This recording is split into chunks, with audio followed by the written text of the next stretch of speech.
All right, welcome everybody. Welcome to the 3D Printing Zone. I'm Nils and glad to be here and glad to have you along with us. So today, for those of you who don't know, we're going to be putting together this Tronxy X5SA printer. And this thing is my first CoreXY printer, so excited to get going on that. I have no idea how long this is going to take. Might be an hour, might be more, I don't know. If you are joining us, please put in the chat where you're from. I'd love to see where everybody's at, where they're from, and we can get this thing going here. And I'm trying to live stream by myself here and keep an eye on comments and all that, so we'll see how this all goes. Hopefully everybody can hear me okay, first of all. Let me know if there's any issues with the audio. So, in fact, I'm going to turn my volume on this up for a second. Uh-oh. Uh-oh. Oh, no uh-oh. Okay, good. I heard my uh-oh, so I'm good. All right. So, let's see. All right, we've got Camden County, North Carolina, Big Red Games. Awesome. Hi from Cheltenham, UK. All right. Welcome, Anna. Thanks for joining today. And then we'll, if you want to leave those comments on where you're joining us from, I'd love to see that. I'm in Utah, for those of you who don't know, in the United States. This is my first live stream on this channel. I have a couple of other channels that I run, and I've done a couple live streams there, but mostly just here and there. So I'm excited to be doing this for the first time. And I'm really excited to have a CoreXY printer. I've had so many printers, and a lot of them are pretty similar. Some are definitely better than others, but this is the first one like this. So let's go ahead and jump in. I will try to keep an eye on the chat from time to time and make sure I'm not missing anything, but feel free to leave comments, questions, suggestions, anything like that in the chat. We've got a few more people. Montreal, Canada. Stefan, welcome. Gear 9 from Atlanta, Georgia. Awesome. That's where my brother lives, so good to. We were there actually just a month or so ago. We've got Las Vegas, Rick. So a favorite stop of ours. We live about 5 hours away from Las Vegas. So welcome to you from Las Vegas. Salamanca, New York. Did I say that right? Salamanca. Where is that? Adam. So I was born in Syracuse, New York, and lived in Connecticut growing up. I grew up in New England, but I've never heard of Salamanca, so you have to tell me where that is. Big Red Games, currently saving up for this same printer.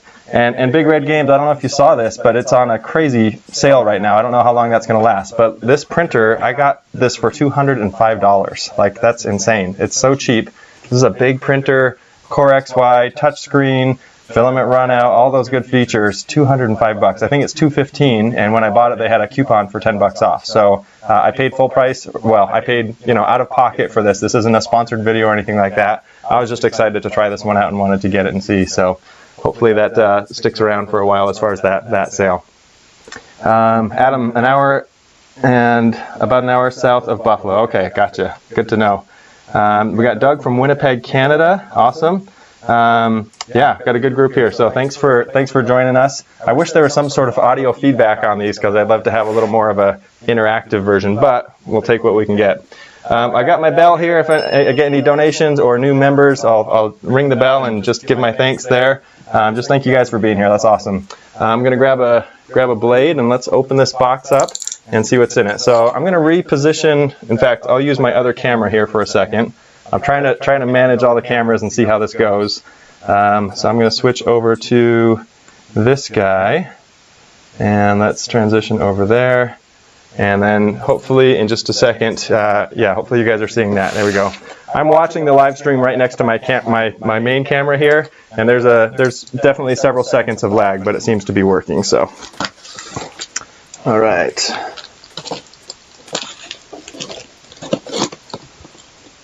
So this is a fairly flat box for as far as 3D printers go, and that's because this is very unassembled.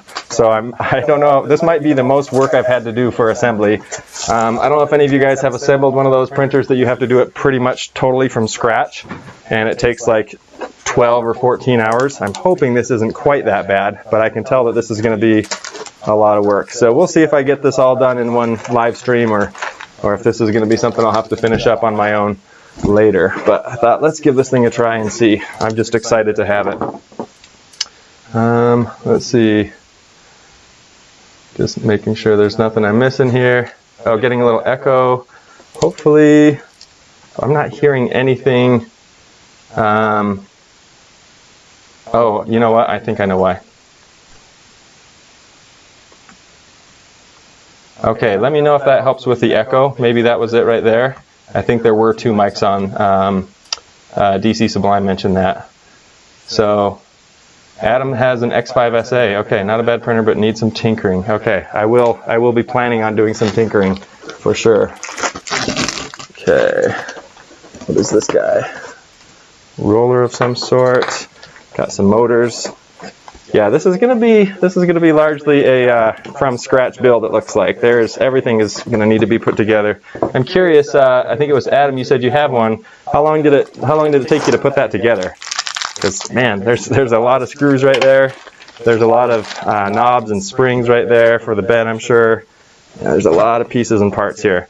So they make you work for it. A good price for sure for such a loaded printer, but also definitely not pre-assembled at all from what I'm seeing here. Here's some tools, okay? Now I did come prepared. I always like to cheat as much as I can with assembly. So I've got over here my 70s looking Black & Decker motorized screwdriver, and then I actually just got this really cool gift kit from Snapmaker, and they sent me along with that this motorized drill here, and it's got a bunch of bits built in. So hopefully between these two I've got everything I need, so I don't have to use a screwdriver much on these. See how that goes. Let's see here. Oh, we got a visitor from Maine. Awesome. I grew up going to Maine all the time, going up to Penobscot and the mountains up there and whitewater rafting. 6 hours to assemble. Okay, so there we go. There's our bar. I don't think I'm going to do a still an echo. Okay, good to know. Sorry about that. Let me think what I can do about that. I think I've only got the one mic on. Oh, you know what? Hold on. Oh, there's more. Here we go. The webcam has a mic, and this one. Okay, sorry, I didn't even see that. Okay, that I think should take care of it. I just had to scroll and there's like 5 mics listed here because I've got all these cameras running. So let me know if that takes care of the echo. Hopefully that does it. Grab a square to make sure all things, okay, that's good advice. I have plenty of squares, speed squares and otherwise, so I will grab those to make sure we get everything squared up and all the perfect 90s. Okay, got the echo. Awesome. Thanks for the feedback, guys. I appreciate that. All right, what else do we have here? More screws, little tiny guys. Everything's labeled, so that's good. All right, then in here, we've got the bed. So we've got the bed, and we've got a chain. Looks like an aluminum bed, and it's not as thick as I'd like it, especially on this. I don't know if you guys saw my recent video about not having to do any sort of leveling. And a thick platform here would make that a lot easier, a lot more stable. And then I've got another aluminum bed that goes on top of that. Looks like some build tack on there. Okay, now all the fun stuff down here. So we've got our extruded aluminum and a lot of it. I'm gonna move this all over here. I've got so much junk in here.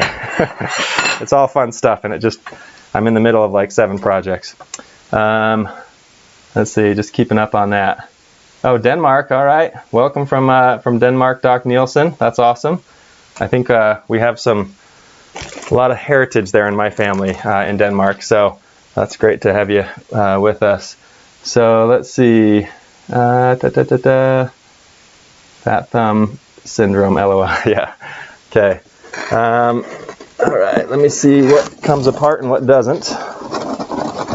Inside here, so all that is together. Looks like there's our extruder, a leveler, the hot end, and the chain, the whole thing. Awesome. Oh man, look at all this. Okay, actually don't know what those are. Is that part of the? Got these little stems that look like a base of something. Anyway, we'll see what that is in just a second here. All right, more extruded aluminum, and this is the 2x. Where'd I put the other stuff? Right here. All right, I'd love to hear if you guys are 3D printing anything right now, or just this weekend, or in general, if you have any fun projects going on. Leave those in the chat. I'd love to hear what you guys are up to. Be fun to see kind of what you're working on. I'm going to put this up a little bit here so I can hear. Okay. A bigger table. Okay, well, I do have a side table over here, which hopefully will help, but yeah, I can see what you mean. I've got limited space in my studio here, but I'm hoping that once I put this box down, I can take over this whole area here. We'll see if it's enough. I guess it has to be.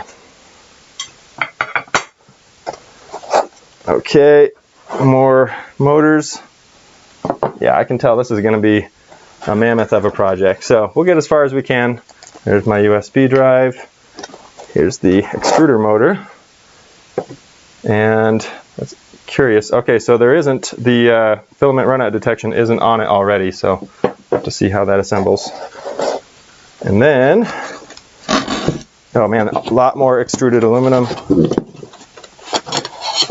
some metal bars.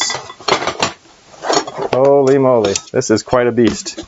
Looks like I've got my whole Saturday planned for me. Oh wow. Yeesh. More of these. Rails, it looks like. I feel some grease, so we've got into some rails.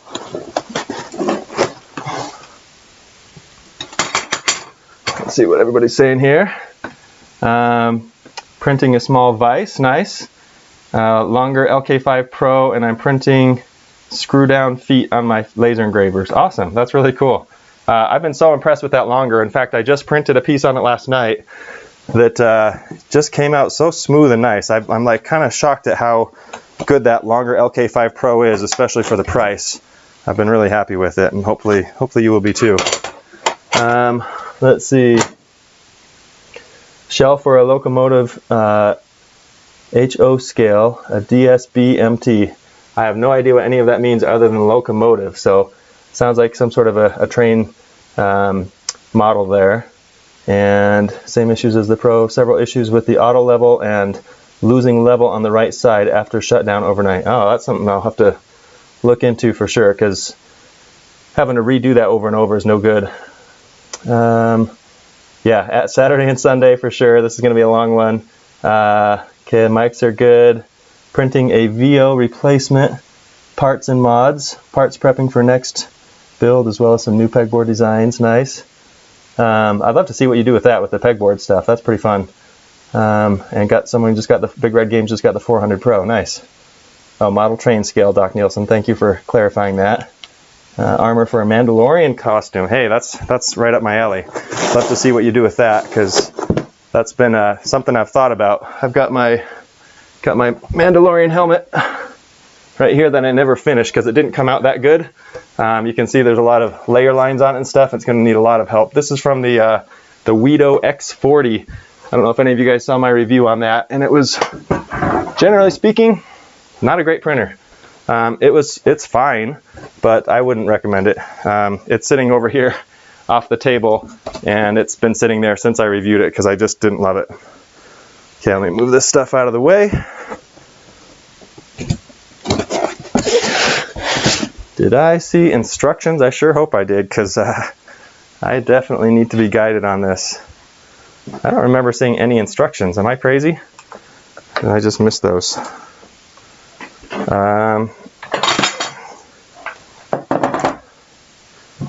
Well, how do you put something together with no instructions? That makes it kind of tricky. Let me switch over to my other camera here and turn this guy on. I think you can see fairly well. I might back that one up a little bit, but yeah, I don't see any instructions on here, so that's going to make this really difficult. Let me see how I can. There we go. See what's going on. French cleat modular mount design for the pegboard. Okay, that's cool. Handle all kinds of take and go organizers. I need to do something like that for the shop. I have a wood shop, and that's my newest channel. I just started a new channel recently for anybody who's into woodworking. It's specifically about woodworking. I built a wood shop right next to our house. not long after we moved in, and I love woodworking. It's just so much fun, and there's so much great overlap between these two, so I could use some definite help with organization and that kind of thing when it comes to the shop for sure. Adam's saying his came with an instruction book, and the first foam piece I removed. Yeah, I wonder if I missed that. Oh, you know what? I wonder. Nope, not in there. Not there. Just making sure I'm not missing it somewhere. Because, right, it's got to be here. I don't think I've ever received a 3D printer without instructions at all. Oh, I did. Here we go. The first thing I did was put it down and just forgot about it. So, okay, I've got it. This is way too small of a book for what we're about to do here. So I'm a little nervous about that. We'll see how this goes. All right, so it's color. It's good quality, so that's good. And then there's some, oh, well, those are Facebook groups and stuff. Install video. There we go. That's probably what I'm going to use. I'll probably use my phone and kind of walk through. But yeah, we've got the general setup, the parts list. Man, that is a big old parts list. There's a lot in here. And then it's got a basic step-by-step here. So maybe I'll try it with the manual first, and if I need to dig out the video, then we'll do that. Hopefully that doesn't come back to bite me. Adam, I'm counting on you, brother. I need you to help me, you know, reprimand me if I'm going off track here, since you've done this pretty recently. Actually, I have no idea if it was recently, but oh yeah, there's a lot of stuff. And by this point, it's already assembled on page 14, and it doesn't start assembly till page 4. So I got 10 pages of assembly for this massive kit here. I'm a little nervous about that. We'll see how this goes. Okay, let me catch up on anything here. Adam, also a woodworker, awesome. The woodworking channel is called Learn to DIY Woodworking. So my main channel that I've had for about 10 or 12 years is called Learn to DIY, and it's LRN, the number 2, DIY. The new channel is called Learn to DIY Woodworking. So if you want to check that out, feel free to. Yeah, so the question came up, is this on sale right now? And yes, it is. So for those of you who didn't hear, this thing is $215 on the website right now. So if you head over to, just type in Tronxy X5SA, then you'll find their website first. I think it's a paid ad to get top rank, because I don't think they're the first one listed, but go to their website specifically and look at it, and it's, I believe the shipping was free, and man, $215, and like I mentioned earlier, I got a coupon that showed up on the site for mine for 10 bucks off, so I paid $205 for this kit, which is just nuts. That's pretty wild. Okay, all right, so yeah, Jason's saying neither the booklet or the video were super helpful as far as instructions, so we'll do our best. Luckily, I have put together a lot of 3D printers, and like I mentioned earlier, not too many from scratch like this. So, in fact, I think this is the most from scratch one I've done. So this could take a while. All right. So first, we're going to start out with product assembly. Looks like we got to get our frame going. So I'll do that. I brought a drink. Hopefully, you guys have something to quench your thirst. I'm trying this Jumex pineapple coconut nectar stuff. It's super unhealthy and super delicious. Oh, that's good. It's like pina colada. It's branded as being healthy, but it's totally not. So, okay. So let me jump in. I'm going to put all these aside. This is what was mentioned earlier about making sure you have plenty of room, because this is huge. Okay, I'm going to back the camera up a little bit so it's easier to see everything.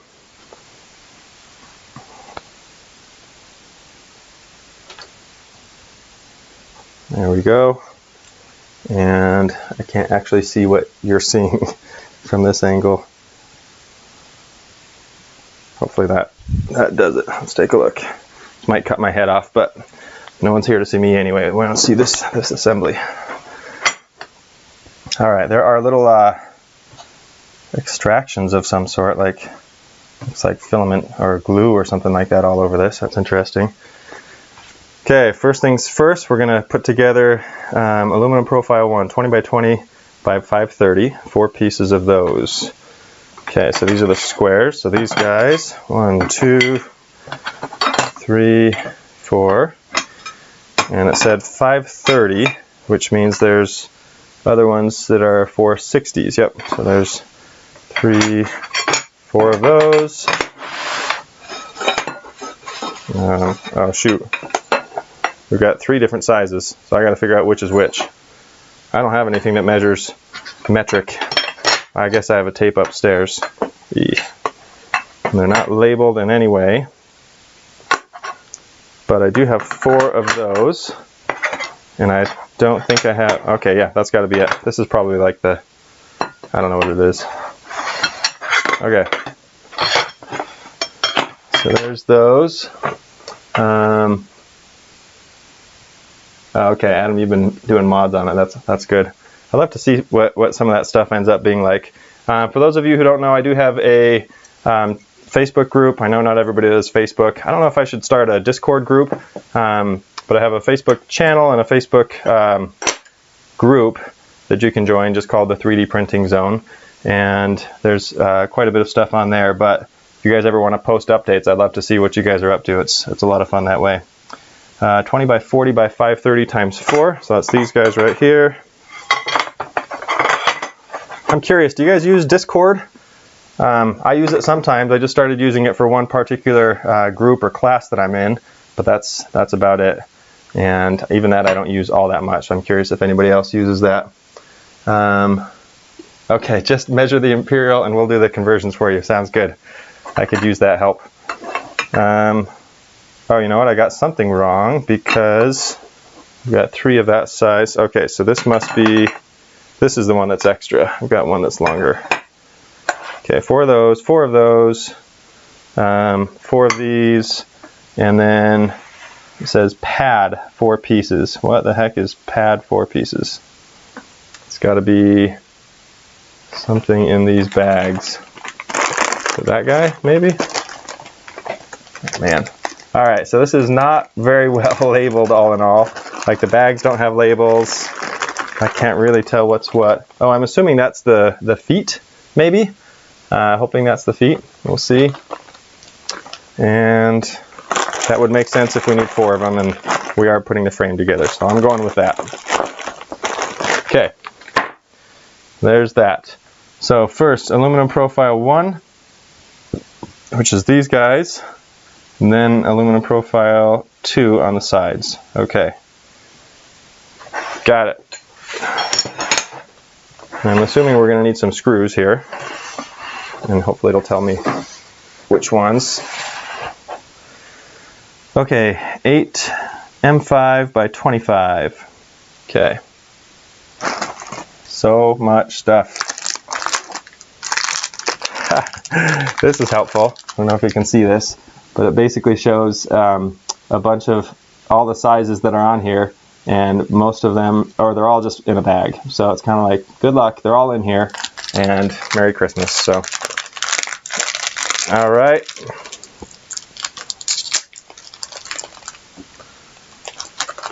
I don't know where to put these. It's not going to make a total mess. I'll put these here for now. Oh my goodness, all nice and greasy. Okay, I need 25s. I have a smaller set of calipers somewhere, but I don't want to get up and look, so I'll just use this guy. 25 is an inch, so this has got to be it. That's 27, but I think that's actually 25 on the threads. Yep. Okay, so I need 8 of those. Okay. All right, 1, 2, 3, 4, 5, 6, 7. Oh, the other thing I'm just realizing is they have other 25 mils that are shorter or thinner. And so we need M5. Does that mean it's, I should know this, but does the 5 refer to the thickness of the shaft? Because if so, then that's easy to measure at least. And that's 5 right there, so that's got to be it. Tupperware container works great to hold the screws. Yeah, I might need to do something like that. Just looking around the room for what I've got. I've got my 5 mini 3D printers, and I've teased these for a while. Sorry that I haven't actually gotten to them yet. I've been trying to get so many projects done at once, but I will be we'll be working on that. Okay, thanks for the confirmation on the screws. Okay, so I think we're good. I think we're ready to start putting these together. So 1, 2, assembly technique of M4 boat nuts. First, align the M4 nut with the aluminum profile, groove, put it into the profile, groove, unscrew with the screwdriver, and release the M4 boat nut to cross. Okay, that makes a little sense anyway. So we need, let's start out with one frame. So we put 2 of those aside and 2 of these aside. We'll just do a top or bottom here. So we know that that goes in this direction, and these go here. And we get our first little preview of just how big this thing is. And the thing I love about CoreXY printers is this is it. That's the whole footprint. So you don't have a bed that's sliding back and forth and coming outside this footprint. That's it. So it's totally self-contained within that size, which is pretty cool. And given the size of the bed, I mean, the bed takes up most of that. So I love the design. Curious if anybody else has any CoreXY printers or have tried others. There's only, you know, I don't know how many are out there, but it's definitely a smaller group. And there's the Voron printers that looked pretty amazing, but they definitely require a lot of assembly. Hopefully I'll be able to do that at some point. I'm just checking this to see exactly how they're built. So you want to make sure you get, oh, I guess I don't have a choice here, do I? As far as which ones overlap which others, because they're only going one direction. Okay, and the pictures are so small it's hard to tell, but it looks, oh man, I'm a little worried about putting this together the wrong way and then having to redo it later. Oh, I see. So yeah, they sit flat like this, it looks like, because they go onto these pieces of 2x, and both screws go into the end. There we go. Okay, so that's what we're doing. Just going to check and make sure there's no corrections on that. 3, 4, and 5 bolts and bearing lengths. Yeah, same.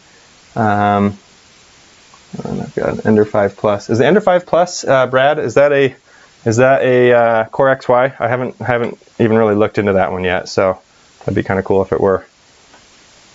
I only have the one Ender, and it's the Ender 3 V2, which I was really impressed with, especially for the price. It's a good little machine. This one actually costs less than that, which is crazy. So, okay, so I think we just go for it. Line the M4 nut with the aluminum profile groove, put it in the profile groove, unscrew with the screwdriver, release the M4 boat nut to cross. That doesn't really make much sense. That's the kind of broken English that was referred to earlier. So I don't see a way to do this other than to just put these guys all up and have everything sit on top. So I will try that. Likelihood of something collapsing and going boom is pretty high. Try to balance these all on here. And oh man, that's totally not sketchy, right? Alright, let's spread these out a bit. Alright, we got one standing. Just don't breathe.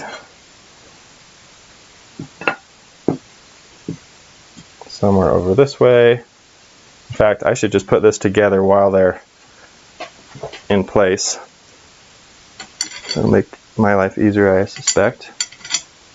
And one thing I haven't done yet is gotten my screwdriver ready. Let's see, what are we going to need here? Perfect, I think this is it. Yep. My first time using this little snapmaker screwdriver. And this will help for sure.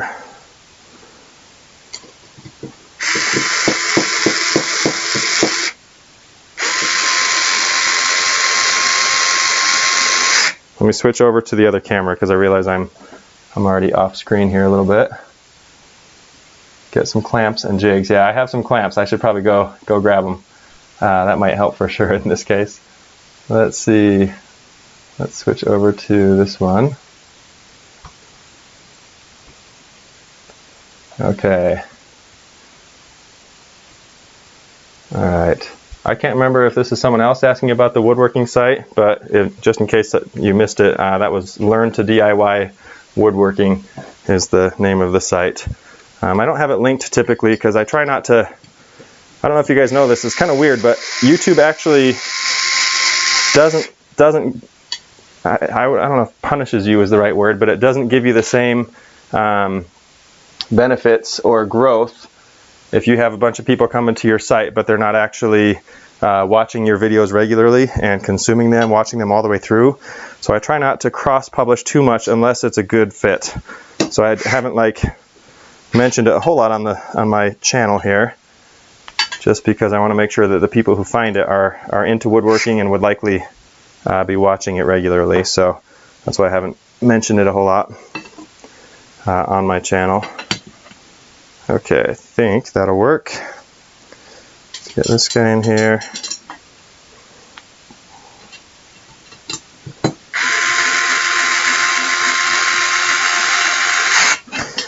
Just out of curiosity, if you guys don't mind leaving a comment, how many of you guys had to assemble your printers like this? Because I know we have a few that have mentioned that already, but most of the stuff I've done, like I mentioned, is really mostly pre-assembled. Some of them are totally ready to go out of the box, and the rest are usually 90 to 95% pre-assembled. I'm curious if anybody else has done this much, because I'm sure this will take a long time. Maybe I should, for the next unboxing, I should do one that's like mostly assembled and not make you guys sit through all this. But anyway, just appreciate you guys jumping on and taking a look. Obviously no commitment to, there's the first tumble, no commitment to stay for a long time or anything like that, but sometimes it's fun just to have this on and see how the stuff gets put together. Okay, getting there now.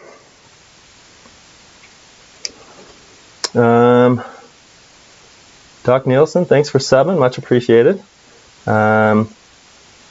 Ender 3 V2 had to screw a lot, messed up my first bed because I didn't level, had made grooves in it. I've been there and done that. Ender 3 Pro was pretty flat packed. Okay, so when I got my Ender 3 V2, it was pretty assembled already.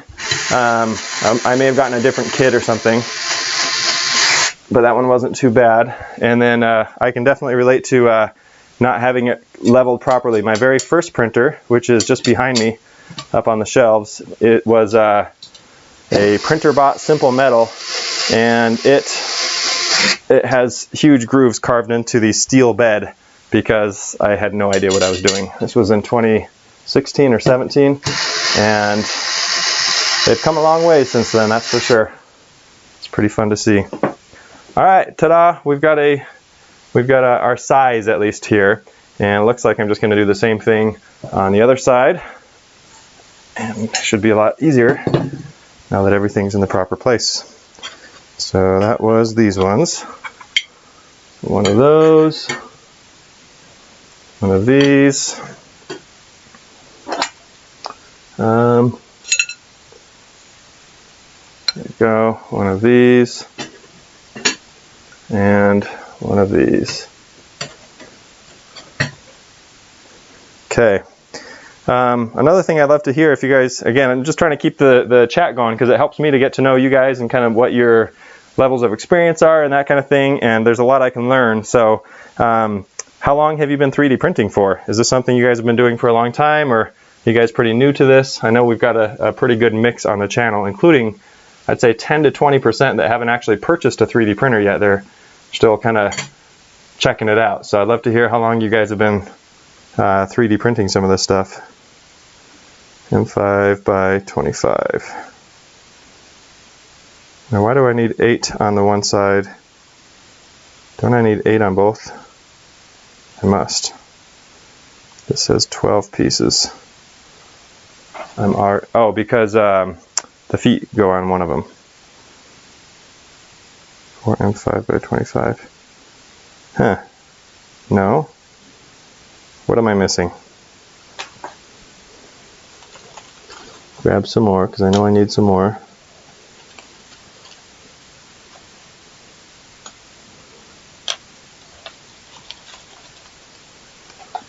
These are still the 25s, right? Yep. We've got our feet that go into 4, but I would need to use 8 again. I feel like I'm screwing this up already, and I don't quite get the numbers here. Rick's a woodworker, awesome. Furniture building. Oh, sweet, a dust shoe for the X-Carve. That's been on my list too, is getting an X-Carve. I think those are pretty amazing. I actually just designed a dust collection attachment for my miter saw, and did it from scratch, but it didn't work as well as I want, and I haven't gotten back to fixing that to make it work well, but it's on my list too. Doc Nielsen, pretty new. First couple of spools of black PLA, sweet. Been printing for 3 years with an Ender 3 Pro originally, until I got frustrated trying to print PETG. Yep, that can be frustrating, especially with until you figure out bed adhesion. That's the thing that threw me off for a while, until I realized if you put some glue or tape or something down, it's going to save your life. But I ruined a couple of beds already. Starting printing on a barred machine at the start of the summer. Bought my own just over a month ago. Sweet, good job, Anna. Welcome to the 3D printing world. Thank you for a video that discussed the layer near bed weld. That stuff works great and releases even better. Oh, that's fun. DC Sublime, you've got more experience with that than I do. I bought the stuff just because I saw it and I thought it looked really cool, and then I haven't actually had a chance to try it out yet. So I'm not sure how well it works, but I appreciate the testimony on that one, because it sounds like that's the way to go. I got to try that out. Luckily, I haven't had much issue since the carborundum beds that I did a video on a little while back. They are so easy. And on my longer LK5 Pro, I can't remember who said they have that one. Same thing. I think it might have carborundum. It's not listed, but it just pops right off when I'm done, which has been fantastic. Let's see. Got into 3D printing beginning of the pandemic. That's a great time to start, and you're not alone in that, Jason. And then exactly what I'm struggling with, PETG, yep. Carborundum with PETG that's a great question. You still need some sort of layer in between, because it's great for PLA, and I mostly just print with PLA, so that's something to be aware of. I would actually flip the bed over and just use the glass side with some glue stick, and I've had no problems with PETG when I've done that. So that's kind of what I've gone with so far. Sorry, I'm losing track of where I put stuff. So I'm just gonna put these feet on here, and those of you who have done this before, correct me if I'm wrong or if you remember, but I feel like we're just gonna need more screws on this one, and even that's not long enough to reach. That doesn't even reach. Okay, I'm messing something up here, I'm sure. Oh, you know what? It might not have M4 boat nut. Oh, that's why. Never mind. I got it now. Okay, so it's saying to use the regular screws for these guys over here, and then use the boat nut to put the feet on. That doesn't make sense. Don't I still need the 4 to put these on? All right. I suspect I'm not alone in struggling with the assembly on some of these things, especially where the instructions are generally lackluster, to say the least.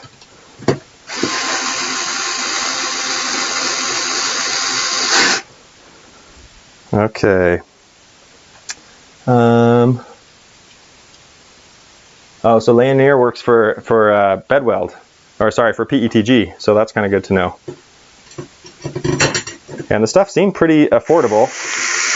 You get a little bottle of it with a foam applicator, and it wasn't too much. I can't remember exactly what it was, but yeah, definitely worth trying out.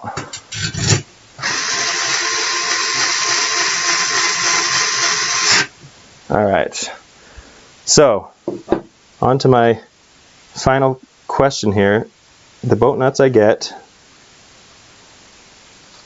it only mentions 12 of these things. Oh, I see. It hasn't actually put these. Let's see, 2 of these aren't on. Oh, okay. 4 pieces of that, 2 of that. What am I doing wrong? Oh, 2 of those. Okay, I think I got it. And maybe that's just on the next page that you do that. And maybe not. All right, now I've got to measure. So I can't remember which ones I did or if I did this right, because it's saying that 2 of these, and I think I put the wrong ones on just now. I think these longer ones go on first, and those get the feet on them. And then on these ones, we're going to actually use some, we're going to put some slides on those, the wheels. Left return board. All right, I'm back on track. Took me a minute. I'm a little slow on the uptake here. Joe's been printing for about a month. Nice. Yeah, you'll have a lot of fun with it. I have been printing for a while, still learning all kinds of stuff, especially troubleshooting. I still look up a lot of the stuff I have to do for troubleshooting because a lot of it is not intuitive. But man, we're starting to make leaps and bounds when it comes to progress in 3D printing lately. It's really fun to see everything that's going on. Alright, messed that one up, but I can fix it. Good.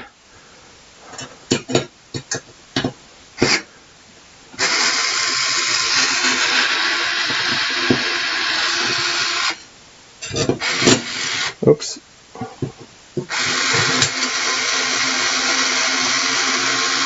What would we do without extruded aluminum?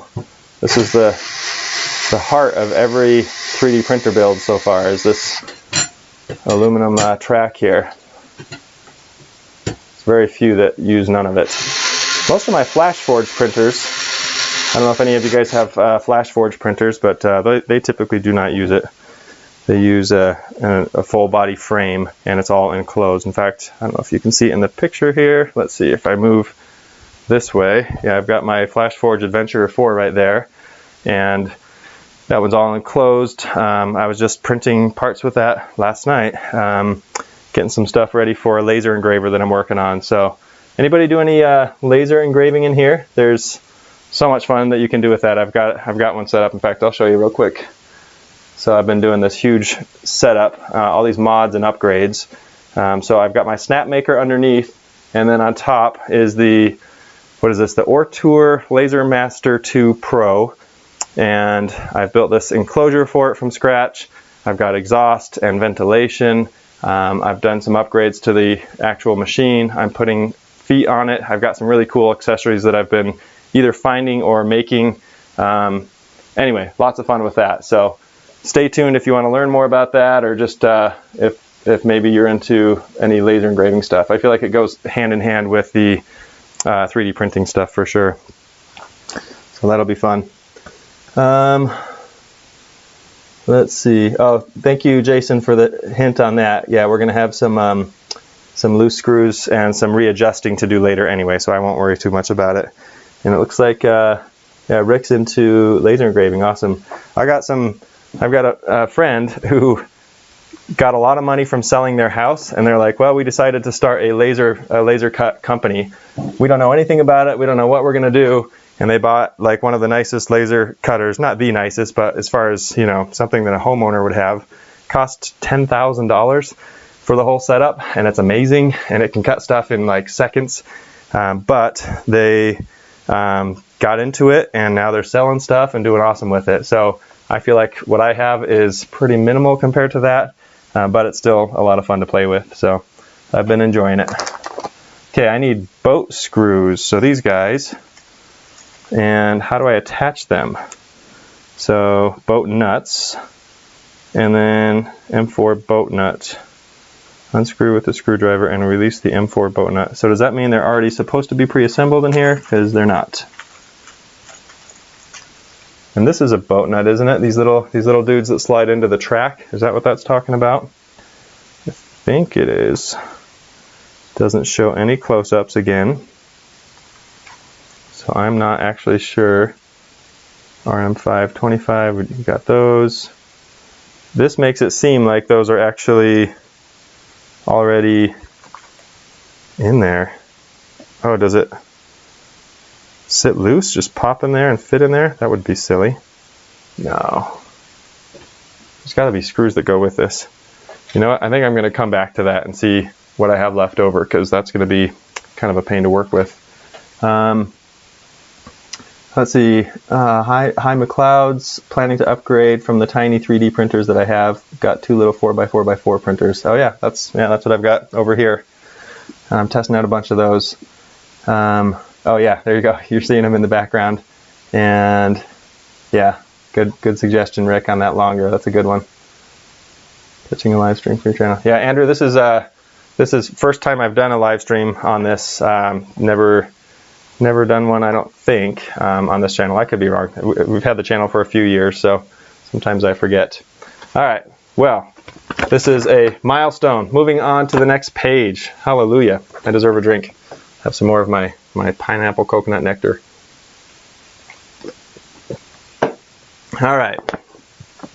So now we're going to put some wheels and some returns on here. A slider plate. All right, getting into some fun stuff. So here's one. I don't think that's, oh, maybe that is the one of the ones. Yep. Okay, so we've got one of these. These are really interesting. This is part of the CoreXY fun here, and I've got to make sure. So this has got to be the top. Yeah, this has got to be the top. Yeah, the feet are on down here, and that makes me wonder a couple things. Maybe that's why. Anyway, all right, I'll worry about the feet. I'm just gonna let it go. Not worrying about that one. Yeah, pretty fun. Rob Boss, got your first 3D printer. That's awesome. Boat nuts are the silver rectangle nuts. Okay, good. So let's confirm. I think I've got the right ones. It just doesn't make sense how to attach them because they're not explaining that in the manual here. So usually when I put them on, it's just one of these guys, but I don't want to use the wrong screws right now. So I'm just going to move ahead and put those on afterward. So I'm going to take these rails and we're going to put on, so the wheels are on the side without the holes. The slide plate is on the side with the 4 holes. Okay, side without the holes. Got it. Yep. And then we're going to put basically, nope, this way.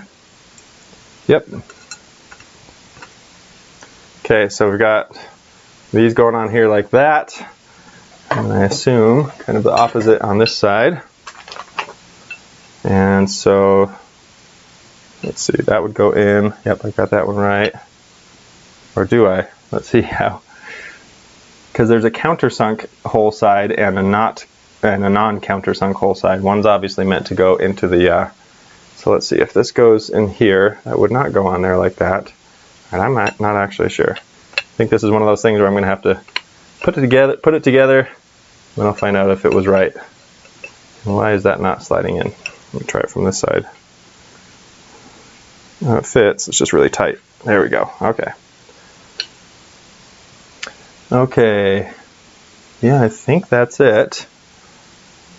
I hope. Oh, okay, Joe, you've got a FlashForge Adventure 4. Awesome, that's a great printer. I've been loving mine. My favorite thing on that is that all of the Wi-Fi functionality is built in, so I can use the newest FlashPrint 5 software that's really quite upgraded from what it used to be just a month ago. They just released a new update, and it's way better now. And then I just send it to the printer. There's no Raspberry Pi, no Octoprint, no wires, anything like that. It's all wireless. Just send it there, it transmits it wirelessly and starts, and I'm done. And I don't have to level the thing because it works really well. It doesn't need much maintenance, so that's been pretty cool. Hopefully you're having that same experience with the Adventure 4 there. That's a good one. All right. I'm sure I'm going to butcher the name here, but Chaunicia, thanks for joining and thanks for the compliments on the channel. Just got an Ender 3 V2, put in new material, but it comes off the bed straight away. Yeah, first layer, that's the trickiest thing. I've got a video called 2 Tricks to Mastering That First Layer, and they'll help, but yeah, read up on it, keep that bed clean, get that height just right, and make sure it's at the right temperature, and then usually it's one of those things, and sometimes it's just the bed itself. I've heard of sometimes people getting some bad ones. Away from the part of you are attaching. Perfect, yeah, thanks Adam on that boat nut thing. Ender 3 Pro. Okay, old reliable. Yep, they are good machines. And there's a reason that like millions, I don't know how many they've sold, it's got to be millions, because there's so many of those things out there. They're pretty amazing. Okay, so I've gotten that on. Don't know if it's the right way. Pay attention to the eccentric nut. Yep.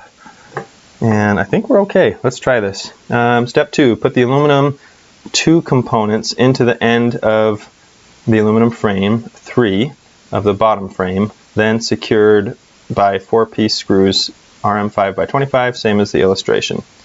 Okay. Oh, interesting. So this is right.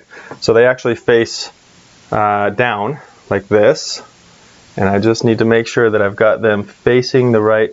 Oh no, they go up. Okay. So I think I've got these on backwards. Yes, I must have these on backwards.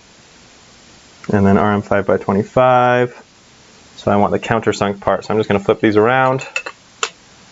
And then, how do I know? Okay, they go facing inwards. That's all I needed. Okay, so one goes there and there. Yeesh. Okay, there's drop number 2. I should have seen that one coming. Hold that in place while I grab one of these guys. And screwdriver.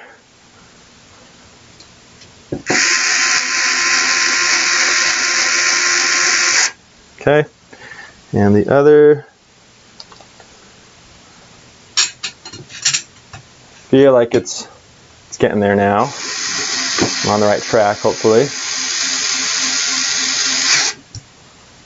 Okay. And now we do the same thing on this side after I flip these around, because this one is on upside down as well. This one's really tight, but it works. Okay. One of these. Yeah, Hi McLeod's talking about the first layer. It is, in my opinion, one of the biggest hurdles to overcome for anybody doing 3D printing. I mean, I think it gets to the point where you know what works and you're familiar with your machine or machines and you've got it down, but until you get to that point, it can be so frustrating, like super annoying. And it makes you want to rage quit, and I think we've all been there. It's just really tricky. And a lot of times sometimes it requires getting a new bed, just getting the right material on there. Build tack is typically fine. Some people love glass, some people hate glass. I love these carborundum beds that I've talked about. So it just all depends on what you do. But man, there's some tricky stuff out there, and sometimes stuff just does not work, and it's super infuriating. So printing for the last 9 months and 3 printers, awesome. Yeah. Sculpto, Endo 3, and Endo 3 Max. Is the Max is a bigger one, I assume, right? Haven't tried that.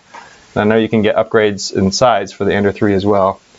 Yeah, I think we all have a bucket of mess ups. I put them in the garbage at this point, but oh, and that's what you're asking. Yeah, I usually just trash the little scraps that come off, but I probably ought to find a way to leverage them. I've seen people who actually bake them, and they put them into a mold and they use something with it, because they become malleable at some point, heat-wise, obviously. And so I've seen people do that with it, but I haven't been that patient, to be honest with you. I just toss most of it, which is definitely not the most environmentally friendly thing to do. So don't know if anybody else has other suggestions of what do you do with your old failed prints, scraps, stuff like that. I do have a collection of spools. I've probably got 25 of them in my closet right now that are just empty spools that, again, haven't really done anything with. Step 3, assemble printing head. Okay, so here's the parts list, and man, this one looks fun. Okay, here we go. So we need aluminum frame. We got that, good.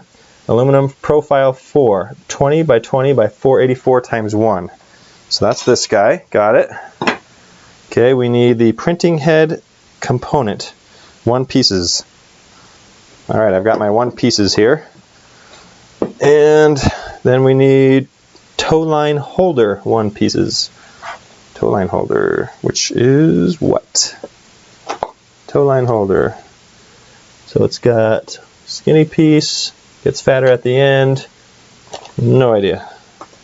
Is it in here? Nope. Nope, nope, nope. Nope, nope. Where are you, oh mysterious toe line holder? I have no idea what that is. Okay, let me look back, or step back and take a look. Maybe it's right in front of me. I'm sure it is. Not one of these things. Not this. That's part of the bed. Belts, cables, screws, toe line holder, one piece. It's got a little screw, 2 screws coming out. You guys are probably looking at this saying like, dude, it's right there. Yeah, no idea how much a process. Yeah, remolding PLA is not simple. Ender 3 Max has 300 by 300 by 340. Okay, yeah, that's not too far off from this one. Jason uses them for anger management. Works great for when my pieces mess up on me. There you go. I don't know about you guys. I've had some real cuts and scrapes and injuries. Nothing major, obviously, but from trying to take supports off. This PLA and the other materials have really scratched up and messed up my hands before. So I don't know if you guys have dealt with that, but I use gloves most of the time now when I'm taking off. Found it when I'm taking off supports, because they can really scratch you up. Maybe it's my desk jockey hands. I've been in IT for all of my career up until last year when I finally went full-time doing YouTube, and man, my little hands can't take it apparently. So okay, we got that, and then we need RM4 12mm 4 pieces. So 4 means 4 millimeters wide. That's that guy. And we need them to be 12 meters. These are too long. We need 1/2 inchers. That is too long as well, I think. Is it these guys? RM4 times 12. Oh, goody. We get to open up a whole nother bag that has like a billion little pieces in it. Okay, someone has suggested a little Tupperware container. I'm going to do something along those lines because there's too much here for me to dump out and not make a mess. So don't mind me while I walk around the room and look for something. In case you guys are curious, I'll show you what the room looks like here. This is just a bedroom in our house in the basement that we kind of turned into the studio for 3D printing and filming. So, and this is the closet of 3D printers in here. I need containers. So I can use this for one. Oh my gosh, I don't know if I want to dump this out, but I will. Oh, I got a perfect thing right here. I don't need to dump it out. Got this little tray that I never finished the rest of, and it is perfect for what we're doing here. All right. I think we're in good shape now as far as these screws go. So I'm going to put 1/2 of them on this side. Oh, it's like meant to be. Now, I'm a fairly religious guy. This is actually a sacrament tray. I didn't point the camera over here. For taking the sacrament that we had to do at home during the pandemic, and I never finished building out the rest of the tray, and so this will work fine. It was never used for that, actually. It was just a tray, so that's what we'll use it for. So let's see.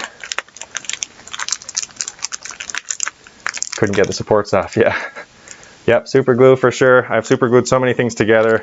I actually have what did I fail? I had one fail on me the other day. Even with the longer, it ran out, but it thought it had filament in it because some got jammed. So I had this Stormtrooper helmet here, and it got, look how close it got. It had like 1 inch left, and it printed at this angle right here.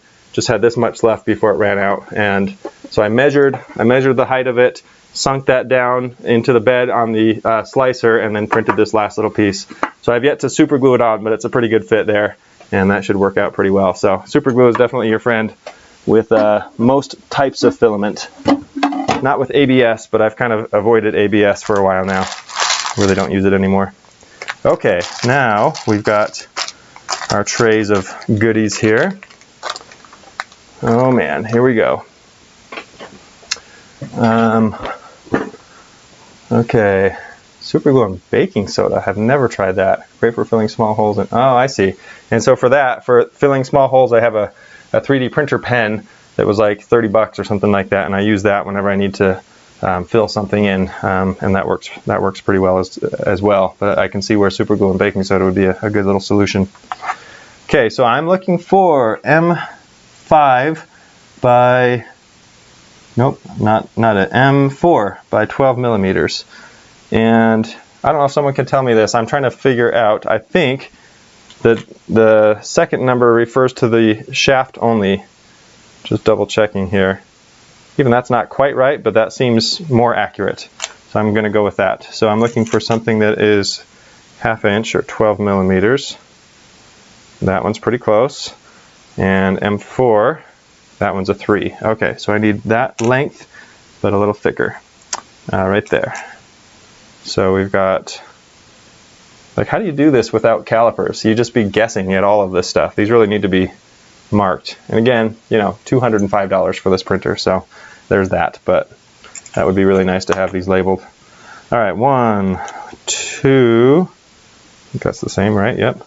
3 and 4. Okay, success.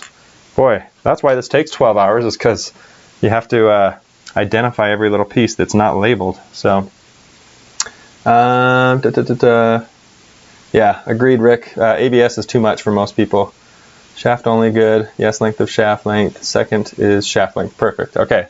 These are things I've used before a lot in doing this stuff, but I've never actually broken down what it is because I haven't had to like pick them all apart like this. So this is good. This is educational. Now I'm a little smarter for having done it. Okay, here we go. Step 1. We're going to put on 100 meters or millimeters in. What are we doing? As shown, install the aluminum 4 parts to the middle of the right and left side plate components on base frame. Okay, I get it. So that's going to go on the back here, and that's going to be this guy.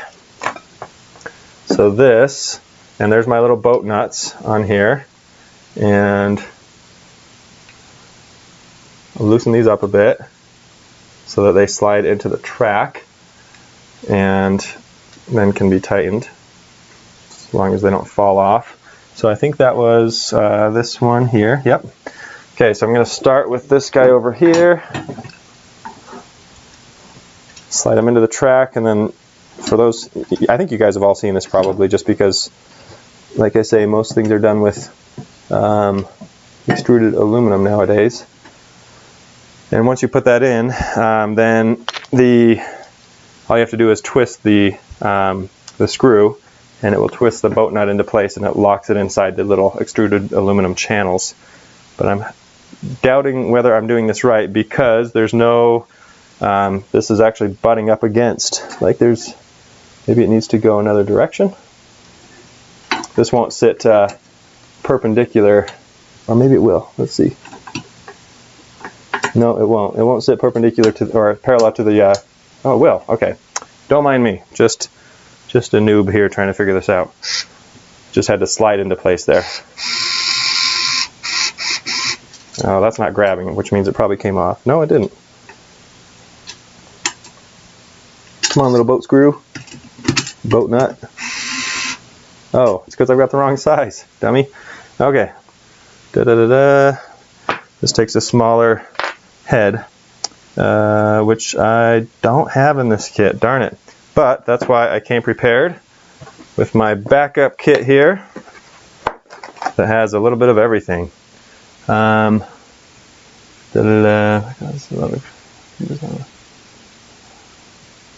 Screw gauge has spot with holes for the M and lines. Oh, I've seen those before. Mitsuo level. I've seen those gauges before. Those might be pretty handy for something like this for sure. Let's see if this is it here. Yep.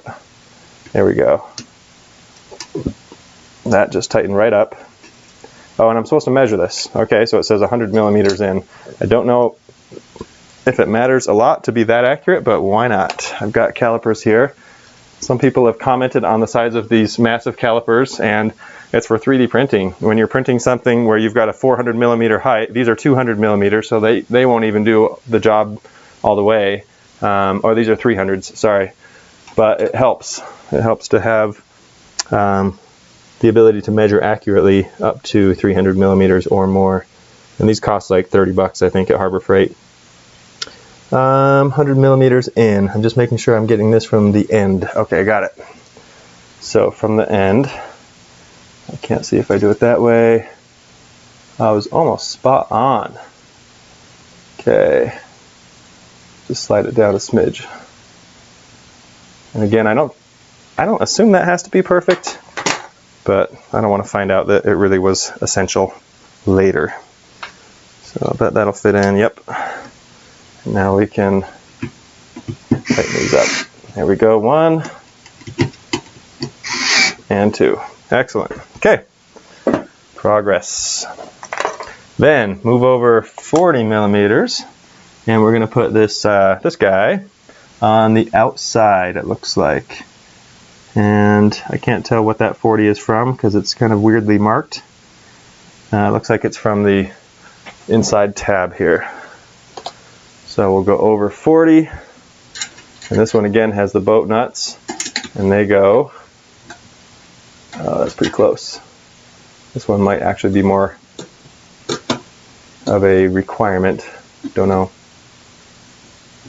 And right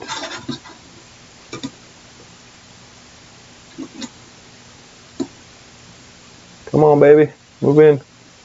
There you go. Oh, right there. That's really in the right spot already. Okay, I'm going to slide this around and tighten these up. There's 1. I feel like that came loose. There we go. Okay, and 2. Next, just checking in here.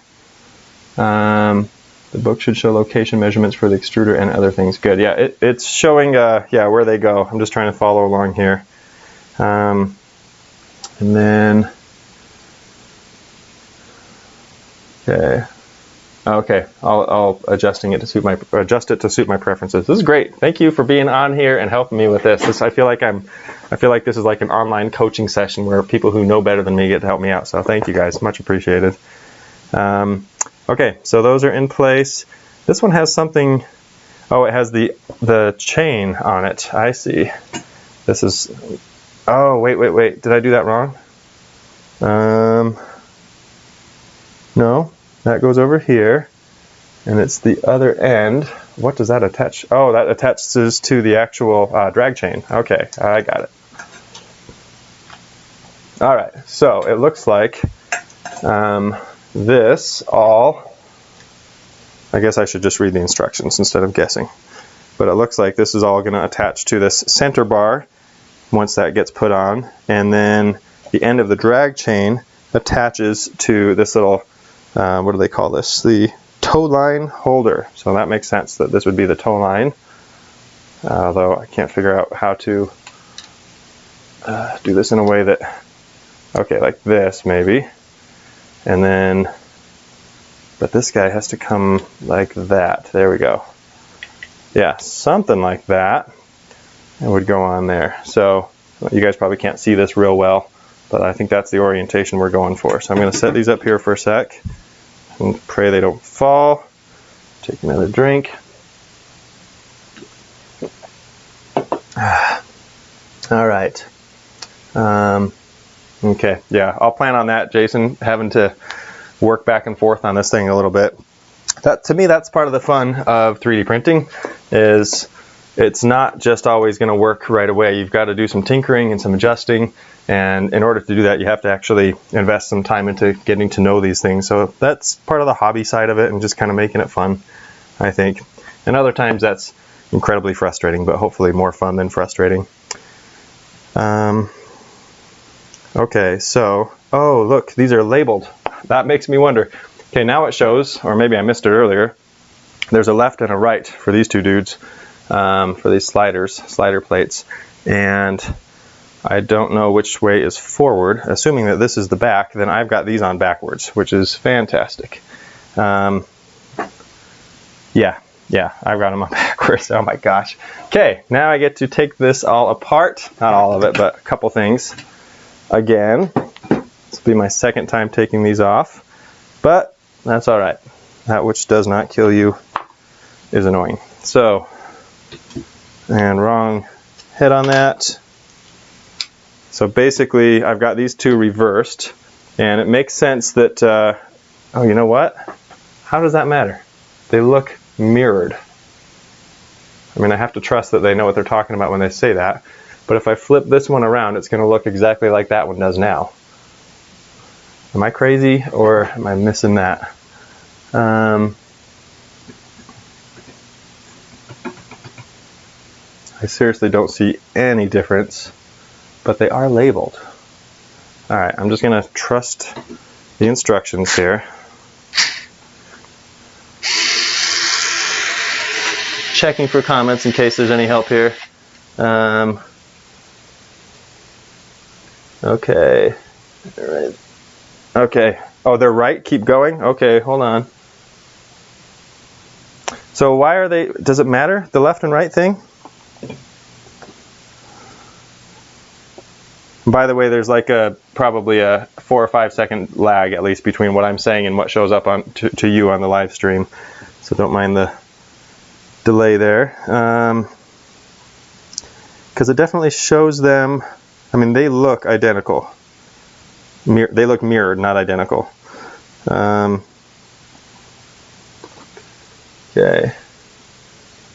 Alright, I'm going to leave it for now. If I have to take everything apart later, I will. But I'm going to hope that this works. Based on what you guys are saying. And Stephen Poole, I'm kind of referring to your comment there, so it sounds like you're saying that these are okay. And like I said, I really don't see any difference that flipping them around is going to do. There's one taller, I don't know what you call this thing. Anyways, one taller piece on here and a shorter piece on the right and the left. And if I were to mirror this around, it'd be the same thing on that side. I don't see any benefit. So, all right, I'm moving ahead. Unless I hear otherwise from you guys who have done this before. I've got to put the 2 screws in at the end of the drag chain, and then alright, let's put this guy on. I've got to put the rollers onto my crossbar here, and which direction? So I've got 2 screws on the ends, and those screws need to be like this. Okay, got it. Okay, and the eccentric nut is there, great. Alright, I think we're okay. And then this probably attaches to those plates with those 2 screws. Got it. Alright, this is all coming together, making sense. Adam says no. Check all the rollers to make sure they roll freely. Their QC isn't the best. Holes up on these. Okay. So yeah, I'll be checking on these rollers. Holes up. Yeah, the holes are up on all of them, so I think we're okay there. Yeah, this is a little stiff. That one's a lot looser, so I might need to adjust these guys. And then is that mostly the eccentric nut that needs adjusting for these wheels? If you're doing the backside now, they're meant to be put on from a front view. Right, yeah, so that should be, and I'll try to line this up so you guys can get the same orientation as the manual. So basically it's like this. That's the back, this is the front, and this is saying that this goes up, this has got an L on it for left, and that's the question I was having about left to right. I'm not totally sure. Okay. So hopefully I think I've got this in the right orientation at this point. And even from you, sorry, you're pointing more like that way, basically. So I'll just twist it around that way so you can see it like the manual shows it. But it looks like we've got to put some screws in to attach this here. And that means if these are wrong, I'm going to have to take even more apart. So hopefully I'm not going off the deep end here. You know what? I'm going to fix it. Maybe that's not necessary. I'm not sure. 2 eccentric nuts per side. Bad design. 3 would be better. Yeah. Yeah.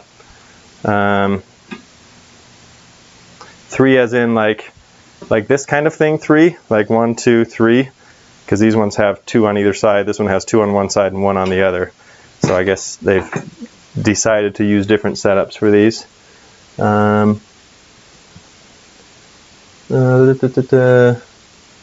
I had at least 3 rollers binding. Oh, okay, great. So I will watch out.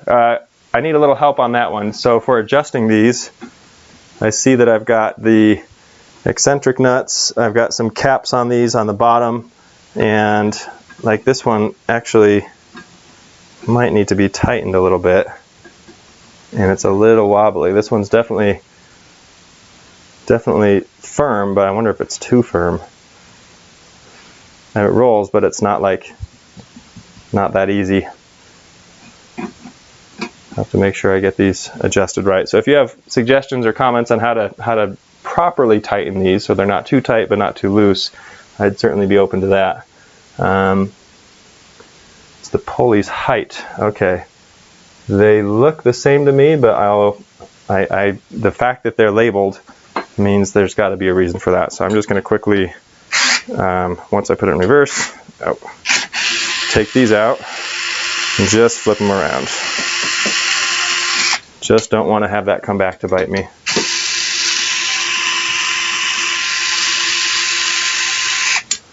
Okay.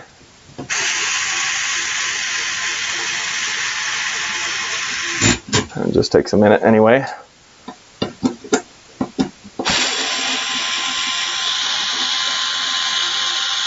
Okay, now should be able to just flop them like this. That one there, that one here, and left. Excellent. Okay, now I don't have to worry about it. I've got it just how they recommend it. One.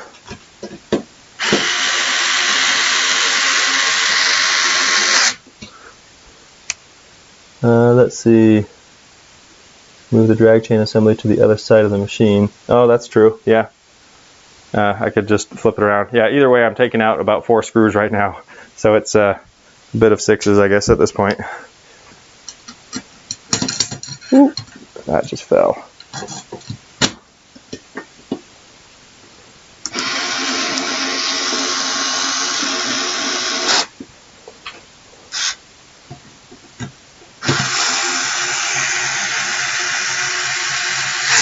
Okay, there, that's done. Now, let's go ahead and put this on, and what kinds of screws do I need for that? This is my X-axis that we're going to be assembling here. So we need 2 M4 by 12s, and those are the ones we measured earlier. Great. So, the other thing I've got to check is to make sure I'm not binding this in any way, or doing this in such a way that it's going to be a problem later, like twisted or anything. So right now it would go like this, which I think is perfect. Okay, I think we're good there. Yeah, so I'm going with that. And that means I just need to drive these guys in here. And I need to swap bits. Okay. And then set them in. Okay, there's one. I'm going to do one on the other side so it's not dragging or hanging.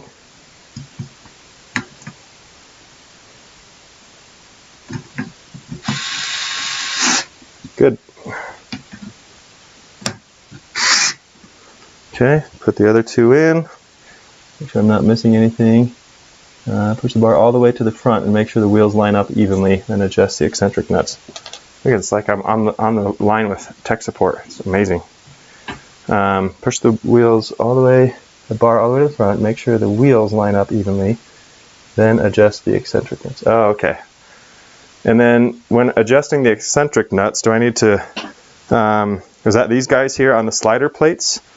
And is that just loosening and tightening them based on how well they grab onto the crossbars is what I'm looking for, it sounds like.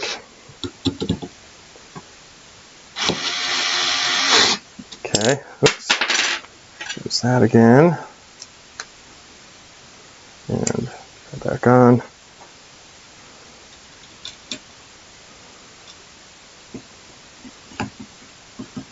Get in there. Okay. Alright, So that's good. This actually slides really well. Like it feels like it should anyway. Okay. And now we just need to put these other two screws in that go on the drag chain. And what are those? M4 by, nope, that's different. M412s. I am not, I guess they must, oh, we haven't gotten to that part yet. It looks like. Lock the screw, okay. Same as those, move the aluminum profile 4 front and back, make sure it can move freely, then lock the screw RM4 by 12, remove the aluminum 4, ensure it can move freely, lock the screw RM5 by 25. Yeah, it just doesn't tell me what types of screws those are. I'm assuming they're the same. Oh, they're already in there. Duh. Okay. That's why I don't need, that's why it doesn't say. Okay. Yes, they must roll freely. Yes, how smoothly they roll. Okay. So I'm going to put these two guys on, and then I will adjust those eccentric nuts, which it looks like. I mean, do I have to do that, I think, with a pair of pliers in order to get in there, a spanner wrench probably to adjust that, or just these nuts on the end, or the screws themselves. All right, I've got some learning to do there. But first, I'm going to put together these, put the drag chains in place. And looks like these come all the way out. Come on. And they go through the drag chain. Oh, wait a second. That doesn't work. The drag chain is the wires for it are in front. So how would I put that on? I have to go around the back of it?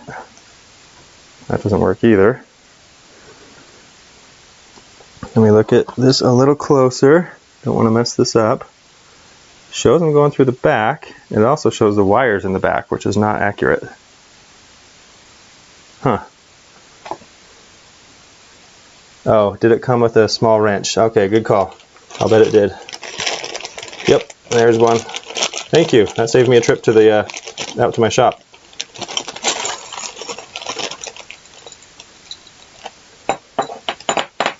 I can get it freed from this little track. There we go. Yeah, so I'll adjust those in just a second. Spanner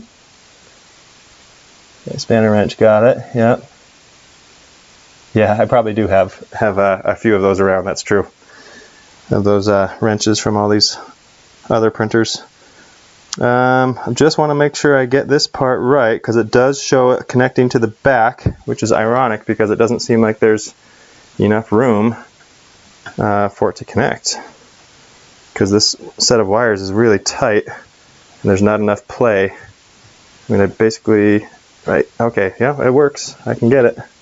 It's just a really tight fit. Okay, let's put these guys in. And it looks like they would go, they have to go through the front, which I don't know how that's going to work either, because all of these cables are right in the way. Kind of put it through them essentially. And they are all so tightly wound in there. I don't know if I'll be able to make room. I don't want to damage any of them. I think I can get in there. So I will put the screw in first, both of them. This is definitely a little on the tricky side as far as trying to get these to tighten in place without hitting these wires. I'm gonna turn things around a little bit while I do that. Have a better view of what's going on. All right.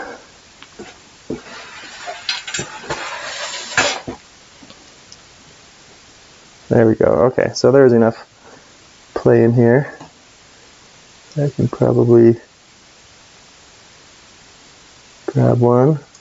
Ah, now they come out. Okay. Yeah. Oh, only wrenches for the nozzle tip? Okay. I'll see if it fits. I'm just curious real quick here if this fits these. Not on that side. It does fit, yep. So one side fits the eccentric nuts, so I think we're okay. You should do a YMIR when it comes out in a really insane CoreXY. What's that? Is that something I should know? Acronym? YMIR?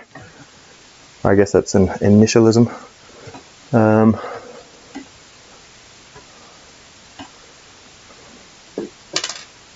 Alright, one at a time here. I think I've got enough spare room that I can make this work. So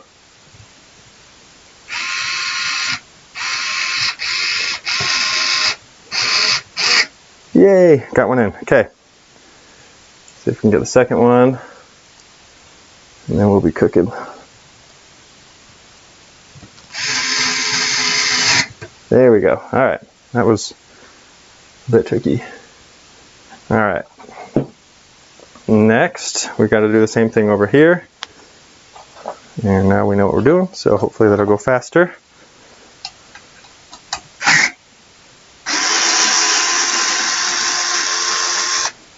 Oh man, this thing came out. Didn't have it in there very well apparently. No, it didn't twist, that's why. These little bolt nuts are not in place.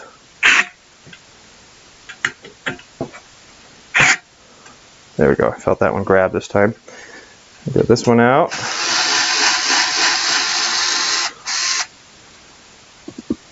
And then back in.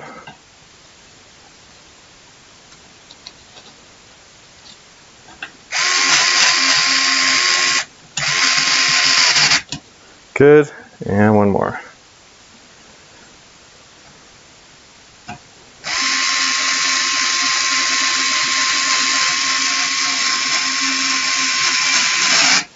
Okay, ta-da!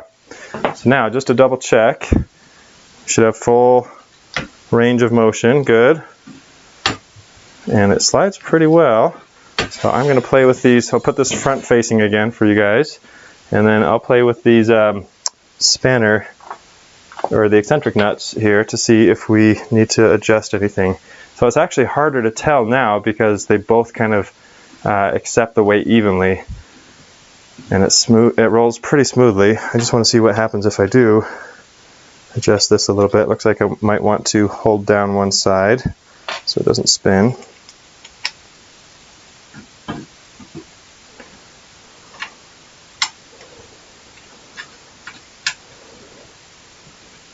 So that's tightening it.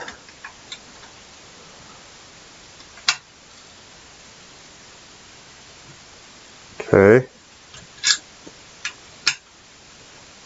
I feel like either direction I go, it feels like it starts to tighten.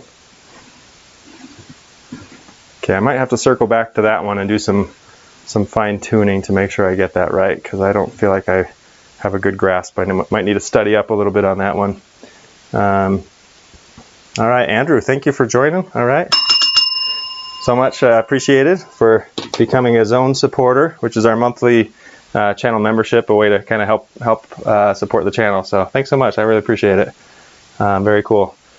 Let's see. Okay, I think we're okay on that. So let's move along to the next step. All right, step 4. How many steps are there? It's not that many. So we're doing all right. There's 12 steps. We're in the Tronxy 12-step program here, apparently. All right, step 4. Oh wow, okay. I'm getting a Greek or Norse mythology lesson. Here we go. Ymir, is that how you say it? Ymir, also called, oh boy, Orgomir, Grimir, or Blaine, is the ancestor of all Jotnar. Wow. Okay. That's definitely more than I knew about, but those are some pretty rad names. I have a very Scandinavian ancestry and naming and stuff like that. I named my son Anders. He's 18 now, if you can believe it. And although our names aren't quite as Nordic, aren't quite as Norse as those are pretty awesome. Andrew, I got the the screwdriver from, it was a gift from Snapmaker actually, they just sent it. But you can buy this one, which is very similar. It's got a just forward, backwards, same kind of thing. And this is a Black & Decker. So I bought this on Amazon for like, I don't know, 15 bucks or something like that. For little assembly projects like this, it's great. It's not going to replace a full-on drill, but it's great for little things, and they both come with a built-in battery. So you can just, this one plugs right into the wall, which I really like. I swear my parents had one of these in like the 70s or something. I don't think they've changed much. And this one uses a USB-C cable to charge. So that's where I got that, and they're pretty handy. Okay. Oh, okay. Yeah, a lot of upgrades available for this on Thingiverse. That's awesome. So yeah, I'll have to play around with that, and that's what I'm doing with my laser engraver over there, is just printing out all kinds of fun upgrades for it. So cool, this community where you get all this stuff to be able to make things better, and you can do that for next to nothing because people share that knowledge, which is fantastic. Okay, so for step 4, we've got the framework. We're going to need the right wheel. Okay, yeah, now I'm paying attention. See, I'm learning. There's a left side and a right side here. So we need the left and the right. We need the X motor wheel, not the motor itself, or maybe it is the motor. Oh, it is. Now, are these? Okay, this one says X. This one's labeled all over it, and you can tell this is I assume this is the paper that's on the outside of this thing, because it looks like it's acrylic or ABS that's been laser cut. Yeah, here we go. But I don't know if I want to take this off because they put all of the screws right through it. So I'd have to peel around all the screws. All right, well, got one started. I'll decide if I want to do more with that later. So X motor and Y motor, which I'm assuming is this one, yeah. So these still have the paper on them from cutting the, is that ABS? It's all black on the outside. It's probably 1/4 inch thick, probably about 4, or what is that, 6 millimeters, something like that. Okay, so got those, and hey, Anthony from New Zealand. Wow, I think you might be winning right now as far as the distance race for how far away people are tuning in from. So great to have you. 8 a.m. Sunday morning here. This printer, yep, Jason answered at 2:15. There's a, in fact, I'll show you guys real quick because I think I've set this up to where I can do this. Let's see if this will work. I think I can show you my display. And so here it is on the TronxyOnline.com website, and they've got, I don't know if they have shipping. They have shipping to Australia. I don't see New Zealand on there, so you might have to find out if they ship to New Zealand or if there's another way to do that. And this might be available elsewhere, but this is supposedly, I think, 50% off right now. So that's what it says here anyway. I don't know. You know how everything is marked as like, oh, it's this much off. I don't know what it normally is, but that's a pretty insane deal. So definitely something to check out, and we'll see exactly how good this thing is as we go here. So, all right, I'm going to switch back to this guy and transition over. There we go. Okay, so now we're going to put on our motors. This is cool. Oh, and sorry, I need to pull up my browser window so I can see if there's any comments I need to be looking at. There we go. Oh, okay, so Jason, yours was 400 at the time. Oh, the Pro. No, sorry, you got the Pro. Got it. Okay. And I think this one is also 330 by 330 by 400 is what it says, but I've also seen it listed with different specs, depending on, like even on their own website, they'll have different specs on it. But right here in the manual, it says printing size 330 by 330 by 400, but it's not the Pro version. I don't know what the differences are. Maybe you can kind of enlighten us on what the Pro is. All right. Okay, let's get these guys installed. So facing the back, we've got the these two that we saw earlier. Oh, no, we don't. Oh yeah, so those go on the front. So left and right on the front. And these have all the little bolt nuts already installed. So I just need to loosen them up and put them in. And then we've got X and Y. Does it say which is which? Left, right. Oh, it does. Okay. Just really subtle. You barely see that. Actually, I still can't tell. Wow, I should really make that more obvious because that's kind of important. Maybe, yeah, it kind of works itself. Or does it? Man. Okay, I'm going based off of screw patterns. I'm going to say that, wow, how do you tell? This is not very clear. So I go that way. Okay, that works. X this way and Y that way. Yeah. That's it. Okay. Based off of the screw patterns, I think we've got it figured out. X goes on the right, Y goes on the left, and that's what we're going to do. So, now how do I put those in now? It doesn't look like it. Assemble XY axis motor and wheel, and literally all it shows is the parts you need, and then it shows them on there. Okay, on there as in like that. Okay, I think I got it. So those guys will go on like that. Alright, just checking comments to see if I'm missing anything. X5SA, I paid $305 USA. Even that's pretty terrific deal. Because yeah, $215 is just nuts. These are the smaller guys. Okay.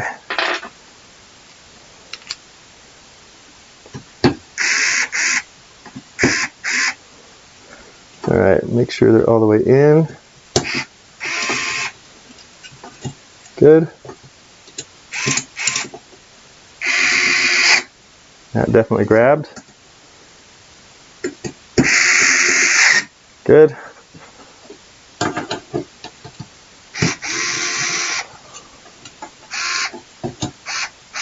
Oh shoot, went a little too far on that one. I should be able to pick it up.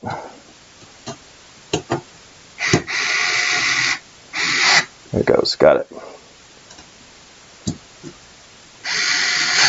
Okay, those are on. Now we do the same thing on these dudes.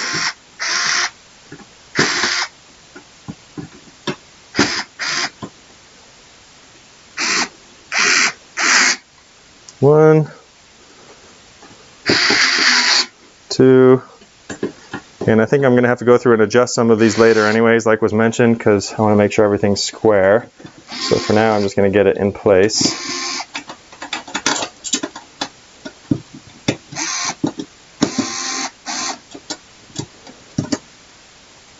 I did not come ready with my squares.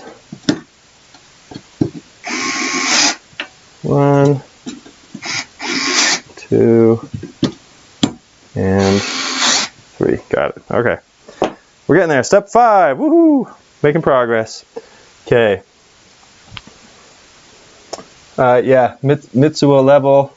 And sorry, I don't know how to pronounce that, so I apologize. It's crazy. This thing, I paid, I think the Ender 3 V2s are, what are they going for? Is it $240, $290, somewhere in that range? I can't remember. And this thing is just crazy good deal. So part of the reason I wanted to do this live stream was to share that. Again, I have no affiliate links, no commissions from any of this stuff. This is just something that I thought was such a cool deal. I had to try it out. Okay, step 5. Now we're assembling the bearings and Z-axis motor. And looks like we're going to start using these plates. So we've got 2 of those, and here are what they call the flange bearing. These were these silver stem looking things. I wasn't sure what they were. So we need 4 of those. Okay, and then we have our 2 copper nuts and some screws. What do we need? RM3 by 12. So these are little dudes. Calipers. And let's see what we got. 3s are tiny. Zero that out. That's a 5 or 6. Wow. Oh, 3 is the, oh, these are by 12s, sorry. Okay. So 3 is the thickness of the screw shaft, and then 12 is the length of the shaft itself, and that would be it. Okay, so we need how many? 24. Wow, okay, so that's like a ton. 2, 3, 4, 5, 6, 7, 8, 9, 10, 11, 12, 13. You guys must be thinking this is the worst live stream ever, watching this guy count screws. 17, 18, 19, 20, 21, 22, 23, and 24. Okay, wow, got quite the pile here. Rick, yes, I'll do some version of this video and leave it online. I'll either leave it just as is and that'll be that, or I might edit it down a little bit, just some of the dead spots and put that in. We'll see. Because I'm lazy, it'll probably be the former. I'll probably just leave it just like it is, so we'll see. Okay. Oh, Rick got this as well. Also had the $10 off coupon, $214 with shipping. Just fantastic. That's awesome. Okay. So next we're gonna put these guys all together. So basically it's showing, yeah, this one has no instructions again, but it does show a little bit in the picture. So we need these plates. Don't know if there's a correct side. They look to be totally symmetrical, except for one of the holes is off center. And that is pictured. So on that one, they go all the way through. Got it, okay. This is a lot like the, some of this is kind of the IKEA style instructions where there's no words and it's just showing pictures of how the whole thing goes. So I guess that's what we're getting here today. And maybe in some cases that's for the best.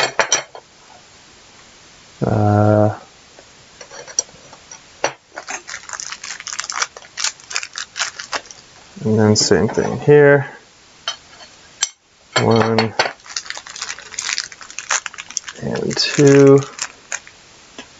Anthony's asking about the Pro 500 Pro. That one looks like to be just a big old monster. I've never seen one that big myself, but I'd love to.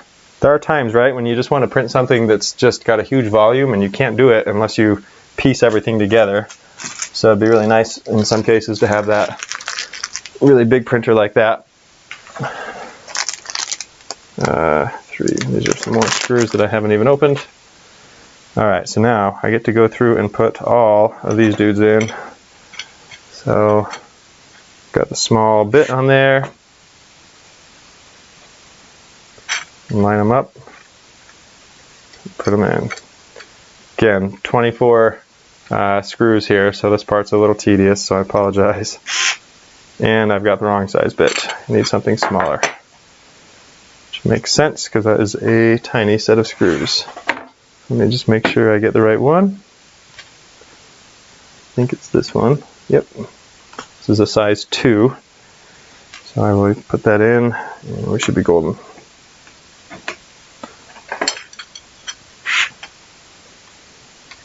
This is where I would play for you some like nice background music or something, but thanks to copyright issues, that's not an option. Alright. Alright, I know. I'm pressing the button. Don't mean to. Okay. Put this in.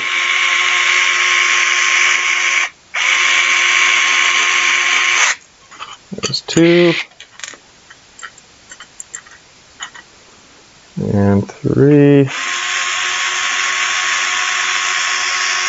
On the bright side, at least I'm not doing all of this with an Allen wrench. This would be kind of a nightmare to do, this many screws. I mean, you can see how many are left still.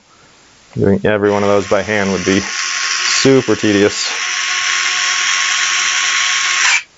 Okay, one done. So amazing.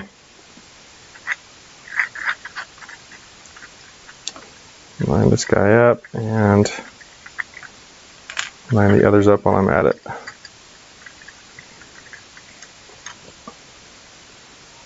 Avoid Tronxy if you aren't familiar with making 3D printers. Many problems with mine, and their QC and customer service is highly lacking. Okay, good to know. Yeah, and I wondered about that because I've never had a Tronxy printer before and don't know much about the company or how well they support their products or anything like that. So I'm curious, but I'm hoping with either some upgrades or some patience and tinkering, I can get this thing to work well. One of the things I was pretty fascinated by is the Voron printers that were mentioned earlier, and those things are totally customized and you can set them up however you want. I don't think they actually sell the parts themselves. They just give you a listing for some of the parts that you can buy, and then they help you assemble it and give you instructions and everything. And if you guys have watched Thomas, and I hope I say his last name right, I think it's Sam Latterer, on YouTube. He's one of the bigger 3D printing channels, and he actually has on his thumbnail of this one, you can see him putting his head right through it like this, and he says, my new favorite 3D printer.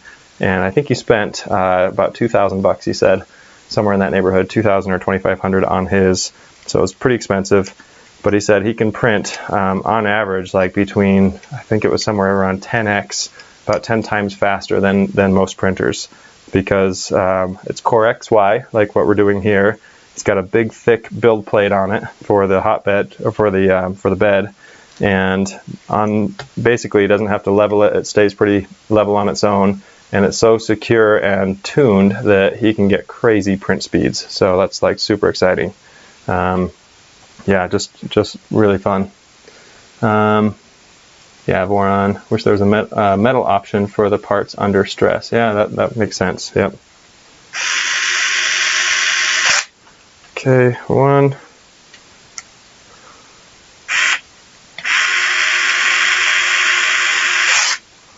2.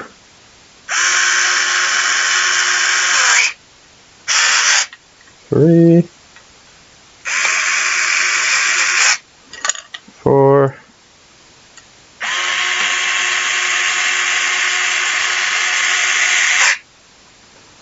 And then 3 more on this piece. And then we get to move on to the other one, which is more of the same. So I need some copyright-free elevator music to be playing right now for this part. Okay.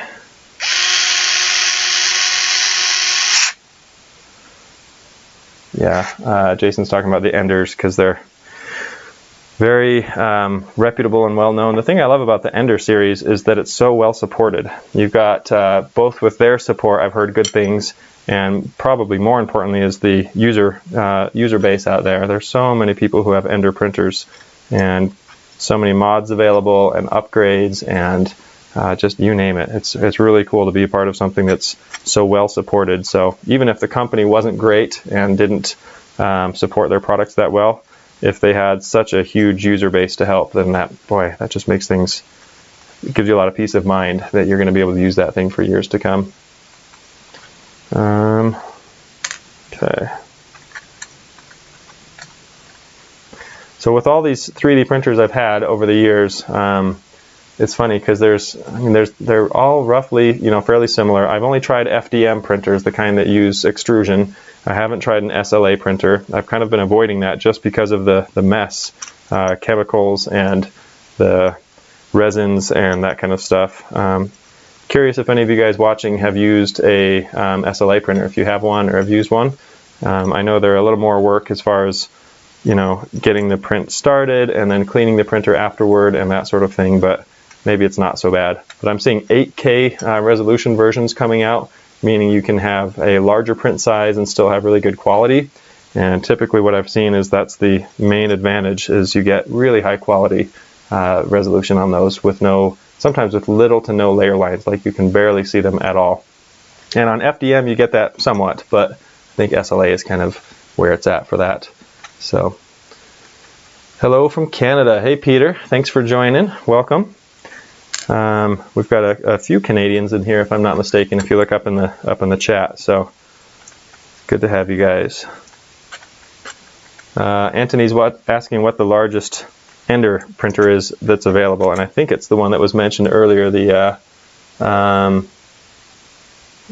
can't remember the name of it, honestly, but I think they go up into that 400 by 500 range at some point. I know they have ones that are 300 by 400, but I think they have one that's even a little bigger than that. Yeah, 4 by 4. Something in that size range. Okay, almost done with these. Time to tighten them all up. And then also just hope that these are not, I don't find out later that I put them in wrong or something. I think we're okay. That would be terrible. Have to redo 12 screws. I guess there's worse things in life.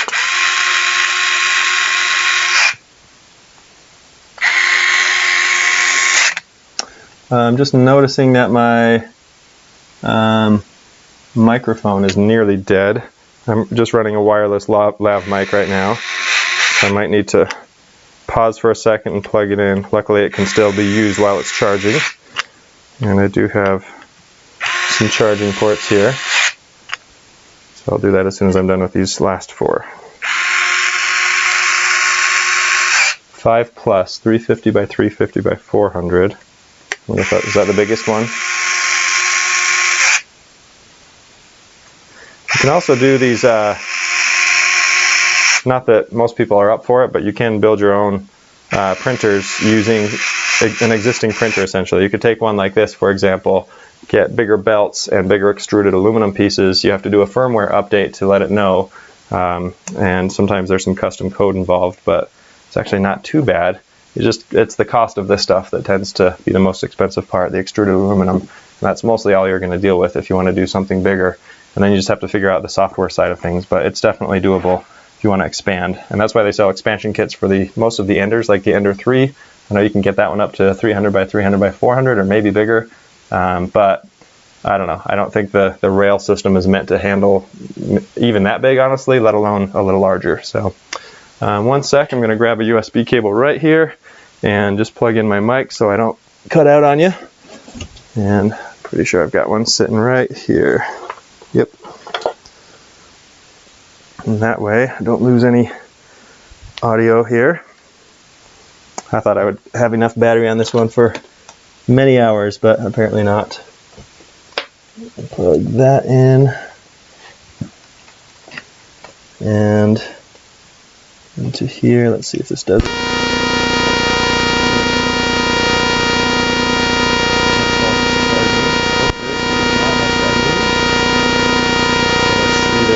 Level is still going, so we're okay. Work my way back around behind the printer here. Alright, step 5 is done, which means we're moving on to step 6, which means we're almost halfway there.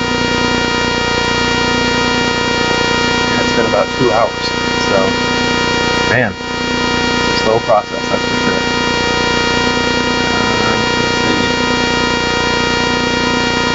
CR10 Max, 450 by 450 by 470. Yeah, that's got to be either their biggest or just about their biggest one, so big size.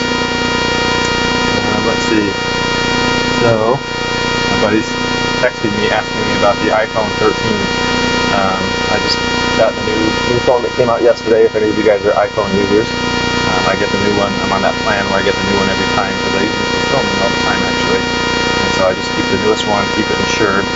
And it is just like the iPhone 12, and but the camera, the cinematic camera option on it is pretty fantastic, and I'm like super excited to use that and actually have better bokeh and depth of field with my camera on my phone. It's pretty amazing.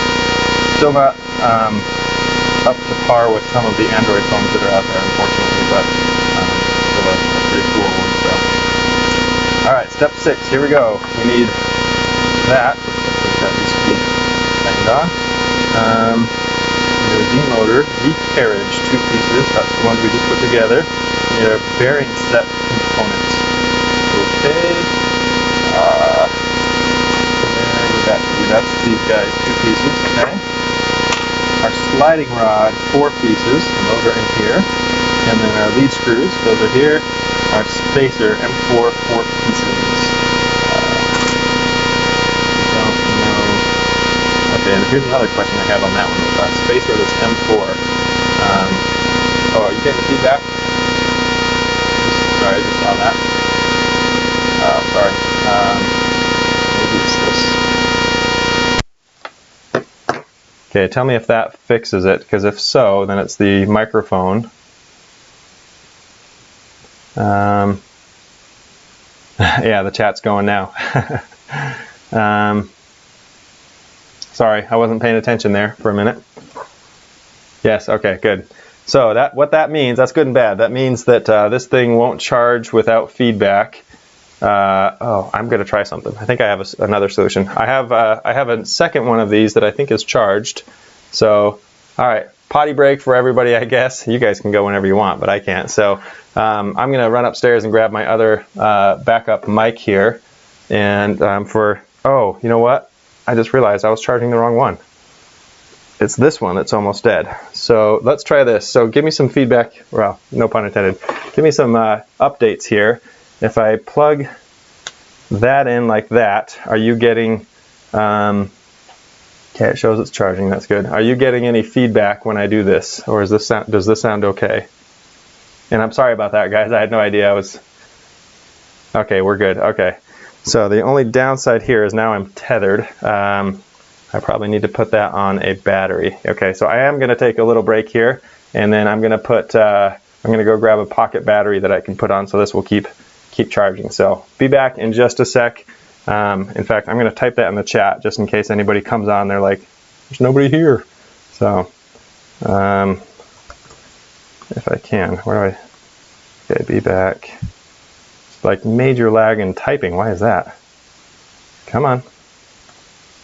Wow.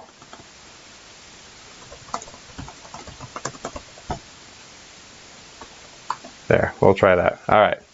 Hang in there with me for just a sec. I'll be back in just a moment. I'm going to disconnect so you don't have to hear me run upstairs. And actually, I'll just put it on mute here. And I think this should do it. One sec.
All right, I'm back. Hopefully you can hear me still. Turn one of these off. There we go. Put that aside. All right, give me a little update in the chat. Are you guys able to hear me still? Is everything good?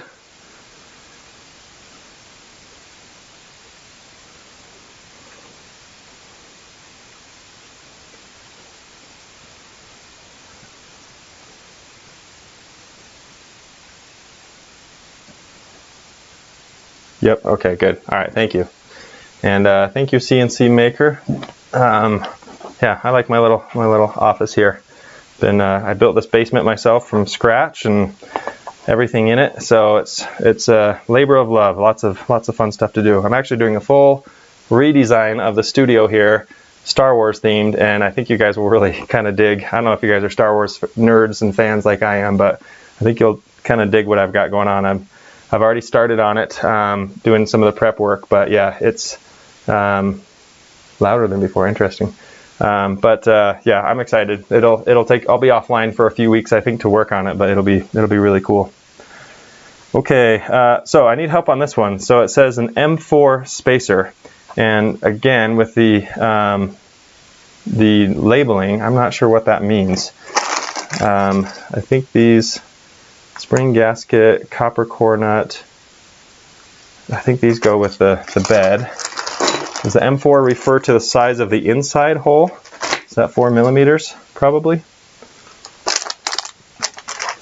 And spacer. Oh, sweet. DC Sublime has a Voron VO1 R2D2 theme. Nice. Making a half scale AT-AT for the man cave. Oh, that's that, or 1/12 scale. I was going to say half scale is, but even 1/12. How big is that, Rick? Or sorry, that's Anthony. How big is a 1/12 scale? What does that come out to in meters or something? Let's see. Sorry, I'm just looking for these spacers. Alleged spacers. M4 equals 4 millimeter, which should be the OD of the screw. Oh, this is a spacer though, so it's like it looks like a washer, but I don't have any. I don't see any washers or spacers at all. So maybe I'm missing something. I'm trying to see it in the actual instructions here, and again, they're so sparse. Okay, definitely not in here. Most likely not in here because all I see are nuts and screws. I've got boat nuts and screws in here. And then the only thing that even comes close are these guys that are washers, not necessarily spacers. Oh wait, I see a little blue. Oh, that goes on the Bowden tube, I think, if it uses one. Which it does. Alright, well, I'm going to start moving on here, assembling, and see if it works itself out, because I have no idea. Lost on that one. Okay. The spacer or washer, then inside diameter would be slightly less than, or slightly greater than 4 millimeters. Okay. M4 is inside. Alright, yeah, I don't see it, but maybe it'll turn up or something. Maybe it's with some of these that I just didn't notice. I'm trying to think of where's that bag that I took all of these guys out of, and yeah, I don't have anything. Okay. Again, I'm not gonna spend too much more time looking for that right now. So, adjust the Tina on the Z motor component. Place the Z motors to the aluminum profile. Okay, so these guys. And where's my drill? And I need to go a little bit bigger on the drill bit again. Whoa, that's still not on there.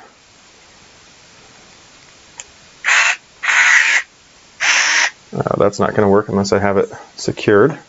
There we go. And this one.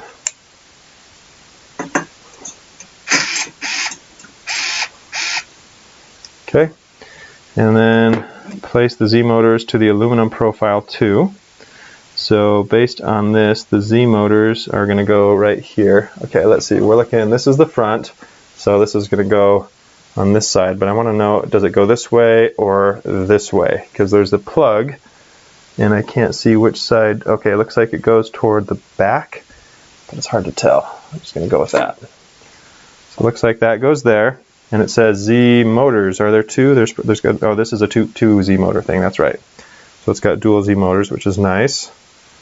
And then we'll put this one.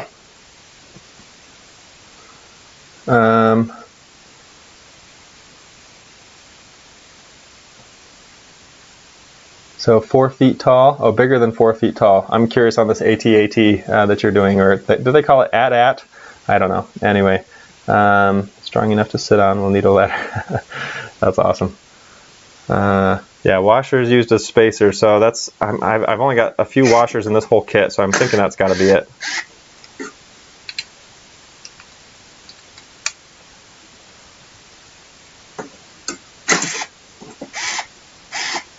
Okay, there's that one. And again, I'm going to put the... Oh, I see. There's actually little holes right in the middle there that I assume those are going to line up. Okay, the 2 small M3 holes stand outside as the illustration. Oh, that's for the next part. Align sliding rod with the hole of the aluminum profile. Oh man, here we go. We're getting into the fun stuff here. I'm going to start getting some ability to move. Got to unwrap, if I can figure out how to. I know how to.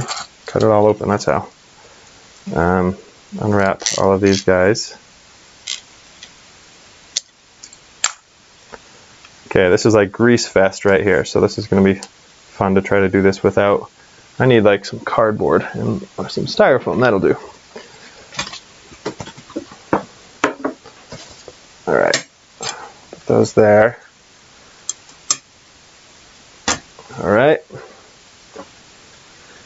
And we're going to put in, so the holes go on toward the outside, it said. Or the, yeah.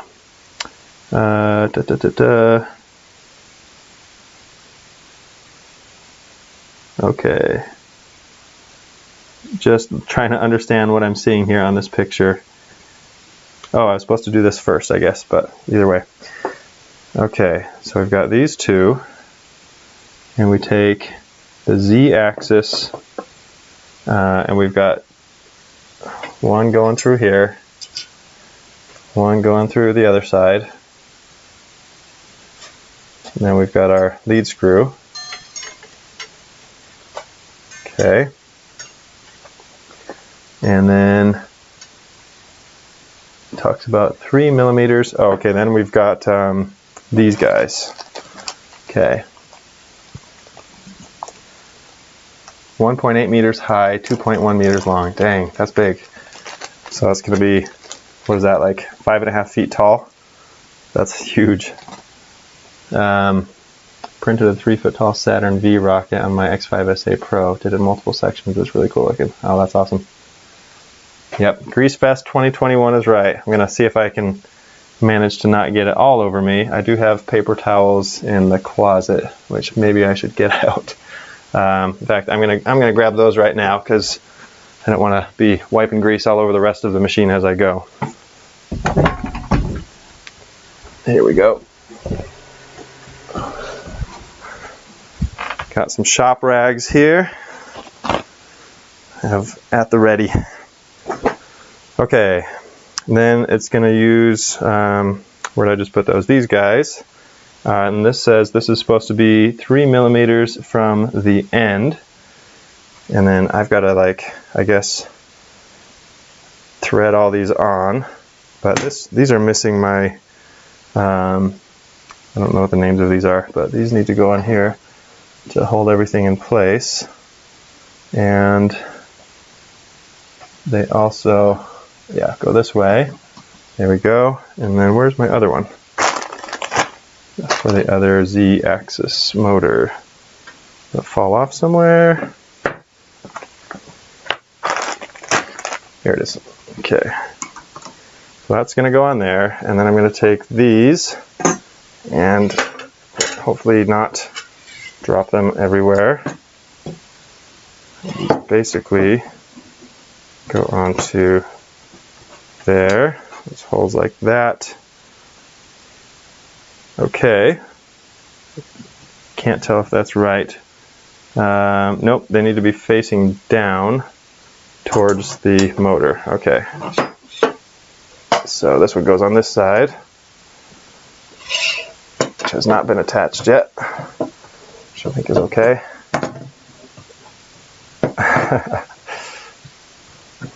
Now my question is, if I Yeah, exactly. If I push that, it will start to thread down. There we go. And then those will need to go, then we need one of these guys in the middle. Is threaded? I didn't even notice. It doesn't look like it. There's a set screw in there, so I need to loosen that. That's not doing anything. Alright. Okay, you're getting there. Couplers, thank you. Okay. Or flexures if they bend, and I think these ones are solid. One problem with the Tronxy design is they didn't put a backlash on the Z-axis. Oh, okay, well that's good to know. That means it'll just keep going if you let it, basically. It'll bump into the frame. Okay, so I think we're set up properly here. Small M3 holes stand outside, and that's what we've got. Okay, so that's good. But we now need to connect all of these, and it shows some screws on the top. Of course, I've got to connect the plate that the Z-axis motor is on. I think I'm ready to do that now.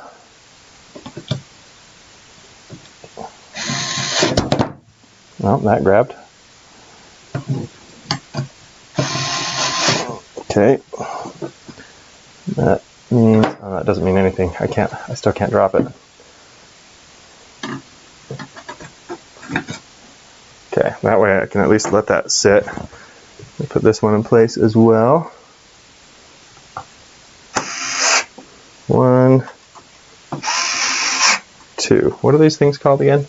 Couplers. Okay, so the coupler stays loose for the moment, I think, while we put together the next set. And this one has these going out, and then this one goes through, and this one through.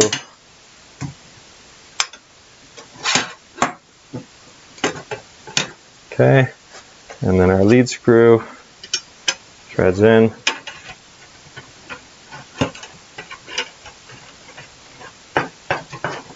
Okay. And then this guy goes on top. Again, the set screws are a little too tight already for me to be able to properly thread this down. I wonder if I can use those. Just go down the threads. Good enough, it'll at least stay in place. Okay, Ender doesn't come with anti-backlash either, but you can purchase them. Just throw them upside down. Let's keep the print platform from drooping on one side or the other. Keeps constant pressure with the screw and platform. Is that backlash? Does that basically mean there's like a stop for it, or how's that different than like the springs that always keep pressure on pushing it up? Maybe I must be misunderstanding that then. So feel free to help me out on that one. Okay, I think that we now need to put all these in place, I would assume. Oh, okay, so there's screws that go in from the bottom and from the top. Okay, yep, there they are. There's the holes. And those are the M4 by 20s. We need 8 of those. Okay, calipers are over here. And 20 has got to be this one, yep. And these are probably M4s. Yep. So we need 8 of these. 1, 2, 3, 4, 5, 6, 7, and 8. The couple is sitting on the stepper motor, and touching it, you might want to lift up a bit so that it doesn't rub. Oh, that's true. That makes sense. It's like spring pressure to keep everything in sync. Okay. They want the anti-backlash to push down, but mostly people install them backwards so they push up. Ah, okay. Now that's another one I'll have to do a little research on, because that's new to me. Okay, I'll be careful with the where the coupler sits there. And I just want to try to see this to make sure it lines up. There we go. I'll bet I need a new bit again. Can't remember which one I've got in here. Nope, that's it. Okay, 1.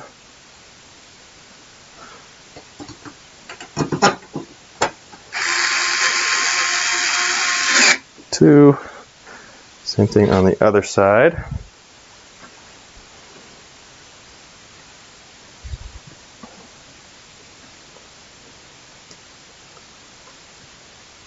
Okay, this one I didn't slide in properly yet.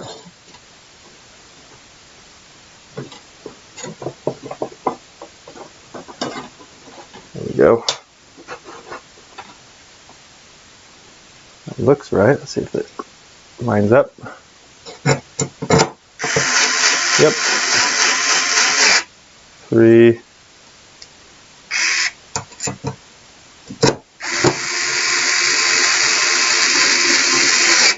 4. Now I need to do the same thing on the bottom ones. I'm going to give that one just a sec before I do. Gotta see what else these need. Okay. Funny, this is all one step, right? This is step 6 to do all of this stuff that's going on here. All right, let me read this. Bear with me. Let's see. The 2 small M3 holes stand outside as the illustration. Align sliding rod with the hole. Let screw RM420 through the holes of the aluminum profile. Okay. Connect with the M4 hole of the sliding rod. Right. Rotate the lead screws. Slide the carriage and the bearing seat to the top. Lock the 2-piece screws RM420 to the aluminum profile. Okay. Then lock the M4 T-nut and jack screw of the bearing set. Then lock the M4 T-nut and jack screw of the bearing set. Oh, is that these guys? Well, that's the couplers. Let's see. Rotate the lead screws T8 by 453. Drop the carriage down. Make sure it can move freely, otherwise please loosen the jack screw, adjust it again. Then lock the 4-piece jack screw in the coupling T-nut. Screw on the Z motor plate, rotate the lead screw, make sure the Z carriage can slide up and down freely. Finally lock the 2 pieces screws from the bottom of the sliding rods. So I think we've kind of gone through most of that, except for it sounds like we're going to need to put something in here for these. Now, would we want this? Okay, so we do want to lock those in place. That makes sense. So we've got to get some of these guys going, but it didn't show me which ones to use. Let's see. Sorry, I'm catching up on chat here.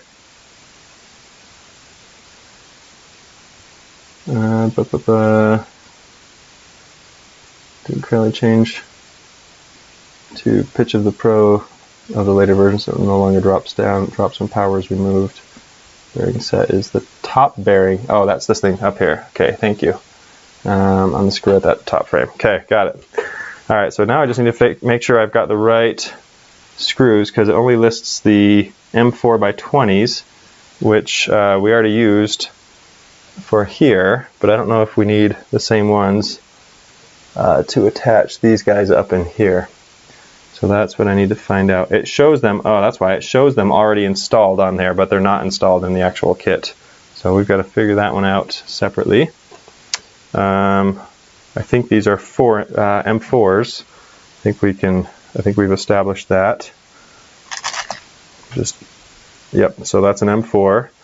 And then we just need to get the right height on these for them to be able to sit inside the frame, reach up like this, and pull down. So I think I'll go with these guys. And I have extra screws in a box right over here in case I'm totally wrong. So let's find out. Move this over a little bit, start the thread. And I don't know if I'm going to be able to put them back in without You know what? I'm going to just do it while they're in the track. I think I can make that work. Like that. Maybe not. Yeah, then they just want to slide around and drop on my way too thick carpet. Okay, so I'm going to adjust these teeny little screws. Let's see if I've got the right size here. That seems to be it. And then on the other side.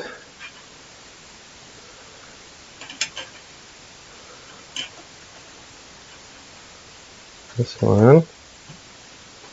Yeah, very, very tedious step here. There we go.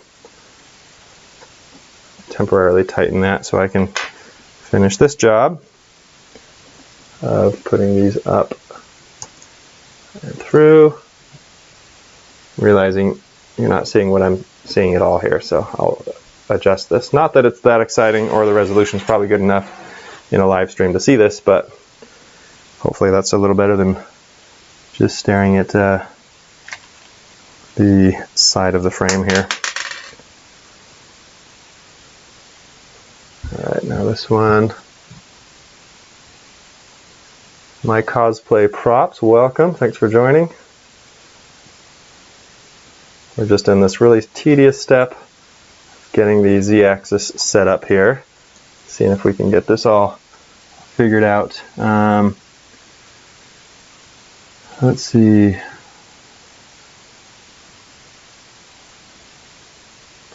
Yeah, I don't. So yeah, somebody, if they want to watch this video to follow along, that'll help someone. I'm certainly not claiming that this is an excellent instructional video on this, because I'm definitely struggling to follow along here with the instructions. They're not all that ideal. But hopefully we'll finish with a working product here. Why is that binding? Oh, you know what? These are maybe too long. They are. Yeah, it's bottoming out. Okay, good to know. Easy fix. There we go. I need something a little shorter. And it does not specify in the manual what they should be. So these ones that I'm trying right now, in case anybody does try to watch this later, these are 12s.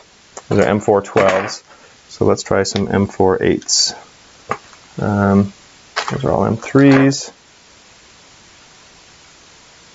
Yeah, I think this is supposed to be an 8. Let's try that. So it all depends on the thickness of the part you're trying to feed the screw through, and in this case there's not a lot to it, so it doesn't need to go very far up. And I'll adjust this. Again, anybody hanging in there, bless you, because this is not the most exciting part at all. Sitting here, watch these kind of really slow steps going on here, but we're making progress. Okay, let's try that. Lined up, and I've got to make sure I put this straight, obviously. There's no real indicator there to tell you, so I'm just eyeballing it based off of these two rods, which are straight. And so I'm just trying to make sure I get it centered there. That worked, that's good. Oops. Good, and that worked. Okay, so we look to be good. Now let's do a little test here. So I need this to spin. Let me make sure these are not tightened. Oh, even if they are, actually, that should still work. How do I... There we go. That's how. Okay, it's smooth.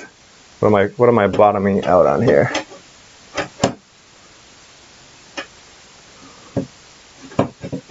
Oh, it's just this. Okay.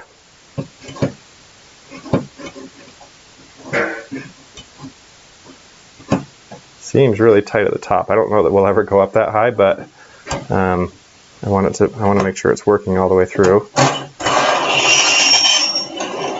And based on the fact that it goes all the way down, I think we're in good shape. So, okay. Sync issues between the two sides. Oh, that's another thing that I'm not looking forward to.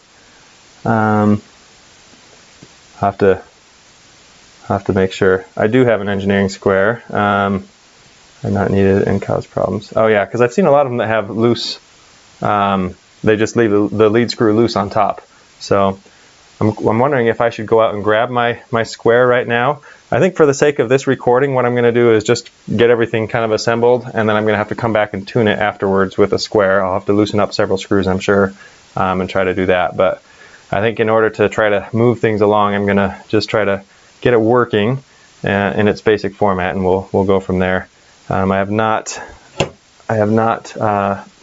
installed the coupler here. Tighten that down, and it was mentioned that we want to give a little extra room there, so I will do that. So let me tighten these down now, so I can find which. Yeah, this one goes here, and then I've got a good little gap there at the moment. I'm just going to do this hand tight for now. I'll probably need to come back and tighten these better again afterward. Okay, so now as the Z motor turns, we're getting good movement there. Seems to be working just fine.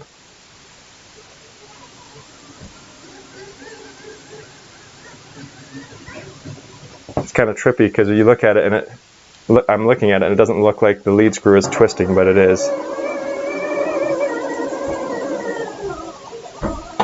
Okay, there's one.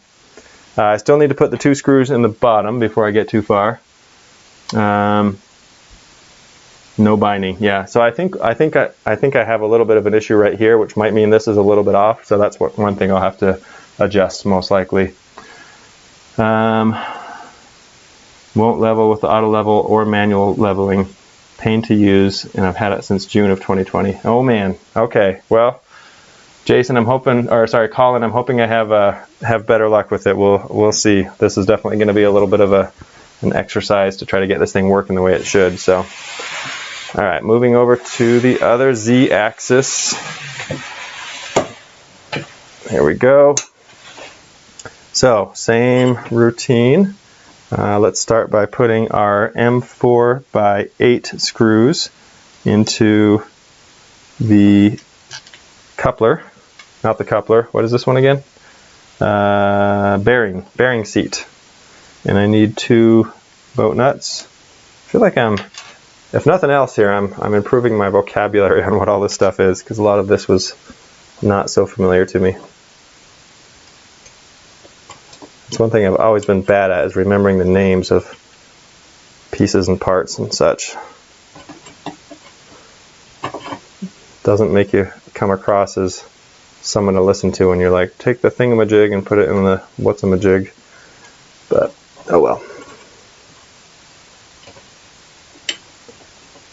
Come on. Slide down. This one does not want to go down, even though these are way loose. A little looser still. And looser still. These are going to pop out. And I just did. Don't know why this coupler or this bearing. Oh, there we go. Just needed to get past something. Maybe it had a little catch on it. All right, now we put in our M4x8s, boat nuts, sorry, and an initial thread. Same thing on the other side. Should put them the right way.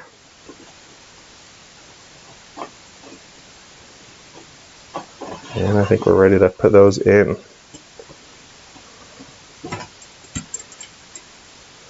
Okay, again, eyeballing it because these are already screwed in, so I can kind of eyeball this to make sure Oh, and I also see I messed up earlier because these aren't, this is crooked, this whole thing, the Z-axis here. So I need to loosen these up a little bit. There we go. And slide it over. There we go. Right about there. Now I can put these ones in.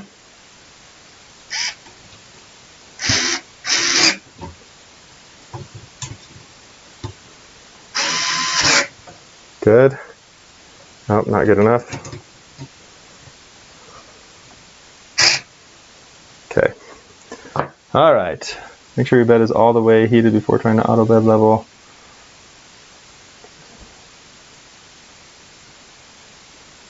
Once they are wired to the motherboard, be extremely careful.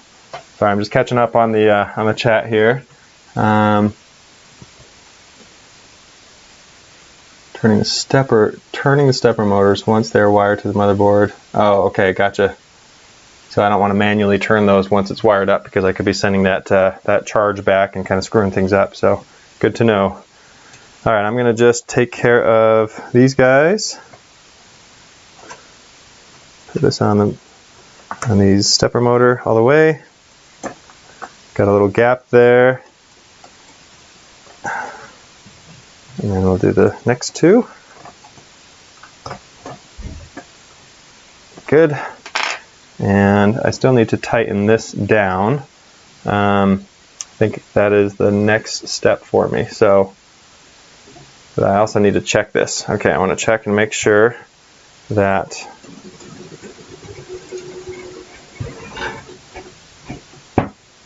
okay, same thing. I feel like this needs to move over a smidge, so I might need to adjust that.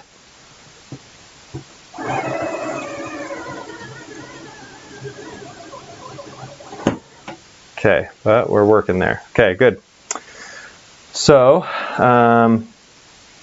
now I need to add the screws, the 4 screws that go on the bottom. I believe it's this bit. And that will hold my slider rods in place and get them all perfectly aligned. And that should be it for this step, if I'm not mistaken. Let me just double check I'm not missing anything. So I still don't see where these M4 spacers are supposed to be. It does not seem, oh, I do see it, 2 spacers. Interesting. Okay, it's saying that they go on here, actually. They go right here. And so those are supposed to hold, I mean, if anything, that would hold them, the rods down just a bit. And again, I'm just looking at what I've got to work with. And the only thing I can see is maybe from this bag with the springs. And that would work. Just feels like, why would those be separated out? There are no spacers or washers at all in the rest of this stuff. So let me take a peek. See if I can get those 4 out. I have a feeling they'll be needed for the springs, but there are extras here, so maybe we're okay. Oh yeah, there's a bunch of spacers, a bunch of washers anyway, which I'm guessing they're calling spacers. So we'll go with that.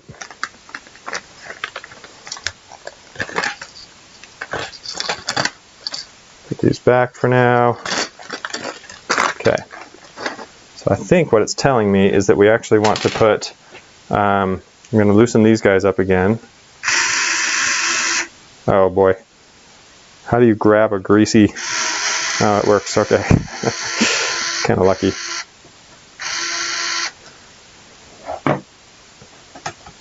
I don't see how that's going to fit. Because I think these things are all the way down. There's not enough room for a spacer in there.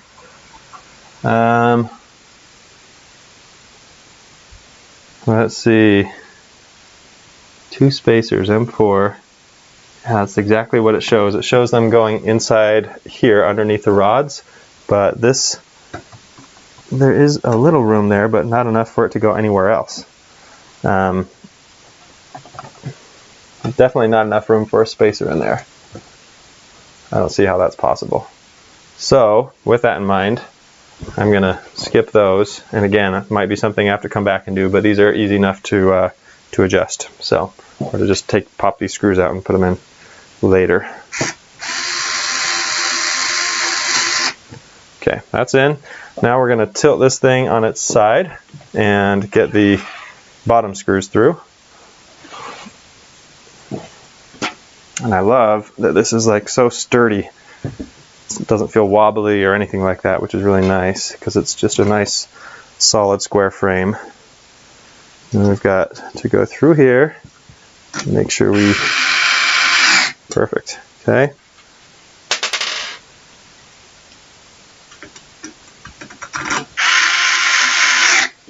Good.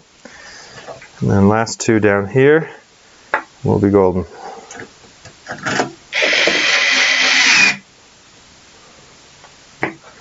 Actually, I had an idea. Now that I've got these tightened down here, and maybe that pulled them in a little bit, possibly.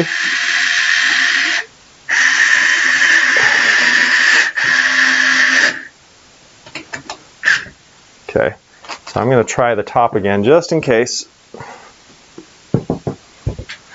In case that leaves enough room for those washers to fit in. It's possible, right? Who knows?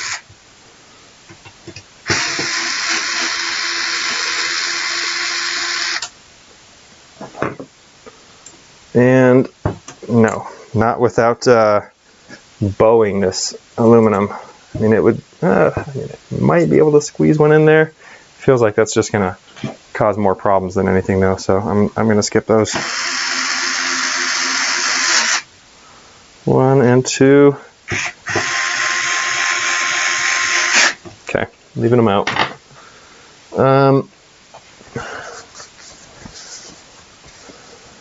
So they don't warp the frame when tightening down the screws. Yeah. So detect on the cameras. Okay. And I'm just looking right here. I'm still tight on the bottom. Like this is flat. It's not bowing up in the middle or anything like that. And from what I can tell, I'm getting the same thing up here. Not that this is a perfect measurement, but that looks really straight still. So I think we're in good shape. I'm just going to leave that. But that's something I'll come back to if I notice any issues there or anything. All right, hallelujah. We are done with step 6. So that means we are at least halfway done. Step 7 is assemble the host box. Okay, so all we need is the frame and the host box over here. Grab this.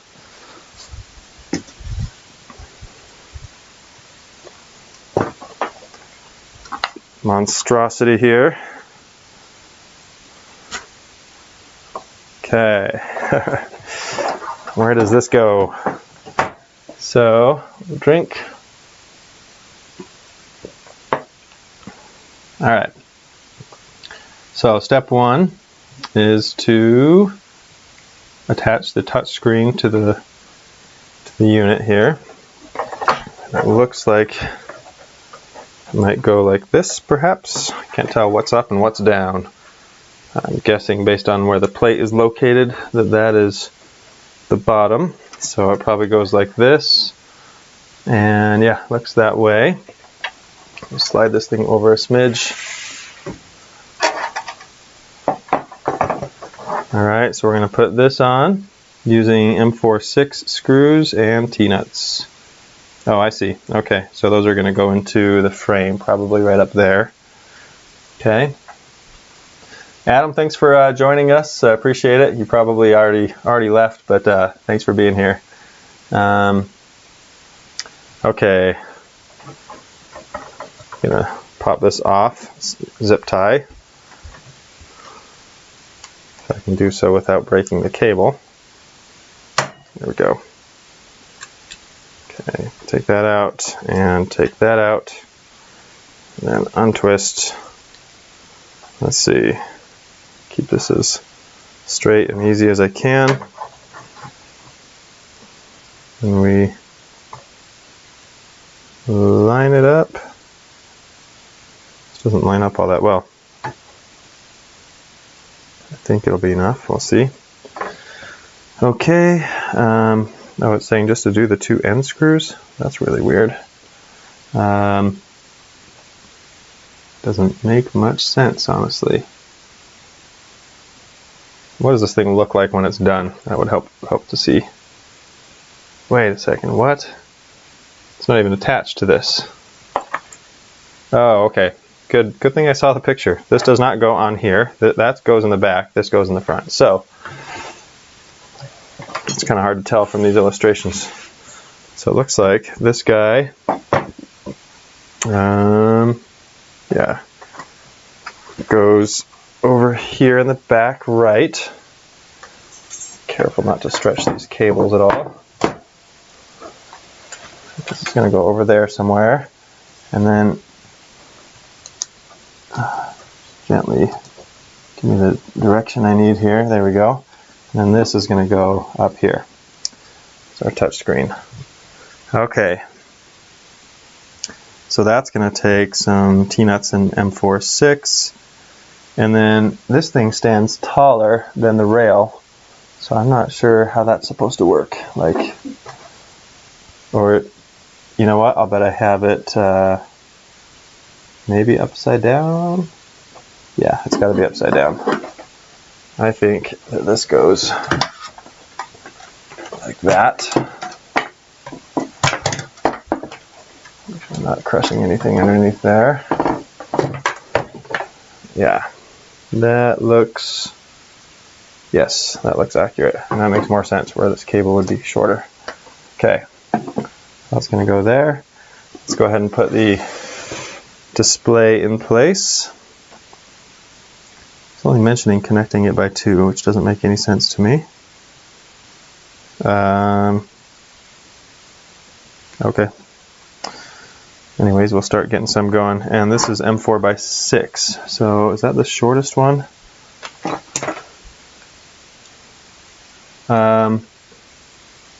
Exactly. You have to use the manual on the PDF on the card. Oh, okay. That's good to know. Been using this other one the whole time. Is the back side in front of us? Yeah, no, this is the, oh, you're right. Thank you. Good call. CNC Maker, or Jason, who said that? Yeah, CNC Maker. Yeah, I've got this flipped around, so thank you. I would have started installing all this backwards. So just to verify, yeah, this is the back right here. Yep, okay, thank you for calling that out. Would have had to redo that. So that goes there. This goes over this way. Can't remember when I turned it around, but I must have. And then this goes up here. There we go. So now we should be straightened out. Let me read through here just to make sure there's nothing else I'm missing. Okay, I got that. Yep. Let's see. Sorry, just reading through here. I want to make sure if I'm missing anything, you guys are catching me here, so I appreciate that. Okay, I am going to check out though what was mentioned earlier about using the PDF rather than the let's see, QR install video. Let's see if that's the only one. I see a QR code for a video and for contact and Facebook. But let's just see what we're working with here.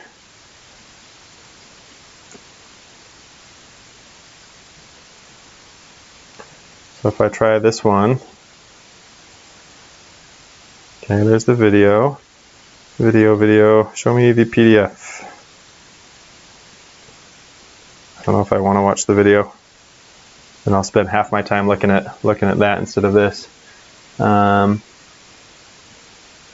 To build and use. Yeah, Colin, you're right. I haven't tried the use part, but I'm gathering that that's the case here as well. I'm just going to do a quick search for Tronxy. In fact, I'll do it over here. Let's see. Tronxy X5SA manual. Or let's see, assembly manual. Because that's true, a lot of times those are more up to date than the printed copy that gets sent out. I imagine they print a bunch and then just probably keep using them even if there's an update, because then they have to trash all of the manuals that they've already printed. I'm going to go to where we are, which is step 7 and take a look there. So I'll just kind of have both of these available for me as we go. And back over to step 7. Okay. Oh, and right you are. This is different already. There's better instructions over here that show what parts you're going to need that are probably more updated than this. So thank you. Good tip. That's awesome. Should have thought of that earlier. Oh, it's on the USB jump drive that came with the printer. Okay. And at least with the PDF one, you can zoom in and see better. Good call. Yeah, absolutely. Okay. So we use that. I'm going to take your advice and zoom in a bit on this so I can see these parts a little better. I don't know if you guys can see what I'm looking at, or you can't, but I've just got my MacBook over here that I'm using as my reference. And all right, so we're going to next take the M4x6s, and I was just about to measure those to make sure I get the right ones. Thinking it's this one. Yeah, so M4.6, and then some boat nuts, and these are for, what are we doing? These guys. Okay, so, and this one still says just to put the 2 on there, which I don't quite understand. And then, all right, might be something else that comes up later. 6 pieces. All right, let's try it out.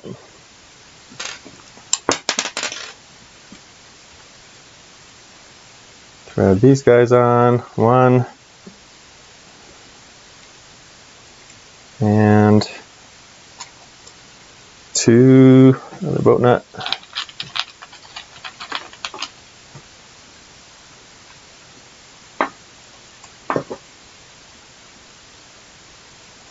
Okay, put this in place. Careful not to pinch this cable. And then, I don't know if it matters if we put it all the way to the side or what. Feels like I wouldn't want it all the way to the side necessarily. A little gap might be nice.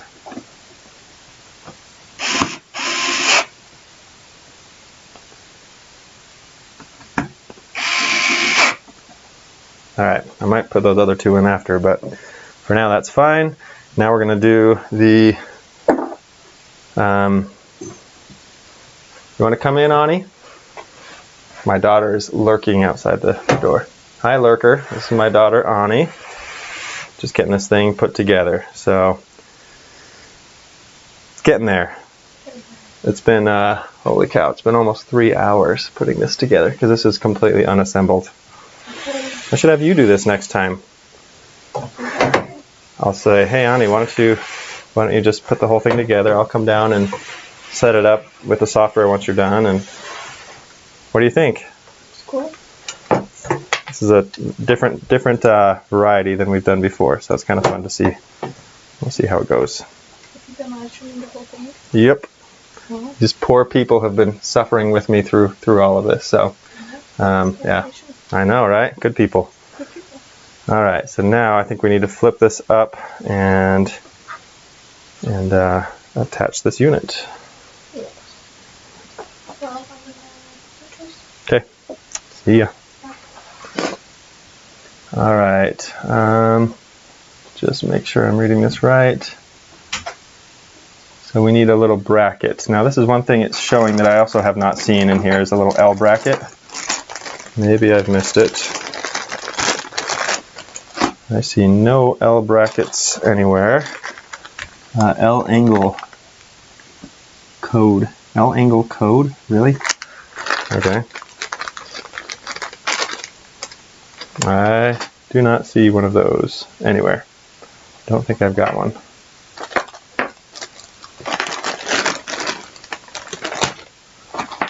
It's like half of this video is me looking for parts. Okay, I don't see it. I'm not going to worry about it right now. Oh wow, Jason, 8 hours. Yeesh. Doc Nielsen, I'm glad you're suffering with beer. Whatever it takes to get yours to make it through. So, all right. Now I do see there's little T-nuts or little boat nuts in there, and so I'm just going to go with that. Those definitely have a place in mind. Okay, the hard part is I've got to put this up without dropping anything or making a bad situation here. Okay, that slid. That's good. Got to access the bottom. There we go. Kerplunk, but we're in a good spot. So these guys all need to go into the track. 1, 2. Come on, baby. There you go. Get in there. There we go. Perfect. And then screwdriver over here. And I'm going to make sure that this is all the way in. Now the question is, I'm going to put one in right now just to hold it. That was easy. Okay, the question is, do I need 3 more in there? Because there's this whole left side that's not actually like attached to anything. And that doesn't seem right. So according to this, I would need 7 pieces of that. So yeah, I would think so. Oh, and this is where it's using maybe something to attach it down here. I don't have such a thing. Hi! We're 3 hours into the build here. Yeah. So, fun stuff. But I'm getting there. I'm on step 7 of 12. So, progress. My wife hates being on camera, so hence the door crack appearance. Let's see. So I'm thinking we do need more of these, and it's saying to use more RM4x6. So I'm going to go ahead and put, and we've got the 3 already, so I'm going to do the next 3 with more RM4s x6s. And that way, I mean, honestly, even 1 will probably be enough for this, but I'll just make sure we're good. I'm hoping I end up with at least a few extra screws and parts here and not the opposite. It's never good to have too many extras, and it's never good to have not enough either, so I'm not sure what's better. Love it when you take something apart and then put it back together and then you've got extra parts sitting around that you know were in there before. So hopefully it's not that. I'll just go ahead and use all 3. That way this will be nice and sturdy. And I think I've got some extras of all this stuff if I need it. 1. And come on, line up. Ah, that's scary. That's what I did not want to deal with. And now I got to line up everything, which is working, so maybe that's all right. I feel like that's not grabbing. I think I might need to loosen these more before I... That's what I want to hear. There we go. Okay. And then over here, just need this guy to go right there. And this one too. Got it. Okay.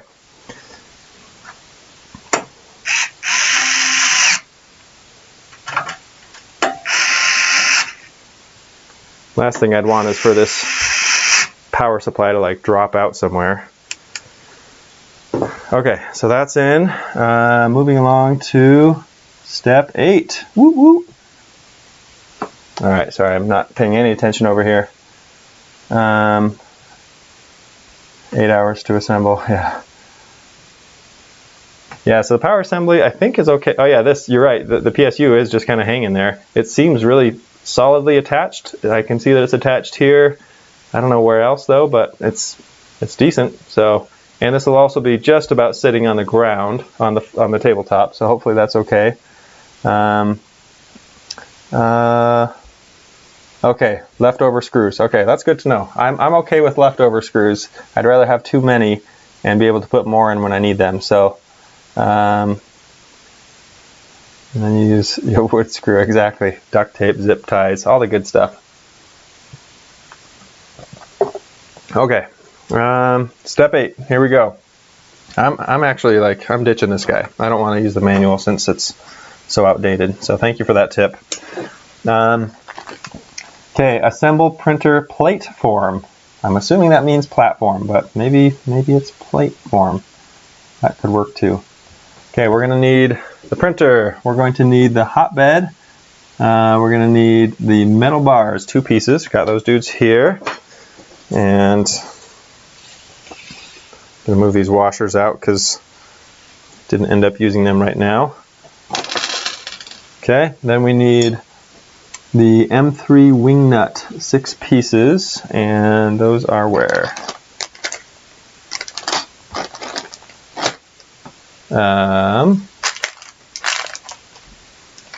Really, where are those? Yeah, what is that even talking about? Is that these? I think it's these. I think it's the bed leveler pieces here. Spring 6 pieces, gasket 8 pieces, copper core nut 1. Alright, I'm dumping these out. And there are 6 of those, so I'm going to assume they mean that, even though it looks totally different in the picture here. RM13 by 16 screw, 2 pieces. RM3 by 16. Alright, let's grab those from our pool of unknown screws here. So it's a 3, that's a 4, so it's a really skinny one. And does this have 16s? Nope. Okay, so it's gotta be this one. Yep, okay, so 2 of those. Got it. And then our springs, we got those, are KM3 by 30. What the heck is KM3? Does that have to do with the shape of the head? It's these guys. Now, there's one for you guys. Maybe you can help me out. RM versus KM. Does that have to do with the head shape, maybe? Because they do have different shapes. They're also, one's silver and one's black.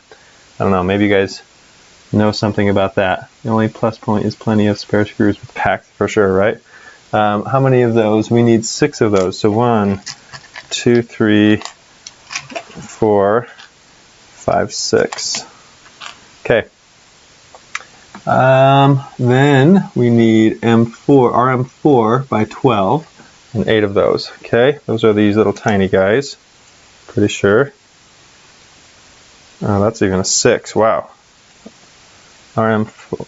Oh, by 12. Duh. Sorry, said that wrong. Okay. RM4 by 12. Okay, so we need 8 of those. Right? Yep. 1, 2, 3, 4, 5, 6, 7, 8. Okay. There's those, little by little. Then we need this toe line holder, 1 piece. It's this one. Okay. And lastly, M3 nut, 6 pieces. And we have plenty of those right here. 1, 2, and these are I think these are all M3s, so I think we're good. Alright, so we're going to take the 4 for the holes. I shouldn't have put all these on here because that's what I need now. Start moving everything around. Clear myself some space and slide this off. Oh, you know what? That's just the actual bed. The platform is what I really need, so I'll just leave these where they are. Grab the platform. Okay, so with the platform here, move that out of the way. The bed will not touch the top of the control or power unit when fully down, but I wish it even on the side of the frame, even easier to get to when working on the unit. Under means turning it over. Oh, yeah. Okay, sorry, I didn't see that one earlier. And so we're going to take these, and it's saying to orient it this way. Take these off the table for now. Move them aside. And then we put these on either side. Okay, so it looks like our screws line up 1, 2, 3. And let's do that next. And which ones? These guys must get the what? KM. Oh, really? Oh, okay. These are the spring-loaded ones. I see. So these get the KM 3x30, these long silver ones. Makes sense. Yeah, this is fun. This is starting to get to the much more familiar territory of bed leveling. 1, 2, 3. And 1, 2, 3 on these. Just make sure I'm not missing anything. There is, yeah, looks like this goes this direction because there's some more mounting screws for, I think the drag chain. And it goes up over here. 1, 2, and 3. Okay. Oh, somebody's got an answer for me maybe here. RM is typically a thickness denotation. It's usually used for plate and things like that, so I'm not sure what they're referring to. Until I fix the leveling problem with the Tronxy, I've got the VoxLab Aquila. Nice. Cheaper than the Ender 3 V2. Okay. I haven't tried that. I know there's some clones out there, but it's cool to hear that they're like actually decent, you know, they probably actually work, because I've loved the Ender 3. Haven't tried any of its clones, but that's kind of cool. All right, undo this.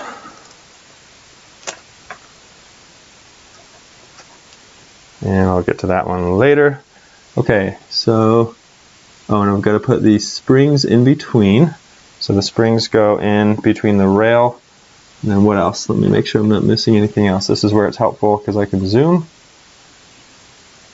Oh yeah, there's also the nuts. So where did I put those? I got 6 of them out and misplaced them because I'm awesome. Where did I put those? It must be under here. And they're not. Wow, I'm really good at this. No clue. Man, I did, right? I got 6 out. They were the M3s. And where would I have put those? This is seriously, this whole video is me searching for things. So exciting. Alright, well, not going to worry about it because hopefully there's extras. There are a ton of these little things.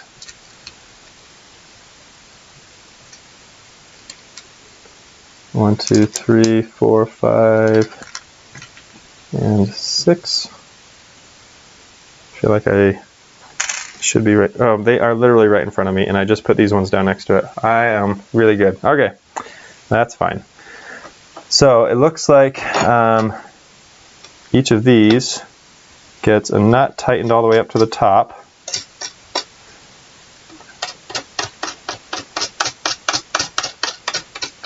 And then the spring, then it goes through the bar, and then the knobs. That makes sense.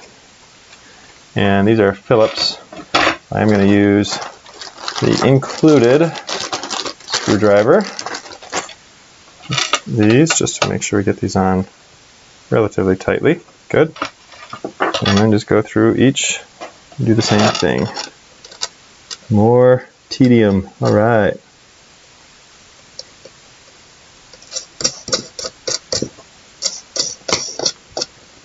Okay, tighten her down.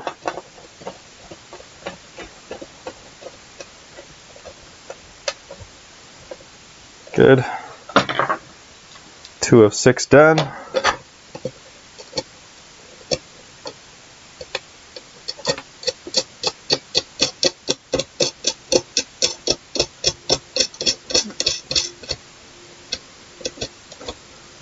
Okay. Alright, halfway there.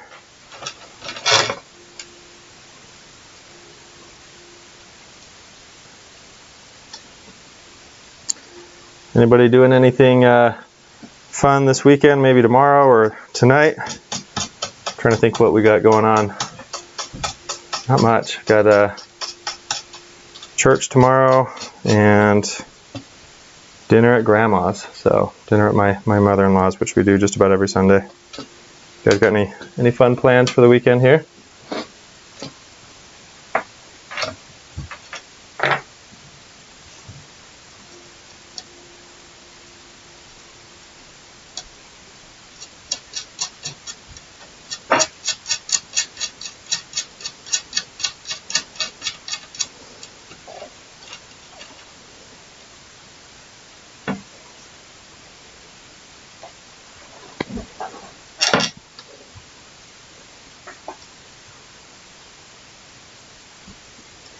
Alright, here we go. Last one. We just need to tighten them down, and then we can finally move ahead. Of course, this one doesn't want to go. Come on, there we go.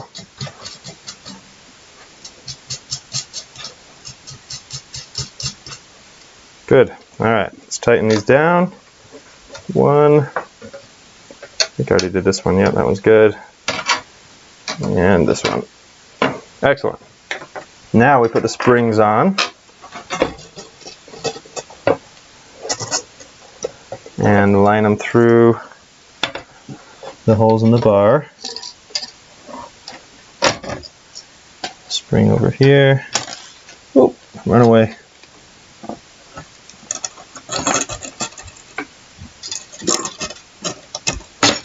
Ooh, that all came off.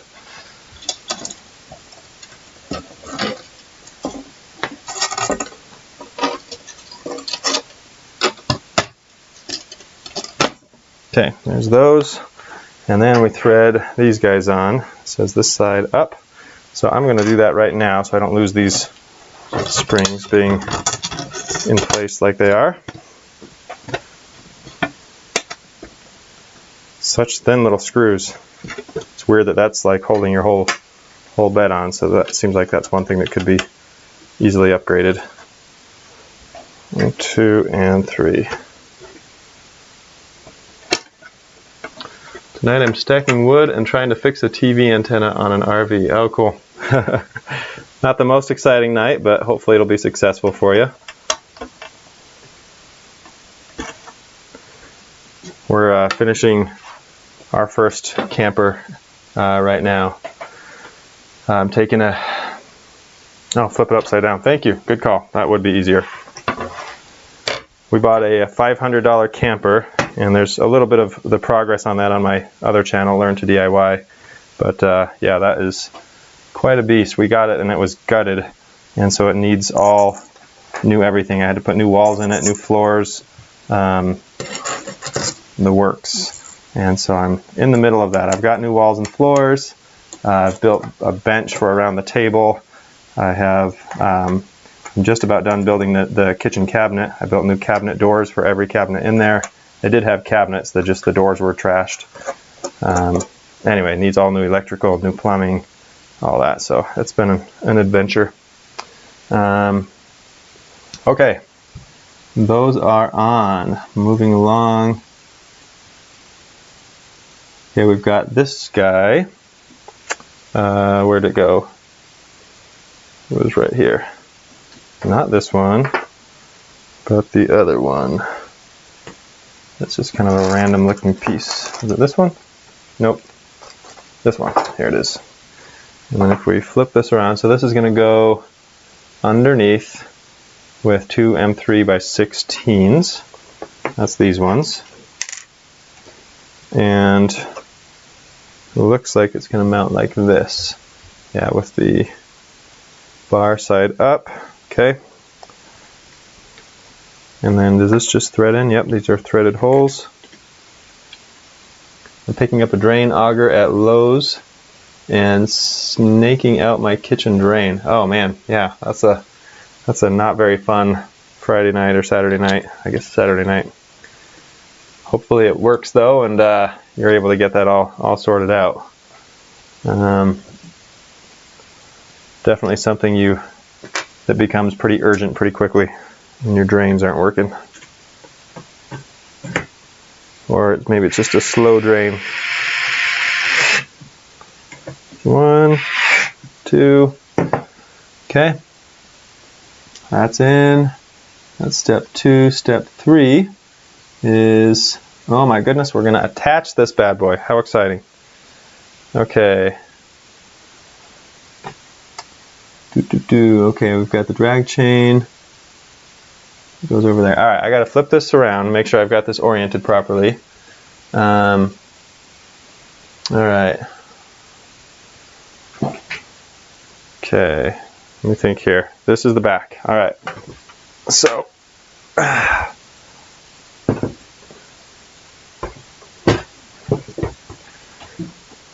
this goes over here. Now we're oriented with this towards the front again. Okay, and then if we take this, flip it around towards the front. Which way does this go? So that goes on the rear right. So basically, we're going to have this thing go over here, like that. Ooh, exciting. Starting to look like a real printer now. That barely clears the knob here. That's interesting. I mean, it is just about touching. Interesting. All right. So then we're going to put in our 8 M4x12s. We've got those right here. And then also we've got to put in our drag chain. And that's got the M3x6s. Did I get those out already? 2 M3x6s that go in there. T-nuts, and then some M4/8s. Okay, let's get to this first. So one thing at a time. And do these just go on top? It looks like they do. Oh, or do they go underneath? Actually, it doesn't show that. That'd be nice to know. Because technically, this could sit all underneath these bars or on top. I'm not sure which one is the case. Okay, well, I think it's pretty obvious then, because there's bigger holes on the side plates than on the bed bars. So it must go underneath. And no washers on these, I guess. Okay, there's one. And 2. Just doing hand tight for now. Oh, I just realized that's not very smart. I don't think I'm going to be able to... Yeah, I'm not going to be able to put those ones in. I got to put them all underneath first, and then start tightening them on. And that's the wrong size bit. What is the right one? Probably this guy.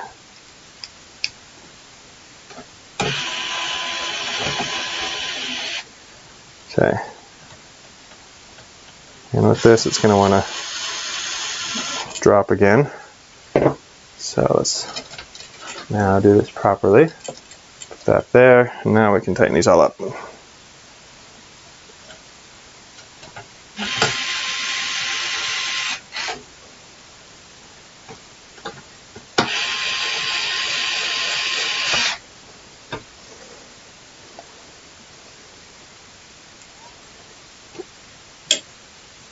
Okay.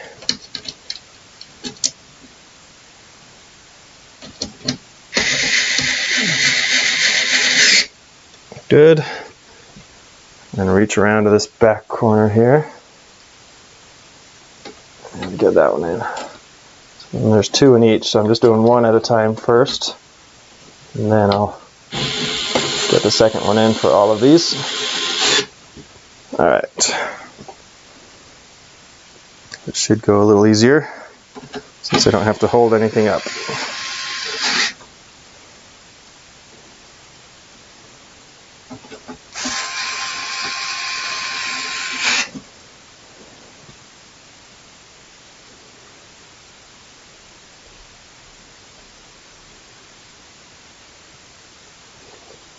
Alright, let's see. 8-inch 3-layer colored hedgehog planter for my niece. Just changed the 3 filaments as needed. Oh, that's fun. It's cool to do multicolored stuff just at layer changes and stuff.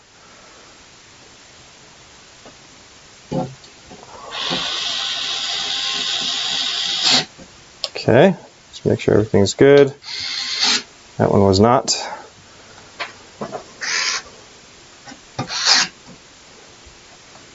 Just checking.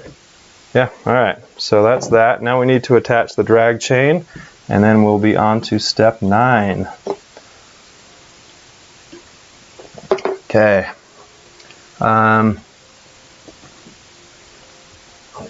Okay. So it's saying that that needs to go over here. I'm going to rotate around and get the back facing us. And we've got 2 bits to work with here. So we've got this one that goes here, I believe, and then this one. Does this go on the bar? It must. And then all these wires attached. So I'm thinking it goes like this, basically. It doesn't quite line up. Causes a little diagonal on there, but not much at all. So, oh no, am I reading that wrong? Yeah, okay, maybe it goes down here. And then, yeah, attaches, yeah, to these guys. Looks like, okay, that's better. So let's start with motor drill thing. Where'd it go? Right in front of me, my goodness. Okay, so I'm going to start by, oh, and I can't even use it because this is in the way. I'll start by loosening these up. I'm actually going to have to break out the Allen wrenches for the first time in this project. I need that short reach angle there. Yeah, Doc Nielsen, we're hanging in there, right? Thanks for being patient. Only the one mess up so far. Oh, you did a week-long print of a Mandalorian. That's a really long one, wow. I think that's about the longest I've ever printed, was for about a week. You must have had the resolution set pretty high, Jason, on at least 0.2 or 0.1. Let's see, which one do I need here?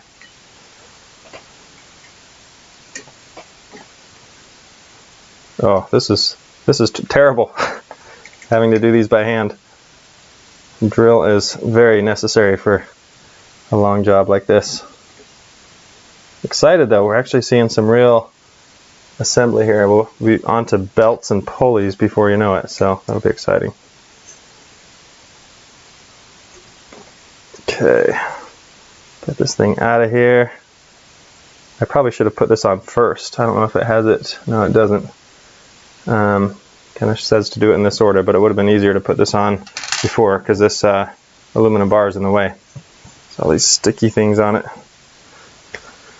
Okay, so this one is for this piece to be attached. At least there's nothing in the way, so this will be easy to put on. Just have to hold it up while I do it. Come on, little guy. Go. Ah, fell off. I'm going to put it on the Allen wrench to start. That'll help me drive it into place. Oh boy.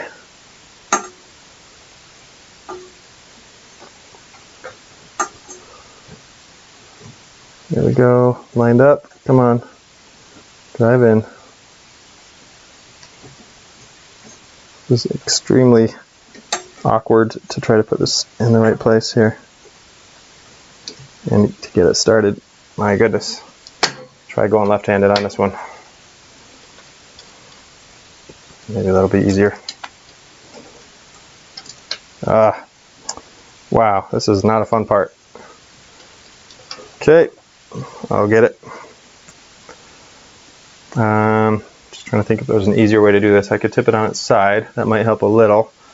It might hurt a little too, so I think I'll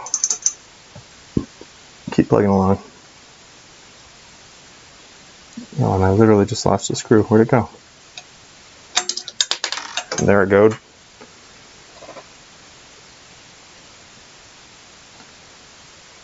Jackie from Malaysia.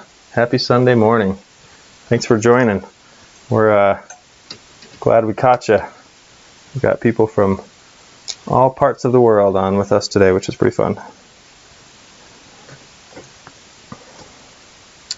One of the guys who I just hired to start editing my videos lives in the Philippines, and it's kind of fun interacting there because they're 14 hours ahead of where we are here, and so it's always, he kind of works my hours a little bit, but it's always interesting thinking that he's more than half a day ahead. And then New Zealand is, what is it, 18 hours ahead, I want to say, from where we are here, so pretty wild. Finally got that first one in, and now I'm going for the second one, and hopefully I won't have to do much more without a drill. Boy, does that make this type of job easier. Almost there. Good. All right. Mission accomplished. So next we've got to attach this down here somewhere, and the thing I want to make sure of is that as the bed goes all the way up, that we've got plenty of room here for this drag chain to move along. So let's see, pause the print, working on a new build, B25 Mitchell. I don't know what that means. I think he had it at 0.012. Yeah, that's pretty tight resolution for the helmet, but I'll bet it came out great, especially if it wasn't too slow, or moving too fast, I mean. Yeah, that's fun. Planter took 11 hours to print. Luckily, I can't hear it with the doors closed. It's in my spare room across from my bedroom. The printer's silent, but motors are loud. Yep. Jason's in Kentucky. Awesome. And Colin in the UK.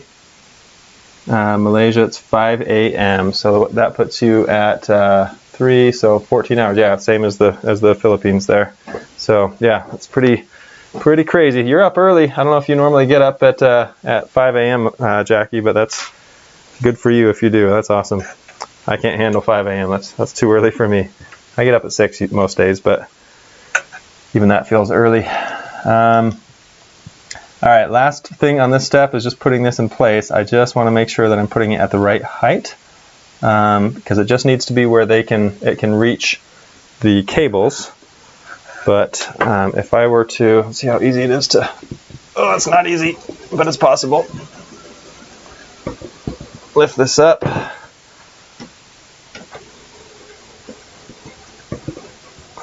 There we go.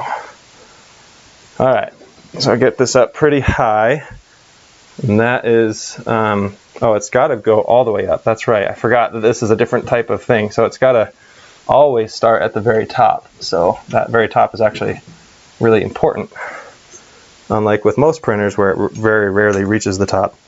All right, we got plenty of room here, so this can be all the way down here and still reach. Good. So we're in good shape. Oh, 10 p.m. in the UK. Okay, nice. Yeah, definitely got all kinds of time zones going on here. The beauty of YouTube, right? Okay. Loosen these, and then I'll be able to, oh man, these are buried. It's another one I'm going to have to use the Allen wrench for. These are buried behind the wires. There we go. On the bright side, these should be relatively easy to tighten. There we go. Okay. Now I'm just going to put these in place, and then we will finally be done with whatever step this is. What are we on right now? Step 8 of 12, so that'll be officially 2/3 done. Yeah, this is definitely the longest printer build I've ever done. Usually they're so much more assembled and it goes a lot faster when it's mostly done for you. But for $205, can't complain too much. Okay, so line all these up and then drop them in. Oh, which one does it go on? I guess we'll go on the inside one. That looks the easier fit. Okay, perfect. Tighten these down.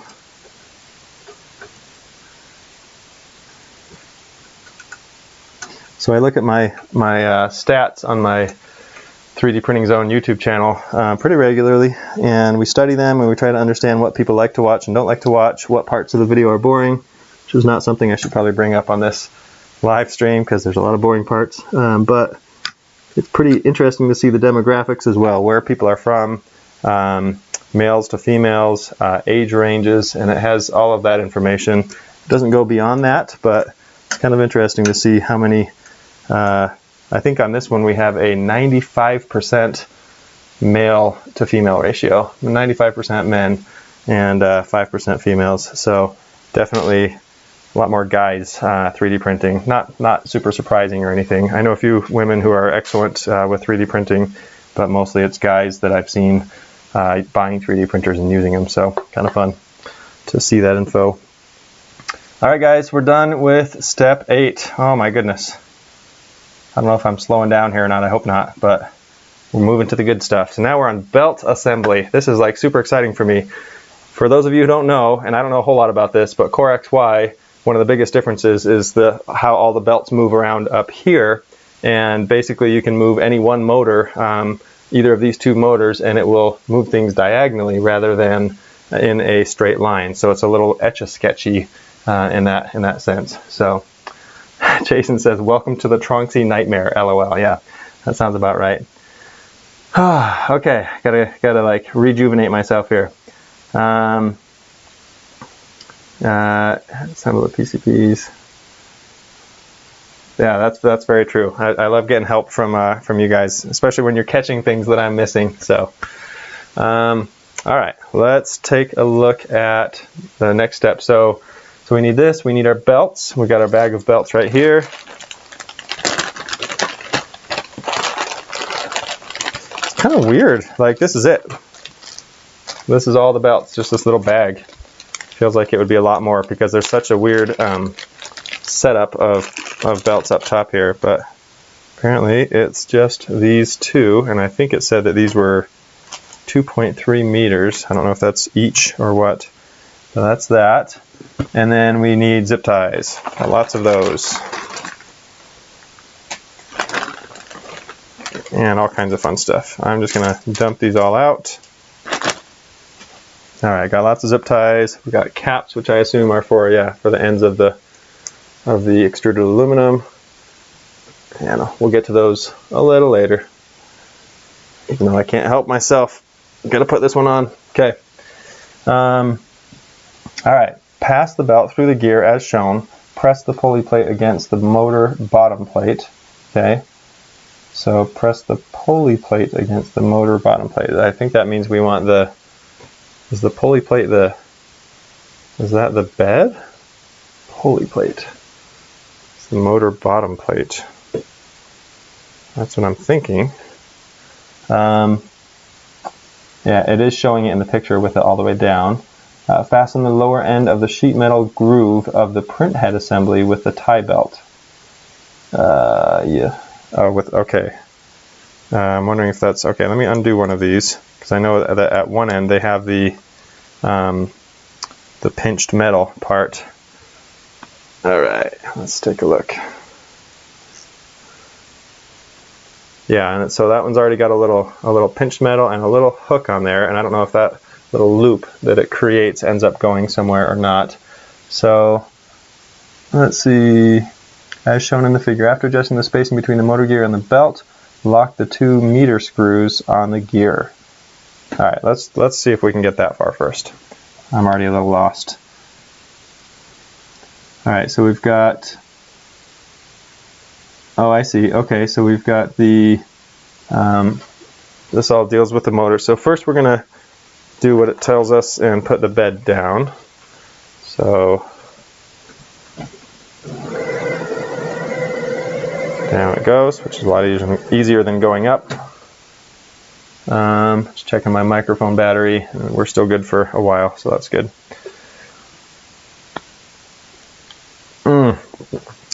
My Jumex nectar is gone. All right, I'm gonna have to get something caffeinated here shortly. Okay, so that's down, and then we're gonna take a look at the top here. I am backwards at the moment, so let me flip it around just so I'm seeing it the same way as the imagery. It must be sitting on something over here on accident. Nope. I think I'm okay. All right. So now belt diagram. So one end goes onto here. Oh, okay. So it does have a little slot here for feeding the loop onto. And the first question is, which direction does this go, with the teeth in or out? And it looks like they go against the motors, so it's going to go this way would be my, well, actually that depends. Sorry, I got to make sure I get this right. This one would go this way. Okay. So I've got the teeth facing the front on the belt. So I'm going to slide this on and wrap it around here, making sure there's no twists or anything. I just realized I haven't checked the chat in a little bit. The routing can be a bear. Okay, I'm prepping myself for this. Oh my gosh, in Malaysia this printer is selling for $715. Wow, that's way more. Mini lifting chip. Yep. Gotta feed the dog. Oh, really? Jason didn't have loops on his, so I'm glad they come with those now. Okay, this goes into the higher belt here. It must, because, yeah, this one does. And then it goes around here. My goodness, this is craziness. I've just never had to do this before, so it just seems like such an unusual pattern. And over here,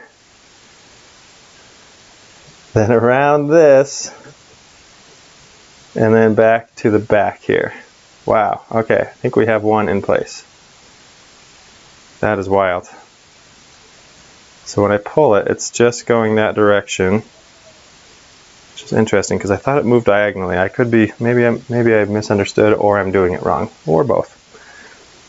Okay, so this is going to feed through, and we're going to have to clamp it off. Now I know that on CoreXY, it's pretty important that you get the tension just right on these. Right now I think we're a little loose, but I'll check this out in a second. Let's see what it's telling us. Okay, so green goes around there, to the back, and that's the motor. Okay, good. So that's our X motor that we've just connected. And the motor pillars for the height. Okay, yep. So I think we're, well, you know, I'm second guessing here. Oh no, that's right. Yep. So the X motor has a taller, the gear is up higher, the serrated part, and on the Y it's lower, which matches perfectly with what we've got. So I think, and I've got the higher up here, the higher one here. It goes tall over here, and the higher one here. So I think that's all right, and it seems to flow nicely. This is definitely taller than the X motor, though. It's taller than either the X or the Y, so I don't know that there's much that I could do about that, other than adjust that, because there is a step screw, or a set screw, on the shaft of this motor, so I might want to lift that one up a little bit. I'll have to see about doing that. Yeah, in fact, that might make sense, but for now I think we're able to connect these. Now my next question is, how do I let go? Is this it doesn't seem like this would be a zip tie kind of thing, but maybe I'm wrong.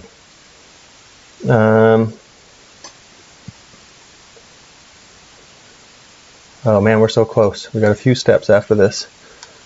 Okay, sorry, I got to read this while holding this thing in place. The belt spring tensioner on mine, and it works great. Oh, that's good to know. One motor, the head should move diagonally. And that's the part I'm worried about. It's not. So if this motor moves, why isn't it moving diagonally? Maybe it's because I have to have them both hooked up first before it will do that. That's what I'm suspecting. I will see. Okay. All right, so yeah, the motors are matching the pulleys, so I think we're in good shape here. I want to let go with my left hand, so I think this just gets zip tied, which seems really not enough to me, but lock the 2mm screws on the gear. Oh, okay, that's what it was talking about. Yep, that makes sense. Loosen the motor base plate screw, pull the motor assembly outward, tighten the belt. Do not force too much. Okay. Got it. Yep, so I am going to have to adjust the height a little bit on the pulley of the motor. And then it's talking about adjusting basically where the motors are to adjust tension. It doesn't say anything in here about how to fasten that on, but it looks like I'm seeing a picture of zip ties, and that's one of the things required in this, so I think that's what we're doing. Now luckily, because it's teeth against teeth here, they should kind of hold themselves together once I zip tie it on. This is a little tricky to do without an extra set of hands, but I think we can get this. Okay, so zip tie is in, I'm tightening it down now. I'm going to keep this as close to the end as I can, because it seems like that would be wise. And if I'm not mistaken, I can let go. Whew, okay, good, progress. So I think that's one belt. This one does still need to be adjusted to go a little higher. I'll do that momentarily. I want to get the other belt on and test out the diagonal movement and see if that's working as it should, because I'll be a little bummed if I've done something wrong and it's not working. So let's see. Unravel this guy.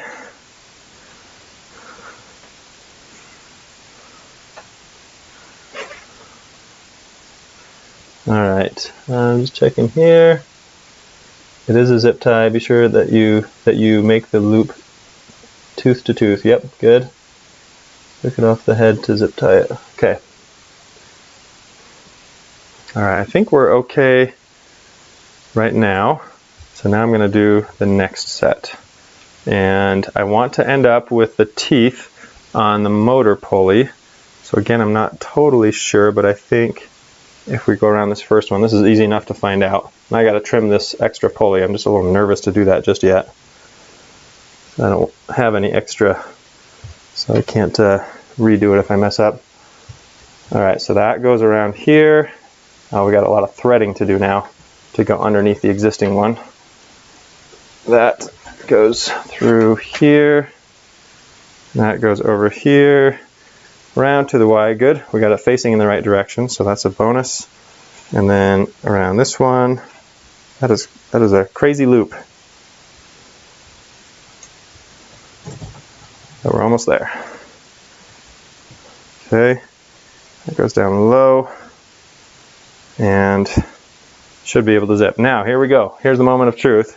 Now that they're both connected, hey, look at that. If I pull on anywhere on here, it moves diagonally. I don't know if you can really see that well in the video, but it's working. That's pretty cool. That's success. And I assume the same thing with this one. Yep. Diagonally, so it's moving both right now forward and to the left. Very cool. All right. So I think we're okay there. I'm going to go ahead and zip this one. And then, before we trim, I'm not going to trim for a little bit. That part scares me a little. I can trim some of it. I just don't want to trim too much and make it shorter than I need on accident. Again, just trying to get this zip tie through. There we go. And tighten it down. Make sure our teeth are locking. Good. Okay. I think we're in good shape there. And ta-da! Very cool. I like it. That's a big step right there. All right, happy about that. Okay. So next, that was step 9. Oh my gosh, we're so close. Step 10, assemble parts, specification, and quality. Assemble feeding motor. Okay, yep, that would help. And there are no words on this one. It's just this guy, and this goes where? On the back of the, okay, I'm still front facing, and so it goes back there. And what does it want me to do? I've got two boat nuts on here, and loosen those up and just put them in place. That's all it says. Okay, I can do that.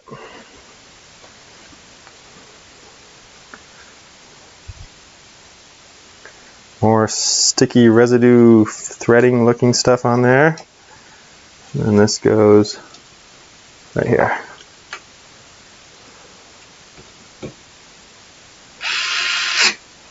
One and two.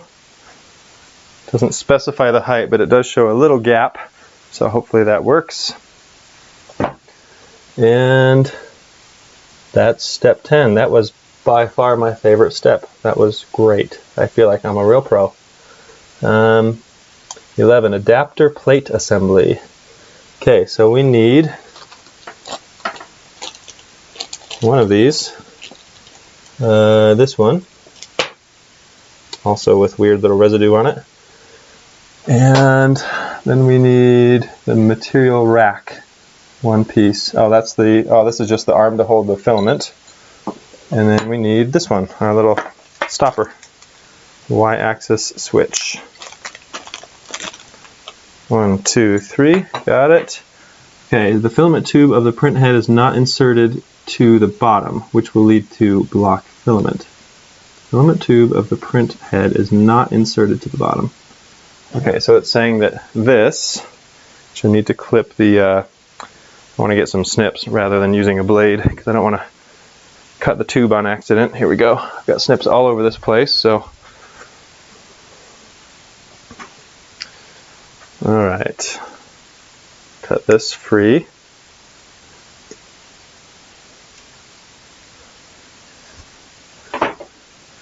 And this is going to go, I assume, down there, but this, there appears to be a runout sensor. Looks like it's going to go in here. Yep, that goes through there. Now how does that work if that's in the way, or is it in the way? Oh, this probably goes on the other side. I get it. Okay. So the arm, okay, so it goes arm first to hold the filament, and that goes out like that. And then after that we have our runout sensor mounted on there. So it flows through, the filament flows through here and into the extruder, which is connected here. Got it. Okay. So I'm going to take these all with me. And then where's the y-axis? That's on, that's up here, which makes sense. So that way when this slider plate moves along and hits the y-axis switch, then it knows it's at the end. Okay, good. This is actually making sense. That's good. Unlike half the steps. Alright, this goes in here, and I know that these guys lock, and that's all I'm going to do. I'm just going to barely have it in there, and this feels weird having this like just hang out on top. It seems like that could be problematic. We'll see, I guess. Alright, this has to be high enough for the filament to still sit underneath. So why don't we do a little real-world test on that. Got so many spools. I need one though that's not attached to anything, and I just put them all away because I was trying to clean up a little. Let me grab one out of here. Need a full-size spool. Let's go with this. Got some gold left. Alright. Basically it just needs to be, yeah, this can be really low and still work. That's all I needed to know. Okay, and then we'll tighten this up. Ah, too short again. I need to use the Allen keys. Alright. I think it's this one.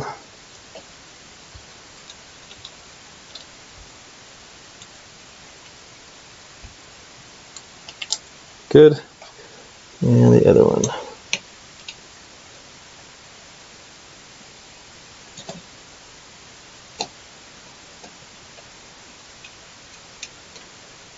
Get these guys tightened and in place.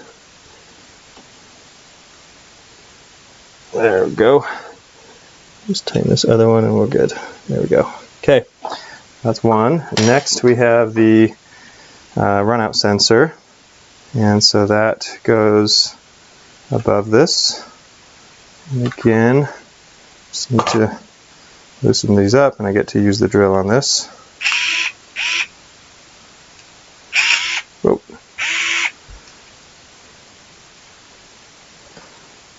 Put these in place. Excellent. These seem like they'd be easy enough to adjust later as well if I needed to. That one did not turn. There we go. That turned. Okay. And then lastly we have our switch here, which looks to go like this, and then that would touch it. Okay. It's the only way it can go, so that's got to be it. I like how the steps are getting easier at the end rather than harder. I very much appreciate that. Now I don't know exactly how far along to put this. It's showing it pretty much, or almost to the end. Yeah, pretty much to the end. So we'll go with that, and I can always move this one later. One.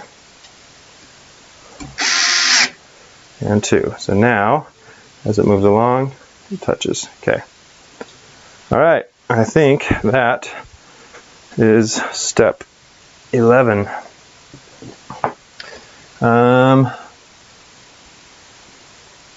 Just catching up over here. Oh, okay. Yeah, some upgrades to make. I'll definitely be searching for those.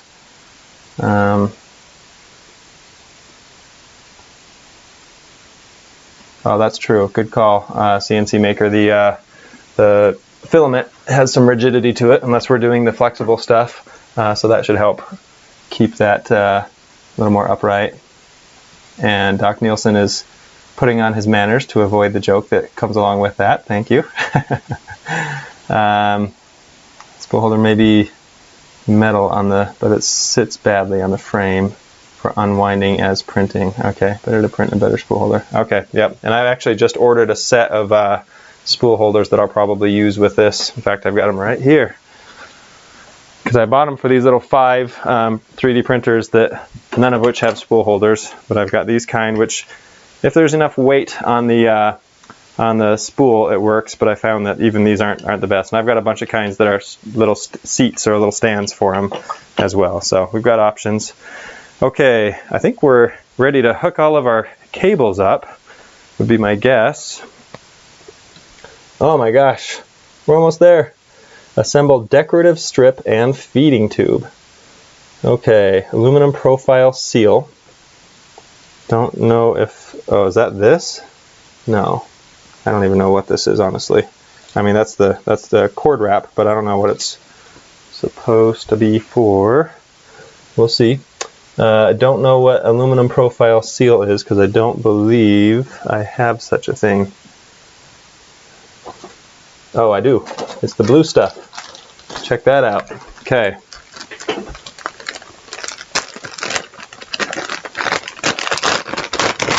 So this is the accent color apparently for this. Got all this lovely, got a good amount of it. And they're recommending to put that on the front here. Should I do that? Do you guys want me to do that, or should I skip that for now? Because I can cut this to size and then slide that all in there. What do you think? I mean, I'm not sure. I don't know if it's a waste of your time for me to watch me do that or not. So let me know if you want that in there. And then we've got the end cover, 8 pieces, right? 1, 2, okay, yep. And then we have our print platform sticker, as it were. Hi, Ani, you're back. Okay, can you just make sure to close that door? Okay, thank you. Oh, I'm dropping, oh no, I'm dropping pieces. But there's all 6, so we got them. Okay, clean this off. Yes, later, mate. I did mine. Okay, sounds good. Mavic drone flyer. Hello from the UK. Welcome. I am a fellow Mavic drone flyer. Although last time I flew mine, I crashed it, and so I am currently a Mavic drone owner, not a flyer. Oh, and these get clipped on. Okay, see, this comes with clips. Not my favorite way to do this. I might put a new bed on there. That is a big size, and it's kind of an unusual size. A little bit. We got here, we got an extra stop. Okay.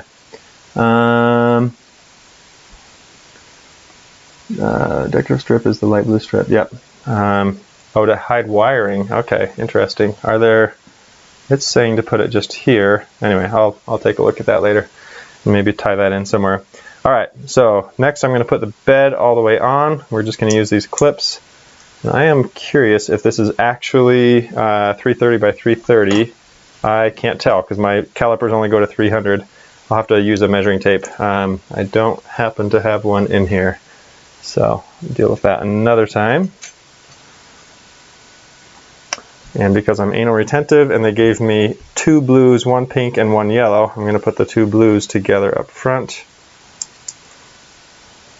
So close, almost ready to try or potentially at least, I don't know if we'll get it working or not, but try a print on this thing. Finally. Okay, it's all on there. I'm just going to leave the handles hanging out. And then we've got our end covers. And again, I'll do that later. I don't want to waste anyone's time with that, but it does come with all of these little snappy end covers to put on. I've put one on in one of the corners back there somewhere. So that's an option. And connecting wire.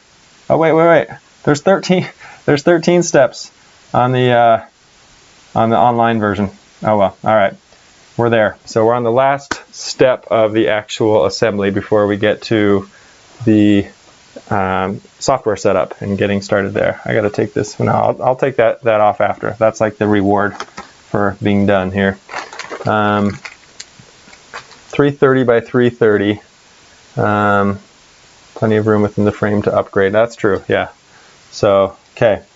Yeah, that's a nice big bed. I'll have to see if this one works okay or if I want to put something else on there. Okay, now we've got all these things to hook up, and then we get to power this thing on and finally see it in action. I'm pretty pumped for that.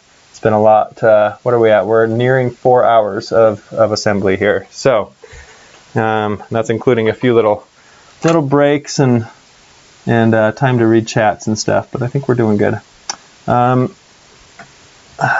That bugs me. All right, so let's connect this stuff. Let's get everything working. So over here, gotta have. Oh, this wiring is on the chain, so we're okay there. And then I think I'm just going to go through this and hook it up myself. I don't think I need this all explained, but I will. That's the common, I'm a man, I don't need instructions. But I've hooked enough of these up that I think these will be fairly self-evident. If I'm wrong, then I'll go back to the instructions. And I'm often wrong, so we'll see.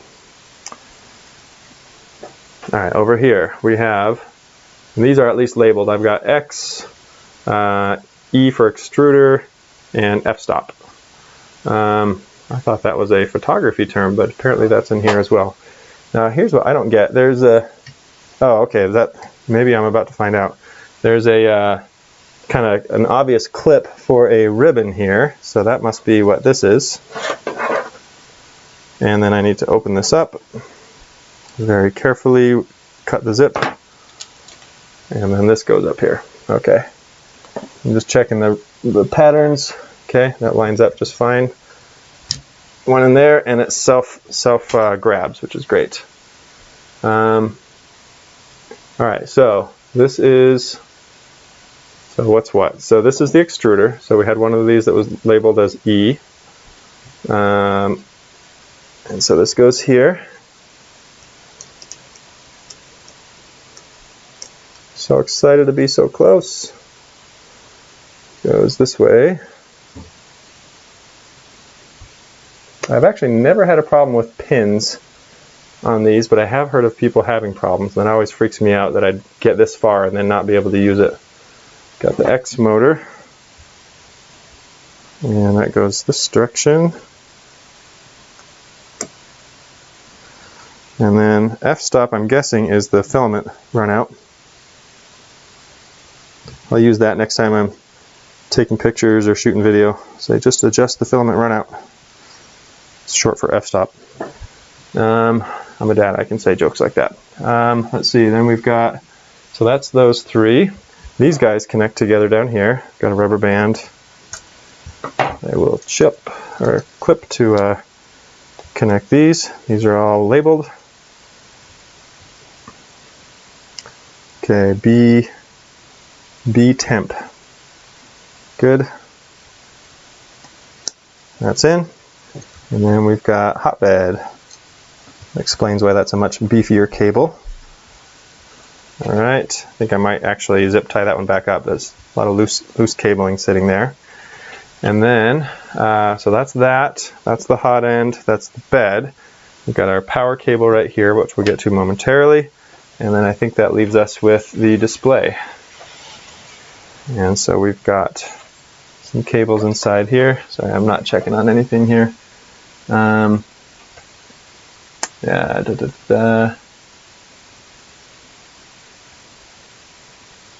Flex my minute 13 red. Yeah. Nice. Okay, yeah, I might go with a mirror option or a glass or something. Like I say, I'll try this one out first. We'll see. Maybe it'll be okay. Now we've got the Z motors, and that is what we have here. Z1 and, oh no, this is another stop. The Y stop that goes up there. Is that Z?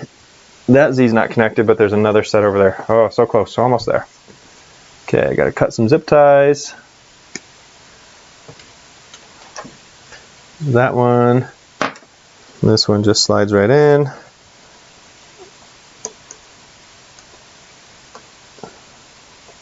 Okay.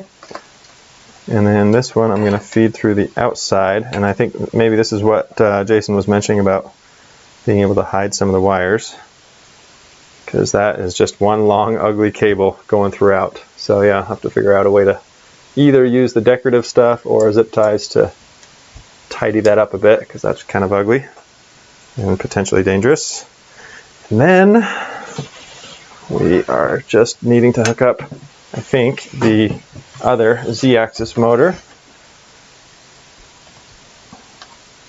Once I can clip the zip.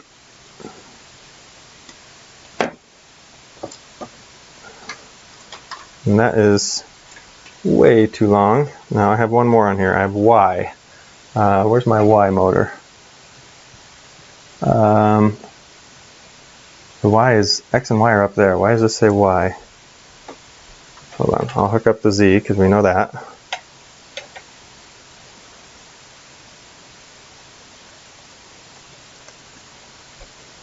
think I can. Okay, what am I missing?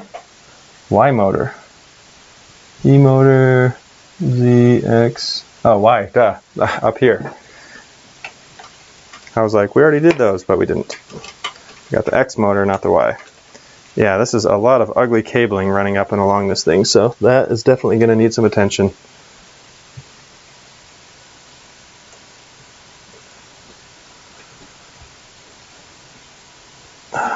Come on. Don't be difficult. You're the last one. There we go. Okay. Oh my goodness, folks. I think this thing might be ready to power on. All right. Just checking the manual. Connection cable, Y stop, F stop, good. And then it just goes through a walkthrough of the loading and unloading materials. That looks all pretty straightforward. Leveling. Okay, we'll get to that.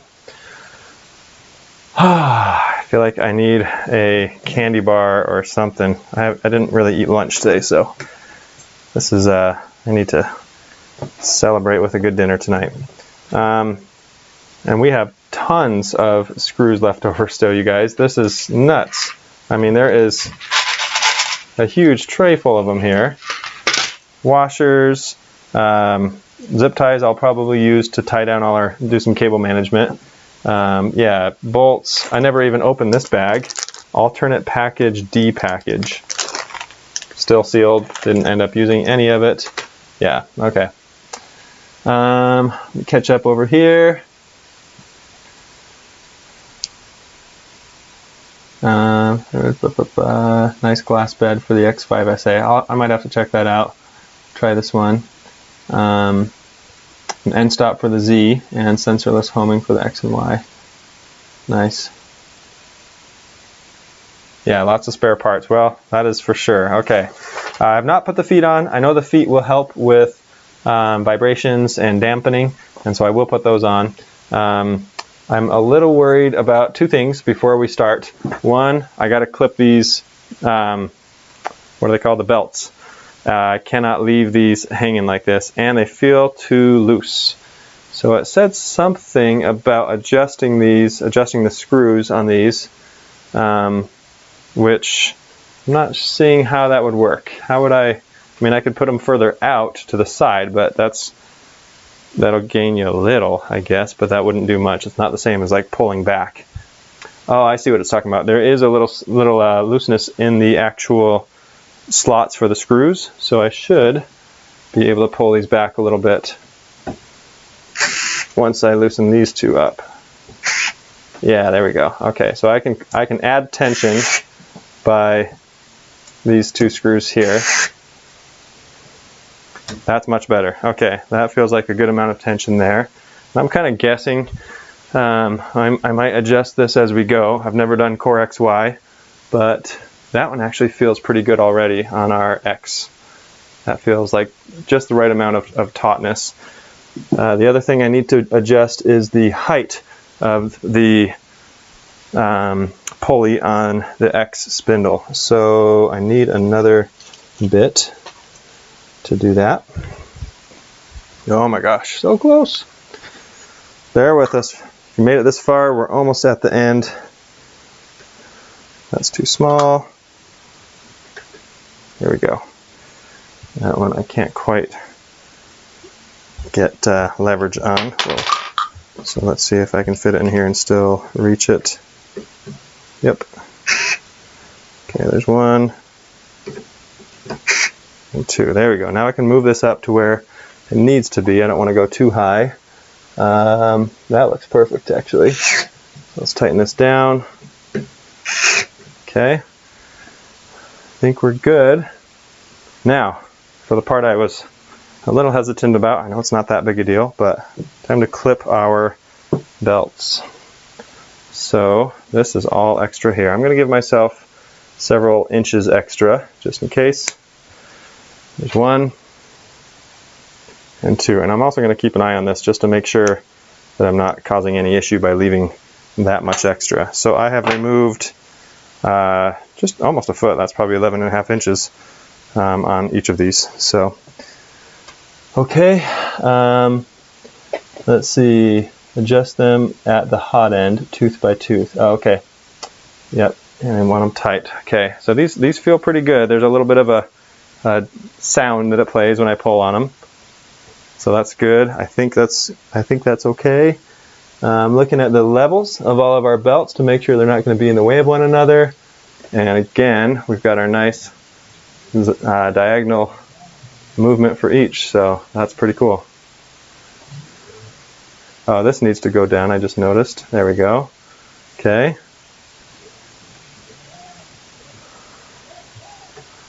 And this will come over here. And then this will stiffen up a little bit once oh, there you go. There's more fodder for joking. When I put the filament in there. Okay.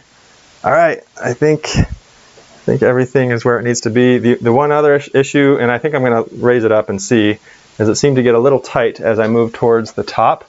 So I don't know. In fact, I'll just measure. This will make this easy to see and find out if these are equidistant.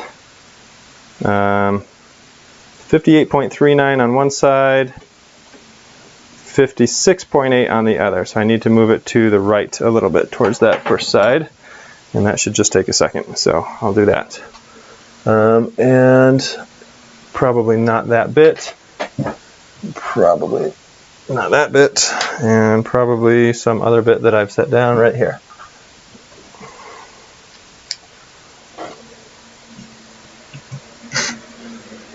One and two. Oh, and it just moved itself, so you can tell that it wanted to go that way. All right, so now 57 and 57 is what we're going for. Okay, somewhere right in there.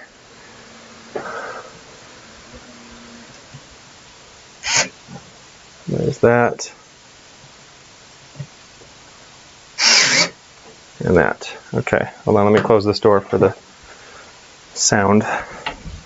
This door doesn't like to stay closed very well on its own, depending on the season. Okay, and I think that one was the bad one. Let's just double check over here. 56.8 and 58 again. So those are a little off in the same way. The millimeter. Bear with me, almost there. Just want to make sure I'm not causing any issues when we go up top here to raise this up to the full height. Okay, now I can move it over a little, tighten, and hopefully we're done. Okay, let's power this thing on. All right.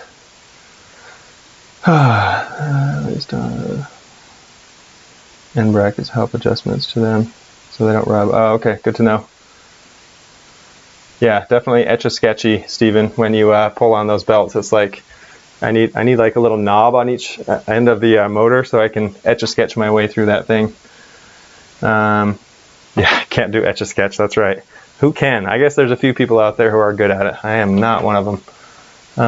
Okay, just checking everything. I think we're okay. I am ready to plug this bad boy in. So let's untwist our cable here.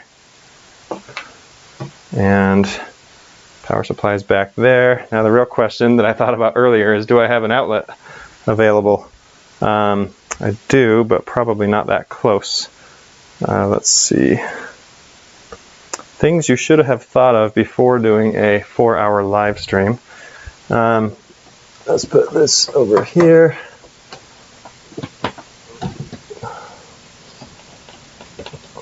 Oh, the other thing I want to check, oh yeah, here we go, 115 versus 230. Okay, it's on 115, good. In the US, that's what we need. And then, will this reach? In fact, here's what we'll do. I'm going to switch cameras, and we'll move this over closer to me, and therefore closer to more outlets. So give me one sec, and we'll turn the Sony back on, which is all washed out right now for some reason. But let's see. Don't know why that's so bright. Let me see if I can fix that a little bit, and that'll give us enough room to put the printer over this way.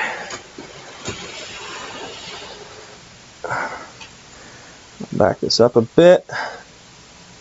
Can't go much more than that.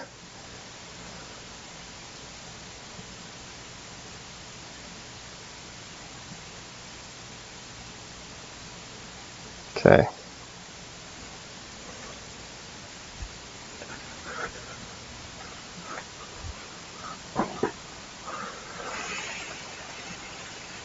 All right. Let's see. I can't tell. There's such a lag. I can't tell if this is still. Oh, there we go. Okay. There you go. There's the front. Now you can see you got a front row seat of what's going on, and I think I have enough room to plug this in. This guy over here, putting on my seat belt pretty much. Okay, we are plugged in. We are on 115, and that's actually really hard to see. But yep, it is. It shows it right on there. It says 115. This stuff can all move over. And this is in the way a little bit. There. All right, here we go. Let's turn this thing on and see if it moves and works. I'm just looking real quick to make sure there's nothing that's obviously going to snag or anything like that. I don't see any, so we have juice. We have a jaunty jingle.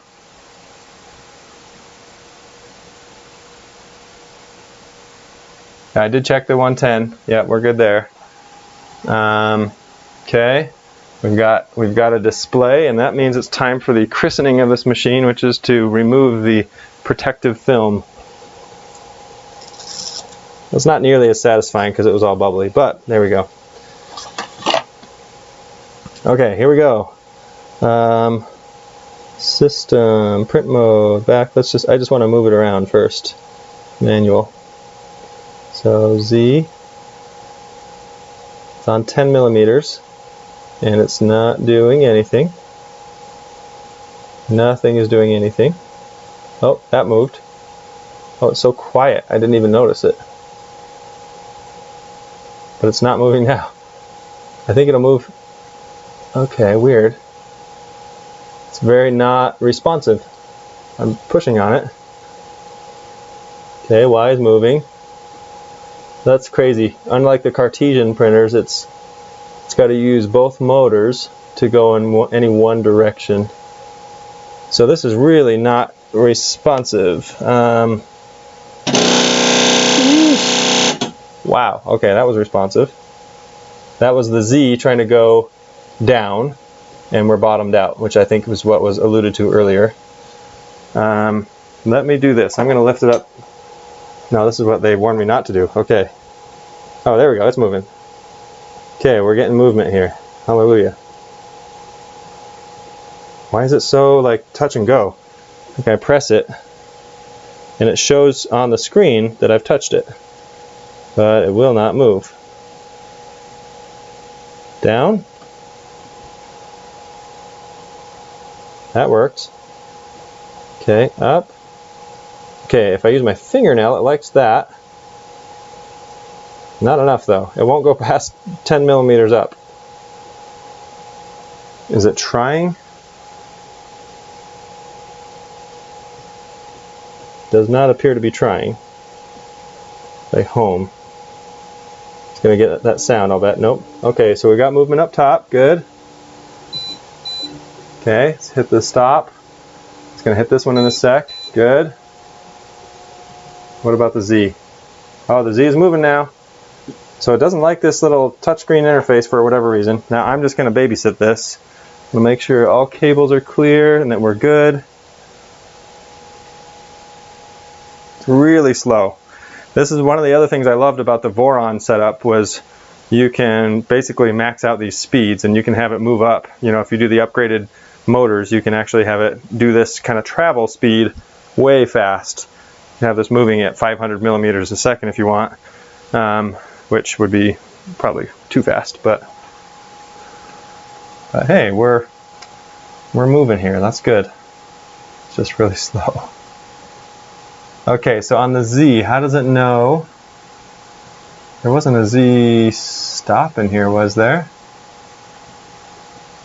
Should I tighten these all down just in case? I'm going to.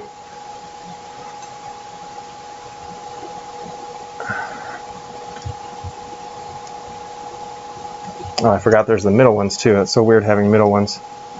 And only on the front and back, not on the sides.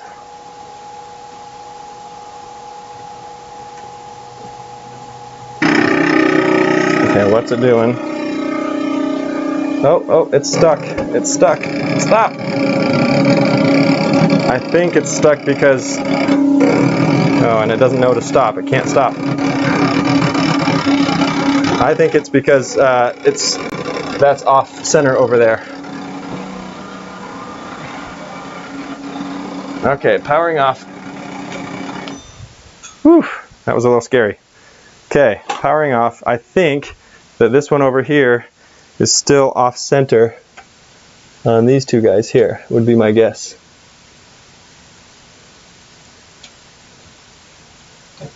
Yes, that was it. They just shifted. Okay.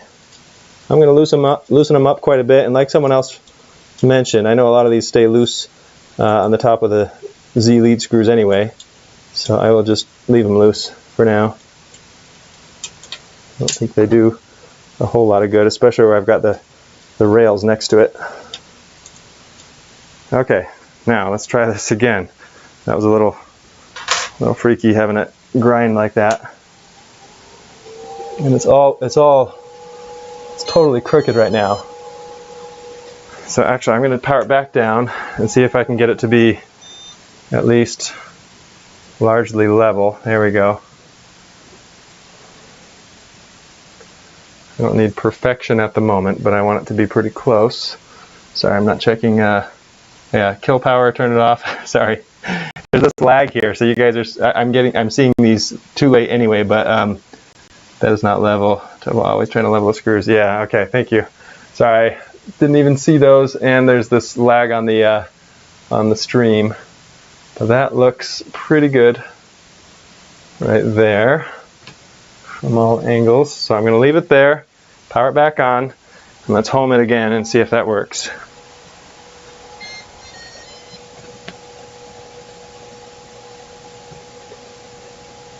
It's going down. Make sure there's enough room for that to move. Again, I'm going to tighten these up some more still. Bring this bed down.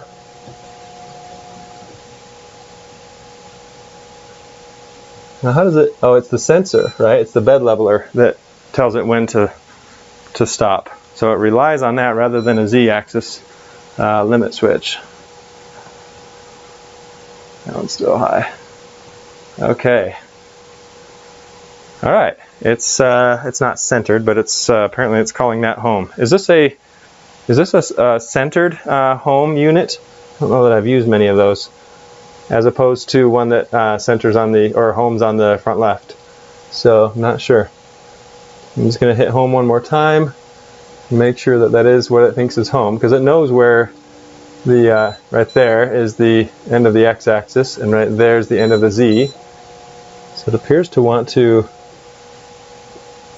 And it's interesting because what's centering is the leveler, the bed level detection, not the not the actual hot end. So okay. All right, let me catch up on any chat here. Trouble. Have to get it close. It won't do that much on its own. Corner is, yeah, that's what I was wondering. What corner is the Z stop at? There isn't a Z stop apparently. Both sides of mine had adjusted the screws by hand. Okay, that's smart. Probe should be in the middle. Okay. Yeah, probe is in the middle, not the nozzle. Okay, so that's accurate. Still looks to be front left like you were used to. Oh, really? Okay, so we'll see. So DC Sublime saying this is still a front left home. So. All right, let's load some, I guess let's level first before I load filament. Level. Please choose level mode, auto, manual, or cancel. Let's go with auto first. If the absolute value of the difference is greater than 0.5, adjust the screw and do it again. Okay.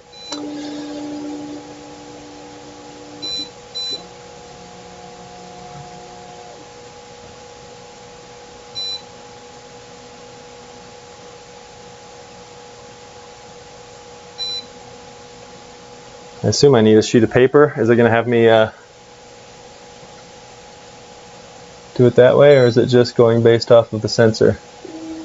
Yes, just the sensor.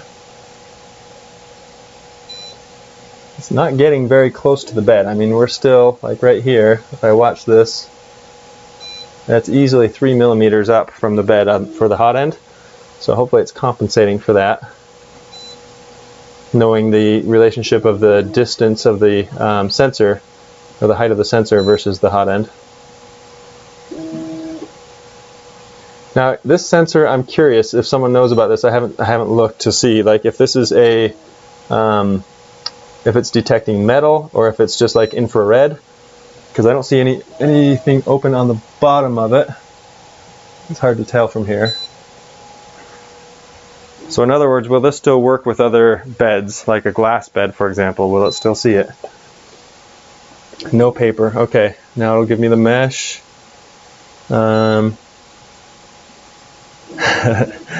Leveling is going to drive me nuts. Yeah, you have a 2.5 approximate offset. Okay. So does it compensate for that 2.5 offset though? I assume, and try to put it at an appropriate level for actually printing? Yeah, it's putting out all the.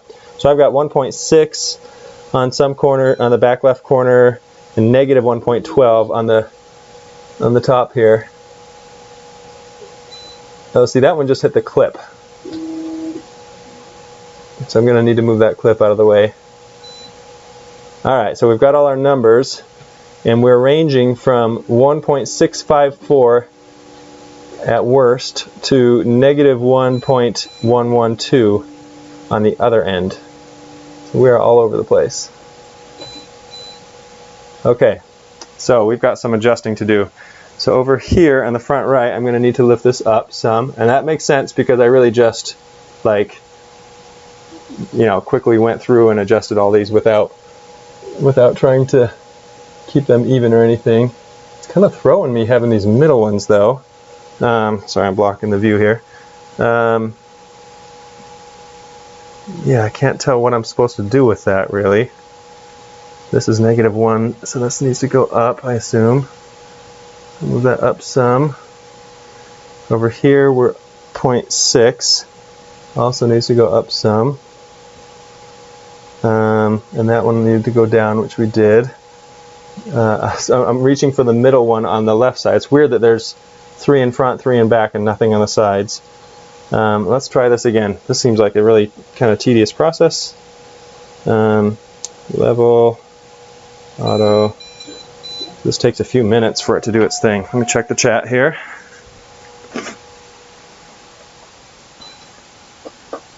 The manual level first. Okay.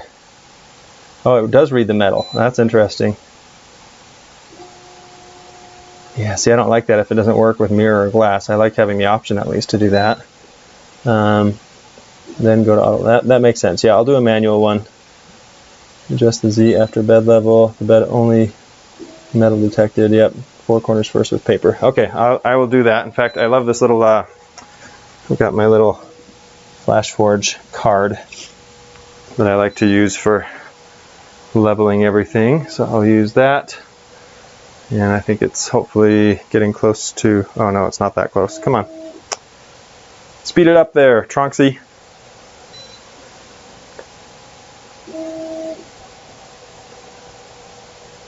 Alright, it's doing its thing. We're about 2/5 done, or sorry, half done.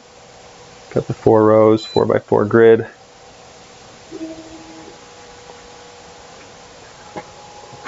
Curious to see how close we made it. So that's 0.5, and that corner came out much better.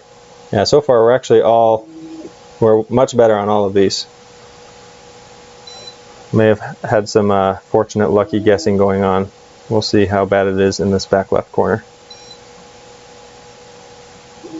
There's our 0.6, so that's already too much. Yeah, we'll have to do some manual leveling. Oh, I forgot to move that clip. See if I can reach it in time. Yep, there we go. Good. That clip should be in the way too then, but I don't know if it was. Alright, what do we got? So we're still 0.8, so I'm going to do some manual leveling. Manual. Okay. Let it home itself. It's fun to seeing all these cables moving along, these belts, and how it works. It's just kind of a fascinating process. Okay, it's going down to, let's see, where is it going to leave us? Hopefully at what it considers 0. No, it's going to stay with that 2.5 millimeter offset that was mentioned. Okay, I'm going to move it to the back left corner, which was our most problematic one. Alright, so now I'm a little stuck here. Are we supposed to measure this to 2.5 millimeters? Or level it to 2.5 manually? Because that doesn't do much good. Right? I mean, I know this one needs to go down more. Was this one a positive number, right? I'm a little confused. Let me see if there's any. The little 6 screws don't help. 3 to 6 out on the leveling over the bed. After auto level at those 16 points, it does not work with glass. It's using the TMC 2208 stepper. Drivers, it's kind of quiet, but not like. Okay, so we're saying going with paper. So I will try it. Seems like that's going to mess everything up though, because if it's not detecting it down at 0, it's detecting it at like 2.5. All right, let's see what we get. So I'm going to let this one out. Right there. Now I've got, sorry, I can't see what I'm doing because I can't reach the screen from here. Let's go over here.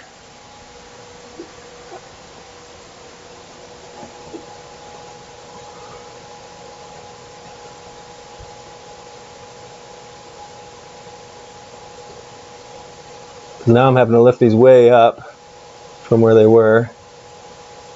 Right there. Okay.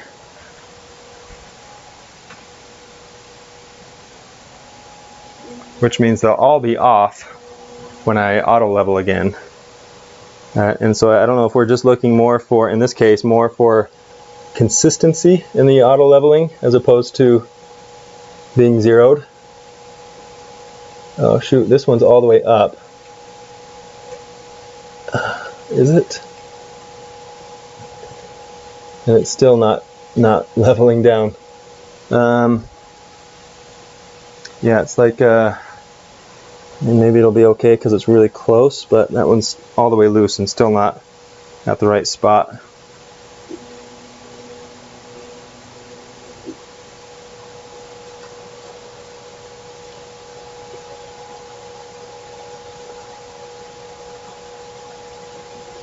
And over here we're there, right there.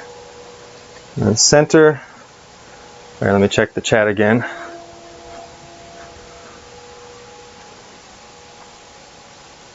Okay. As close to 0 as I can. Can't beat paper leveling. Use paper or just nozzle on the bed. Right. See offset. Okay. Yep. No, just a Z to 0. Then do paper. Yeah. Oh, I see what you guys are saying. So if I tighten down all the screws, pull the bed down a little bit, the 0 is going to be based on the sensor, where the sensor interacts with the bed. And so that might actually kind of reset things, as it were. Okay.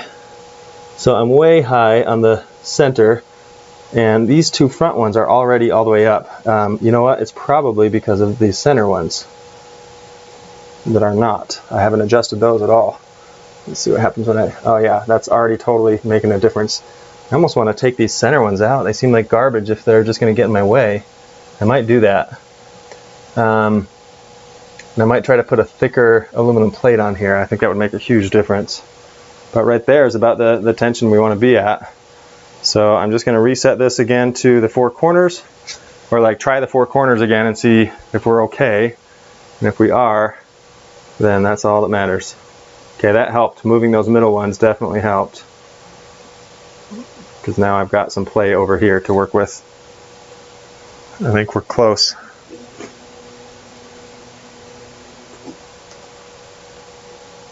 Oh yeah, that's too tight now. Okay, so I'll loosen that up a bit. Right there.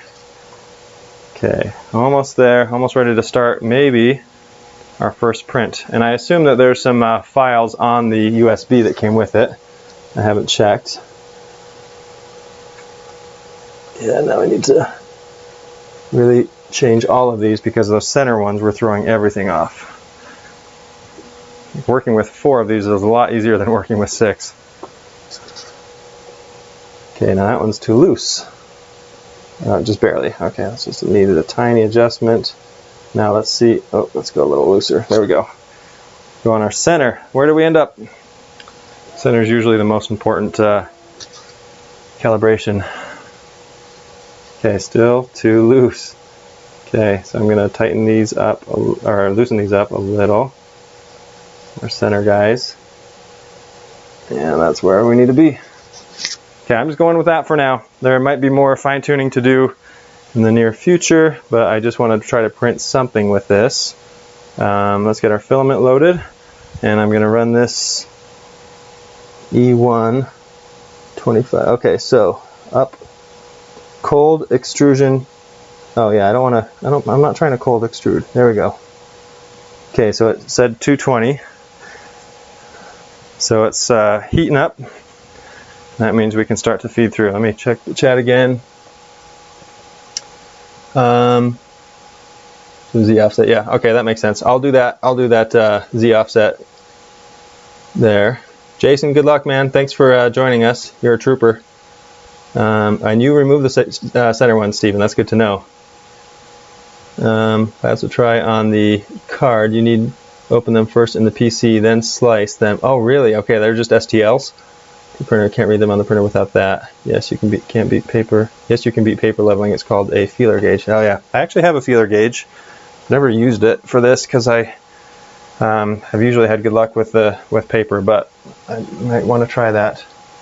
I don't like the fact that it's heating up right next to the bed there. I'd rather have that down a little bit. Remove it. Manual. That's all I needed, just a little peace of mind there. Okay, let's see what we've got in here. This is going to be interesting because I guess I could slice it on my Mac or the PC. Either one should work. But if there's nothing sliced, that means I've got to set up a printer profile unless there's one on here. Okay, here we go, and pop this in. Okay.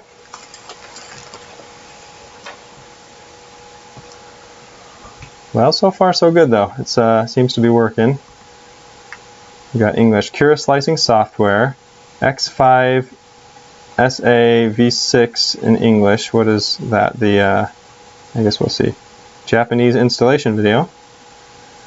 Okay, we've got 330. In fact, I'll share the screen with you guys so you can see what I'm looking at here.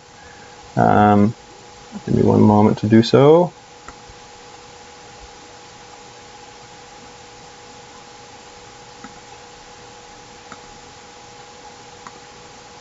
All right, I'm watching this to see if that worked. Waiting for the lag.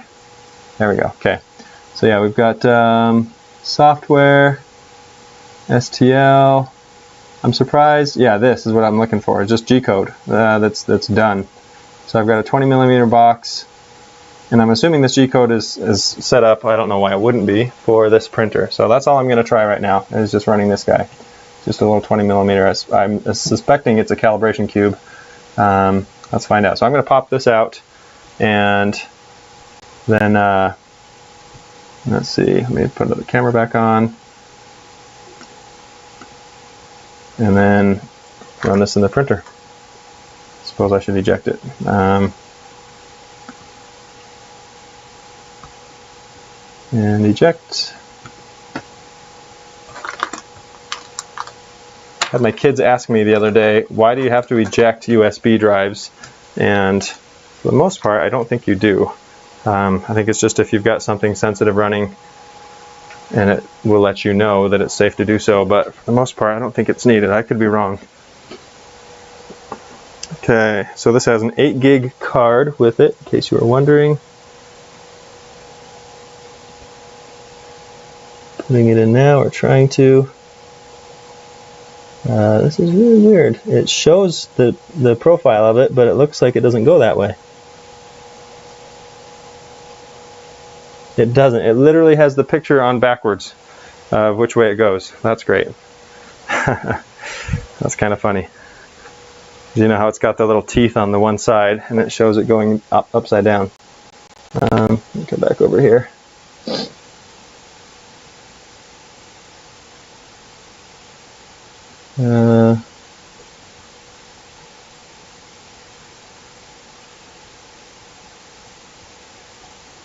Possible some cache data hasn't been written to the card yet. Gotcha. Yeah. I always eject it. It's kind of one of those things that I think is for the best. Not totally sure. Okay, let's print. Oh, can't print. Let's load filament. Forgot that. All right. I got this this gold here. Might as well use it. And I will try this with this thing. And it looks like I would want this to be upside down. And loaded through here. Come on. There we go. And then up through the extruder into, hopefully, the tube. It's not going. I experience this sometimes, and this one's cut at an angle already, but sometimes that angle side catches and you have to twist it, which can be really difficult. I think I'm going to snip this a little flatter and see if that works. Snips have tape and rubber bands on them now. Okay, pull this back out, snip it kind of flat.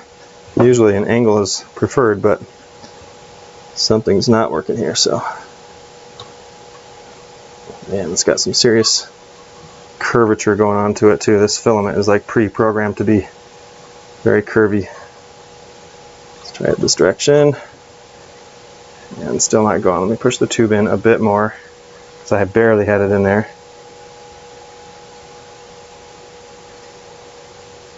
Come on. You ever have this where you just can't get it past the extruder? It's catching on one of the walls inside there. Ugh. All right, let me see if I can rotate it this direction. Still get it to go through. I can see it literally changing the tube. It's pushing on the tube, but it's catching the side of it. I wonder if I should have I'd kind of like a reaming tool for the inside of the tube. That would be nice, so that it's less likely to snag. There we go, finally got it. Okay, I'm just going to manually push this through because we should be at 220 right now. Let's stay that way. And we'll find out in a second. There we go, it's coming through. Okay. So we are ready to print. All right, back, print. There we go. Oh no, I gotta go in here, and then in here, and then down probably. Yeah, right there. Why is that? Okay, let's see. I don't know what I'm supposed to be looking at here. This doesn't show me anything. I'm gonna hit play and see. Let's see. Okay, it says it's 1% done. That's amazing. It's really moving because nothing's happening. That's a little disconcerting. Maybe that G-code isn't any good. Let's see.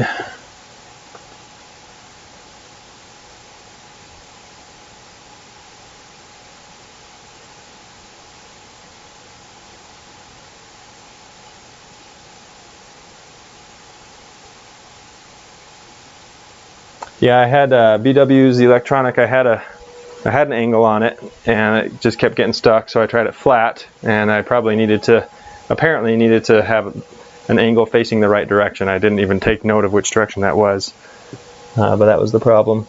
Okay, so it should be. So the bed is at 40 out of 50. I don't know why it says 1%. That makes me feel like it thinks it's already started, which it certainly has not.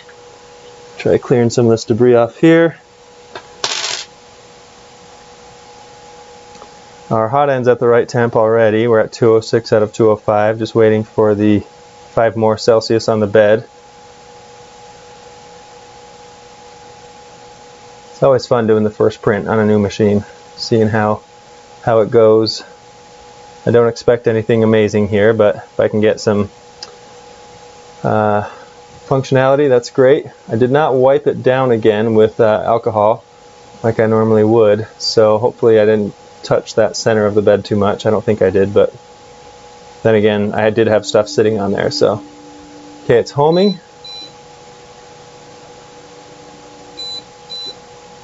And back to the center. Little Z-axis touch here. Oh, and this Bowden tube is still totally in the way. I feel like it needs to untwist maybe. Okay, it's going, and it is, wow, okay, it's like 2.5 millimeters off the bed. So it's not even close to working. So it's going based off of the, okay, so I think what I needed to do, let me stop this, this is definitely failing.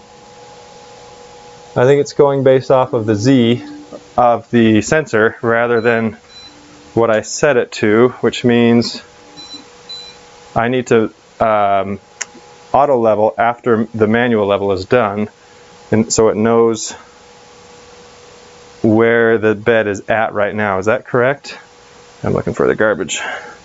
Because it thinks that it needs to be wherever the sensor is at 0, not where it is now. Oh, I didn't do the auto level yet. Yep, okay, so I think that's our issue, and I don't want to do an auto level with a filament coming out. Oh, I guess it doesn't matter on this because it's not using the actual, it's not using the hot end or the nozzle. It's just using the sensor. Okay, so let me do that, and hopefully that's all I have to do. So auto, go through our 16-point procedure again here.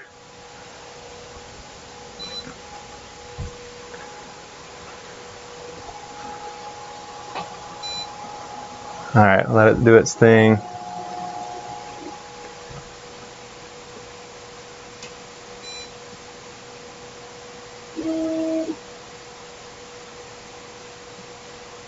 Okay, so it'll figure it out at the end of the auto level, saying this is the offset for everything. I can't quite read those numbers from here. Really not too far off. We're within a 0.5 millimeter so far, but I'm sure that won't last. Tube needs to be tied loose to the cable chain to keep it up. Okay, that makes sense. Yeah, so if I, oh, there's not enough. I guess I could put it here. That might be enough. I'm not sure. Okay, I'll have to play with that. But yeah, there's. I like the idea of print, like you said, finding that accessory and printing a little stand for it to help it offset, because it's definitely not ideal where it's at right now.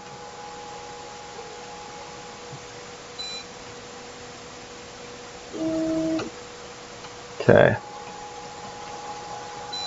Getting there.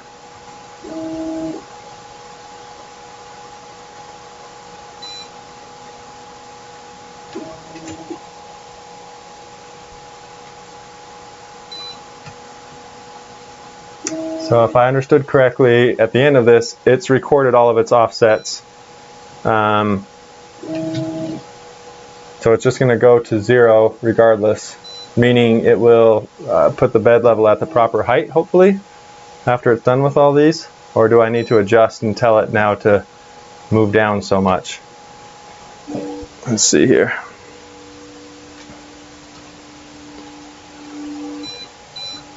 And homing again. This thing's in the way again. Oh, that's almost catching there. That's definitely potentially problematic. The start of the chain at the back. Yeah, okay. It's just not even actually long enough right now for that. It's you probably can't see it on here. Oh, sorry, you lost me. Let me switch cameras. I think that camera died. It's been on battery this whole time. Let's go over to this one. Position. There we go.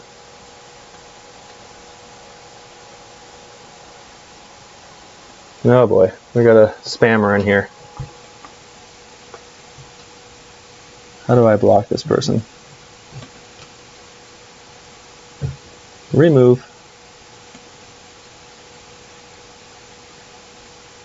Alright, sorry about that. We've got some spammer joining. The tube needs to be tied. Okay, yeah, I'm just double checking here that if I print it now that it's auto leveled, is that all I need to do without moving the bed? Because we know the bed's in at least a decent spot. So, and actually these numbers are pretty good all around. The worst one was 0.542. I know you probably can't see that on the screen. So I think that makes sense, and let me just try this again. We've cooled down to 37 on the bed and down to 50 on the hot end, so hopefully that won't take too long. It's a really big bed to heat up though. Let's check the chat and make sure I got that right. Watch the screen, it should ask for a lower Z to paper. Then that is the offset to plug in. Ask for lower. Oh, it didn't do that. I might have missed it, so let me stop the print. In fact, what I'm going to do, I'm just going to preheat. Oh, that's annoying. It's going to make me tap my way through it.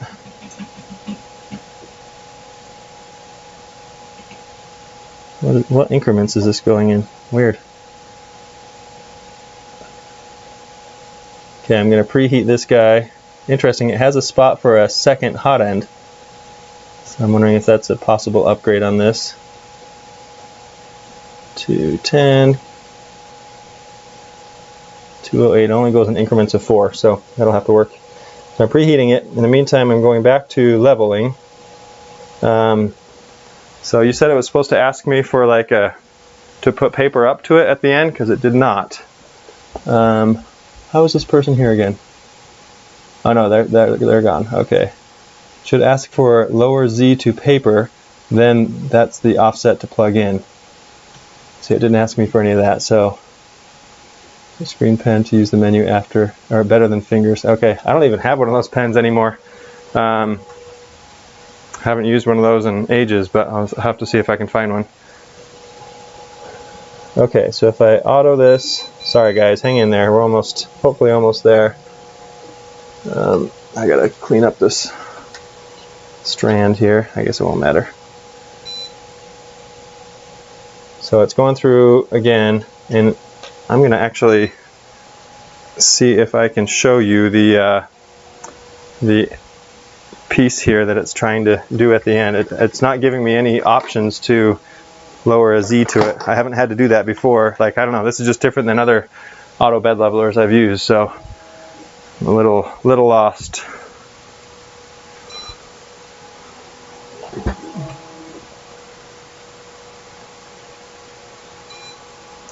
Let it finish this thing.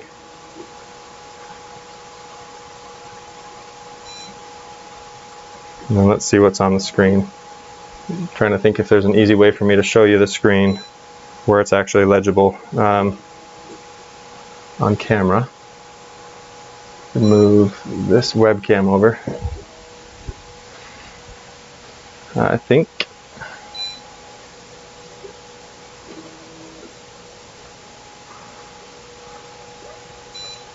let's see how much leash we have here. There we go.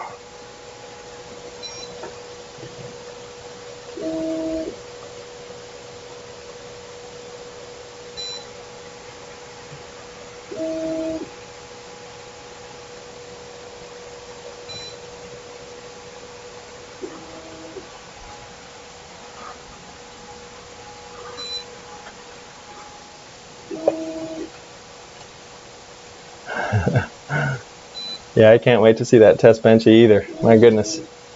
You've earned it, right? Sitting through all this. There we go. Move this over a little bit. Okay, this kind of freaks me out every time it moves, that something's going to get snagged or stuck, but so far we're okay. Okay, so if the absolute value, so it doesn't give me anything. The only option I have here is to go back. So I'm curious if can I touch on one of these and choose an offset? So maybe I have to do that. Maybe I have to, there we go, Z offset. Okay, that's what I need to do. First I want to, there's so much gunk at the end of this because it's hot right now, which I normally wouldn't advise. I was trying to save time on the next print. So now I need to go up as much as I was off, and I wasn't paying super close attention right then as to what that was. It was mostly under 0.5, so let's go up. Or no, I guess we want to go down. Should I be seeing? Oh, okay, I'm manually moving it right now. I got it. Okay. I got it. We're almost there. So I'm going to move this down a little at a, oh no, let's see. Z, I got to think about this, like, is this backwards? If I change that to 1 millimeter. Yeah, okay, got it. So I need to move up a smidge more. There we go. That's our spot. Okay. And then I set that as 0 and pray that it actually registered my touch, because I just never know with this thing. Okay, now I'm going to go back, print this thing, down, this thing, play. And we're already just about at temperature, almost. We should have a successful print. In fact, I'm going to bring you guys up with me to see what I'm seeing.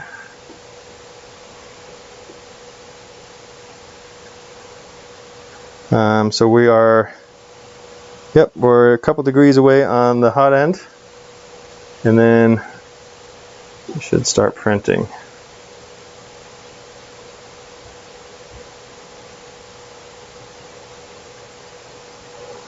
But yeah, we're at temperature. Should go. There we go. I'm just holding the webcam up to the top of the frame here. A little ghetto, but it works. All right, what do we got? So it should know that and then go to the 0. Come on.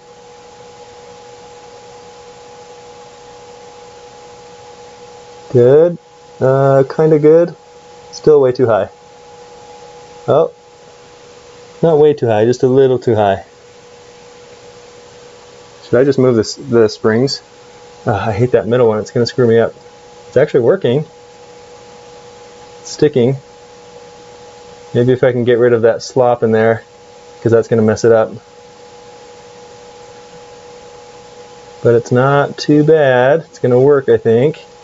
If it can get past all that stuff it just dumped on it. Sorry, I'm not able to see the chat right now, so I don't know if anything's going on. Let's see if I can reach over.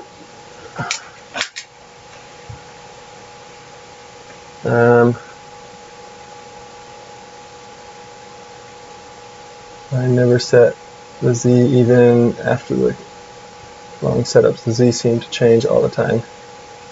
Okay. Oh yeah, that's right. I can adjust the on the fly, I think. Oh, I think it's working though, guys. I think it's printing. Okay, tool setup. Does it let me change any of these? What is this? Temperature 100. Oh, that's flow, isn't it? Yeah. So I've got hot, cold, speed, cold throat, but I don't have a Z adjustment on the fly, I don't think, unless I'm missing it, because it would have been right there, I would assume. Sorry, you guys can't see that very well. There we go. Yeah, I don't see anything that gives me a Z. So I've got temperatures, speed, fan, and then my flow. So that would have to be something I'd do separate from the print. But that said, look at what we've got here. This thing's printing. So it's, I don't know if you can see that very well, but we're getting a successful start at least. So I'll take it. That's not bad. And it even seems to have melted over some of the gunk that was brought along. I'm not expecting this to be an amazing setup or anything, but hopefully decent. Oh my goodness, I'm tired. That's 5 hours of printer setup and everything, and definitely took a while. And hopefully we've got a mildly successful first print going on over here. Let me come over where I can see the chat.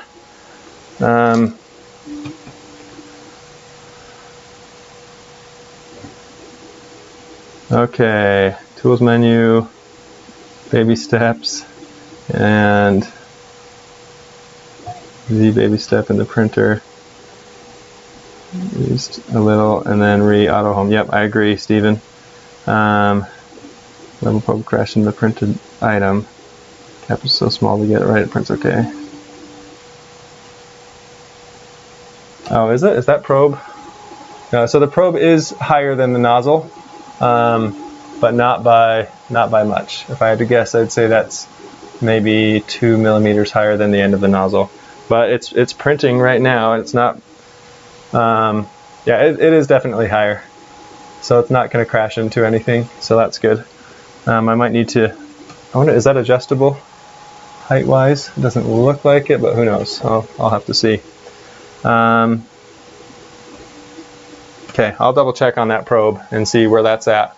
But I think we've got a functioning Tronxy X5SA. Is that what this thing is? I'm already forgetting. It's been a long afternoon.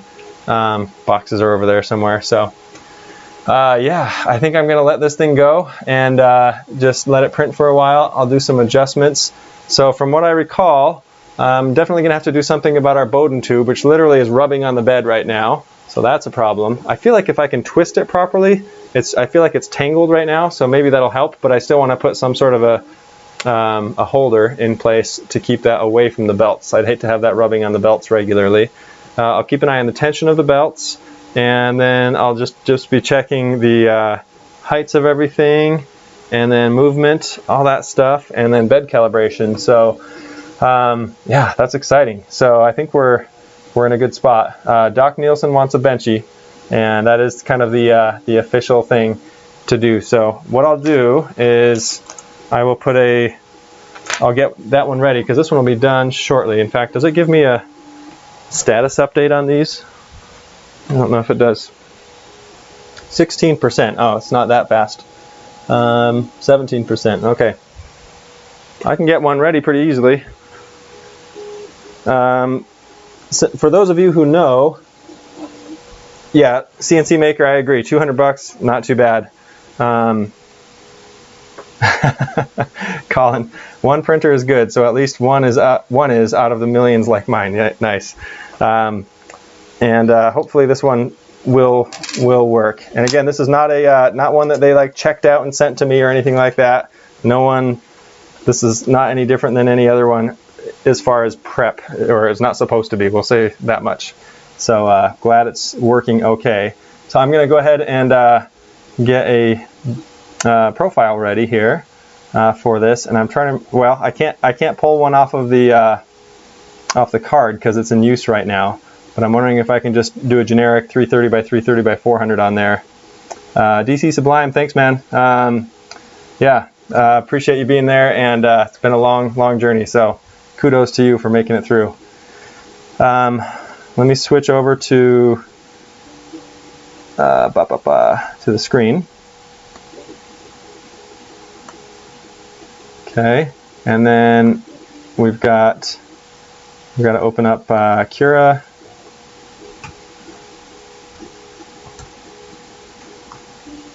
I need to update this one. It's still on 410. I've got like 3 or 4 printers that I use to, or computers that I use to prep these, and so this one's not totally up to date.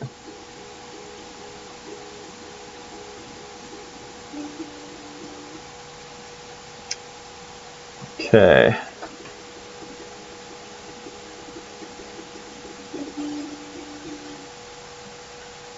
Yeah, Rick, I will save that video for you for sure. So this will be, I'll just probably release it as is onto the channel. And I'm pretty sure you guys will be the only ones to have watched this 5-hour video, but if anybody else wants to put it at 2x afterwards, that'll make it a little shorter. Half as short. All right, here we go.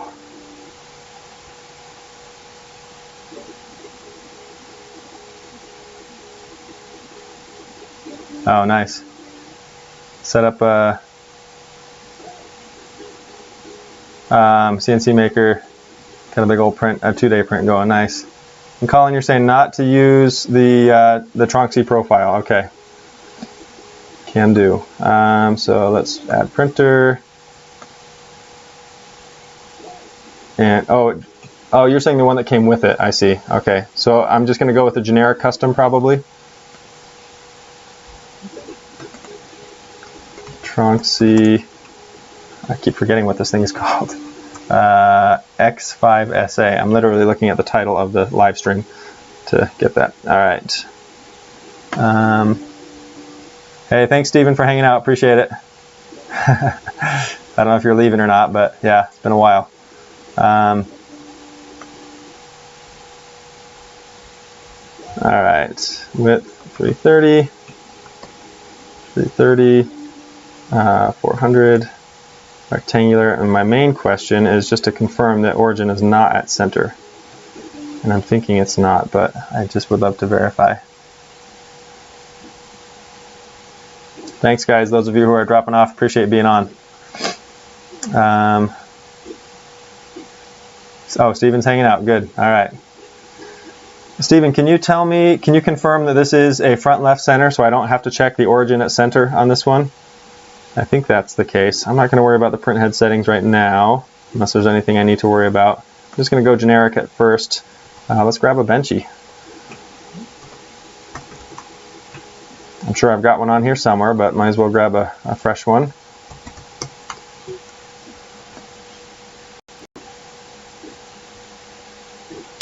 $56,000 likes on that one. We can go with that. Oh, I've never even seen this other one. Bathtub boat, visual benchy. Interesting. To try that sometime. Okay, Steven's giving me a yes. Thank you, sir.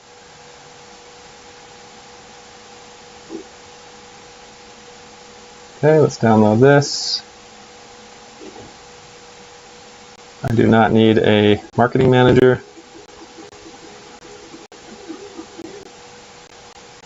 I'll probably do actually, but can't afford one. All right. And opening, extract.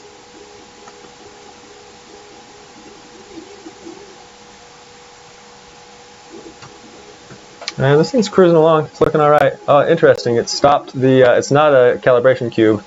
So it did a little square cube and now it's doing a circular part on top. So I'm not even sure what we're getting. This is the fun of grabbing files off the, I mean, this thing could have printed anything and we wouldn't know, so just what was on there. Wow, look at all of these. This is a little nuts. On the Mac, one thing I love, and maybe there's an extension I can put on here to do this, but on the Mac I can just hit the spacebar and preview each of the 3D STLs and see what they look like, but on this I don't know of an easy way to do that. Print the manger, LOL, the printer paid for itself. I don't understand the manger part. Maybe I missed something there. Okay, so let's go with this one.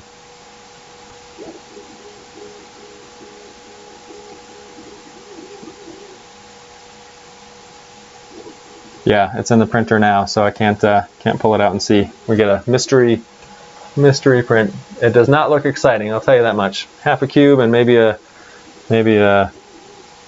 little column on top. Oh, let's see, are you guys able to hear? Oh, reconnection successful. Okay, that's weird. Hold on. Let's see what's going on. Okay, so you can hear me again. Stream died. Quick, print another server. Okay, we're back. Yeah, I just got some message that said that OBS Studio is reconnected successfully.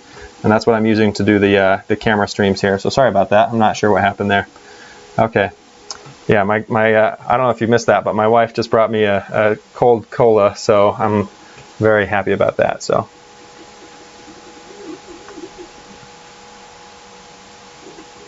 Ah, so good.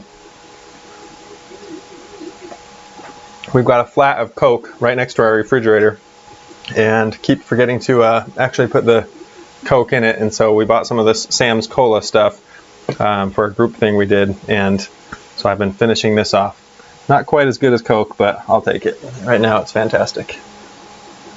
This guy's moving along, looking good. I was just asking, what do you guys think? Should we do a 0.1 millimeter benchy, or should I go with something a little faster? Because right now I've got all these default settings in here. Printing 20% infill, printing at 60 for the speed. This is what I'm most excited to try out. And Steven, I know that Jason left already, but Steven, maybe you could tell me if you've been able to actually get, oh, 0.2 is what we're hearing from Steven. Yeah, maybe I'll try that, because I think 0.1 is really slow. But tell me if you've been able to speed things up a lot with the CoreXY. That's one of the things I've heard, that you should be able to get faster print speeds out of it. And so this one's defaulting to 60, which is, you know, fine, but I'd love to go quite a bit faster. Don't know if you've had, you know, any luck with that.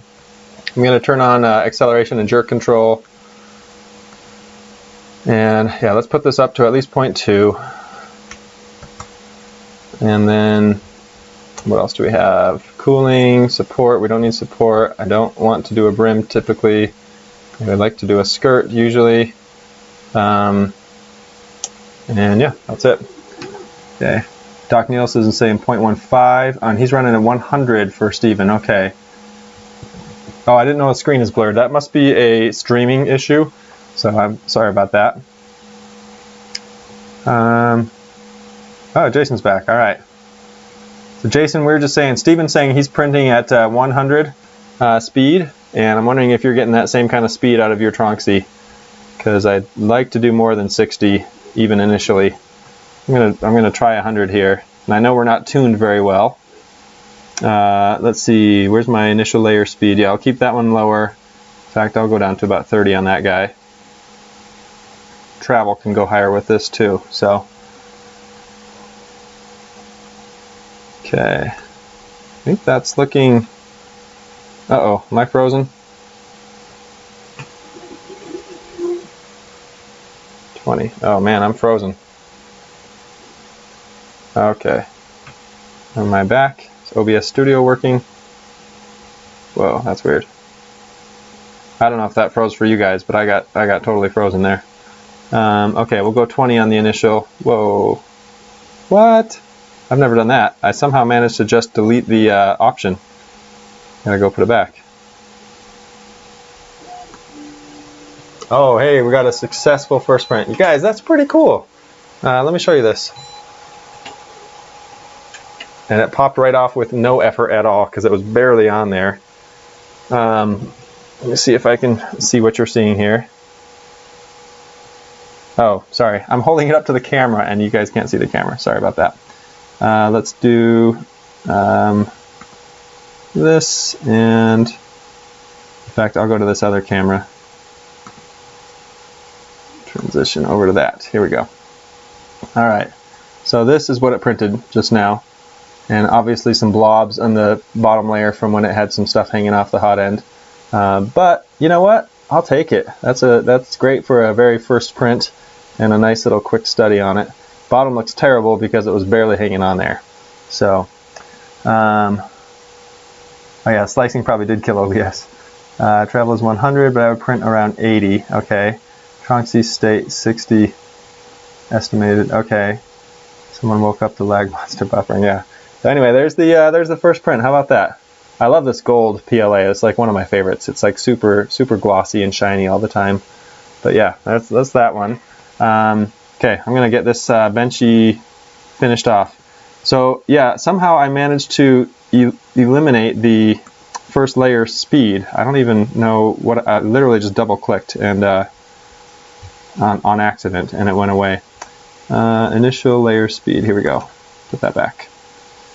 Okay, I know you guys don't see the screen right now, but I'm just getting the rest of this wrapped up. Okay, 20 on that initial. I'm going to split the difference between what you guys were saying. One said 100, one said 80, so I'm going to run 90 on this. And then keep that initial speed a little bit slow. And I've got to adjust my Z, yep. I got to go 0.1 higher though, Stephen, don't I, on the Z? Oh yeah, nice. The same one. Oh, the offset. Thank you. I see what you're saying. I got to go up a little bit on the offset. I've got to go 0.1. I've got to tell it to go up 0.1, right? I think. Okay, I think this Benchy is ready to print, so I'm going to slice this.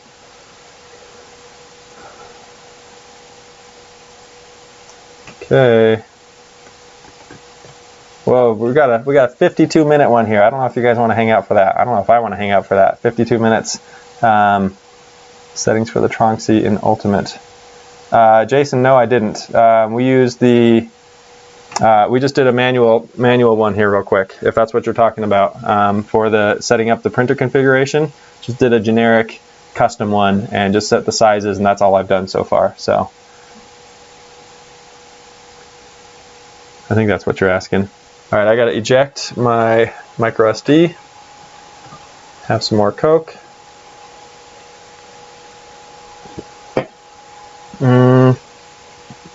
Pop this back in. And then transfer it. Okay, save to removable. What is the acceleration set to? We need to be over 1,000 in order to go that fast. I don't know. Speed, enable acceleration. Oh, on the acceleration control.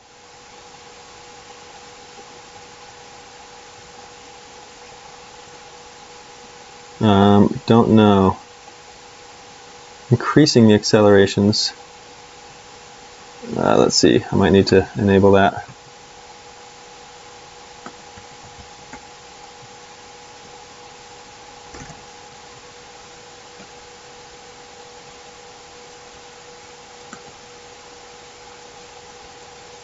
$3,000. It's at 3,000, so hopefully that'll work. Colin, yeah, shrink the Benchy. Okay, so I'm getting mixed signals from Jason and Steven, because Steven was saying he didn't like the one that was built in for the Tronxy, saying it didn't work that well and it's better to go fresh. So, but you've had some luck with it, sounds like, Jason. Mine is 12,000, worked for me. Wow, okay, so let me adjust that. We're nowhere near that. And it doesn't like that, but I'm not sure why. Is that what it is? Print acceleration? Is that what we're talking about? Do I have the right one? I don't think I've messed with that one too much before.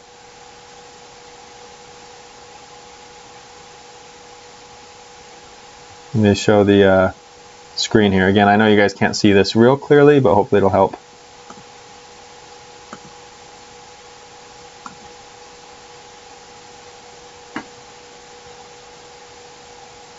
So yeah, Stephen and Jason, I'm looking to see if this is what you're talking about, or CNC Maker actually brought this up. This 12,000 for the print acceleration, millimeters per square or second squared. 3,000 should be okay. And Stephen said, "Oh, you did use the Cura preset. Sorry, I must have misunderstood that. I'm hoping that's not going to cause a problem here." So, all right, here we go. I'm putting this at 3,000. Speeds and thickness, and we'll see. And I need to remember to, so I'm going to slice this again. I'm going to remember to adjust my Z offset, and then we'll get this Benchy going. Save this to removable drive, and eject. And pull it out. Okay, now switch cameras again to this guy. Okay.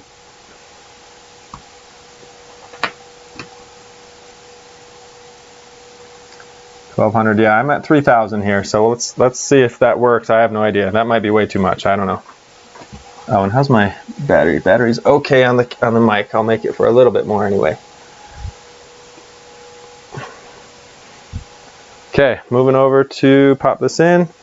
It says print complete, and I will put this in the opposite of the way it shows.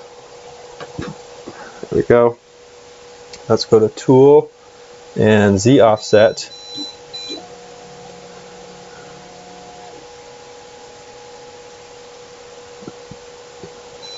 I'm going to go up 0.1 from where it was because it was a little too big of a gap. So I'm going to tighten that. Okay, now this is not anywhere near again. So it's almost like, I think someone mentioned this, it like reset the Z. Because this is now not even close. It's 2 or 3 millimeters up right now. Darn it. Okay, let's try it again then. That's really frustrating if it's going to make me lose that each time.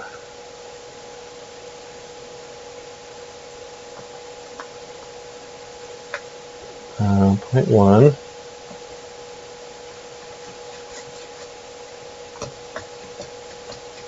I'll make sure there's no debris on the end of that nozzle.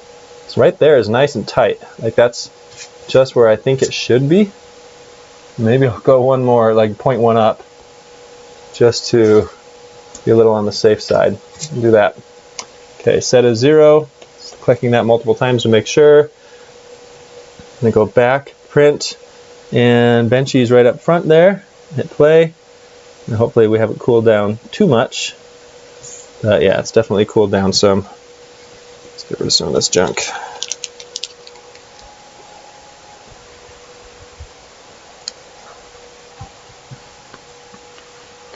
Okay.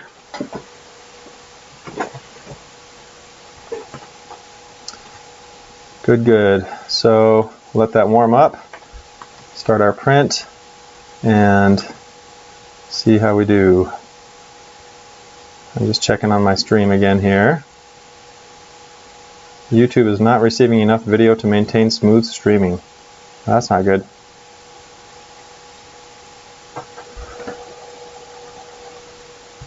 Why is that? I have no idea.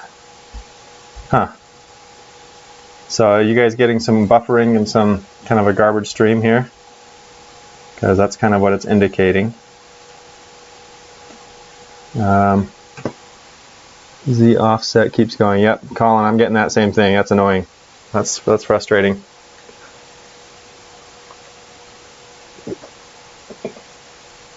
Does it, I'm curious, Colin, on yours, does it remember it? As long as you don't mess with it, will it kind of go back to the same 0 for a new print, for example? Or is it just when you try to, or does it just actually get off whenever? Like, does it change the Z height whenever? And if so, that's like seriously problematic.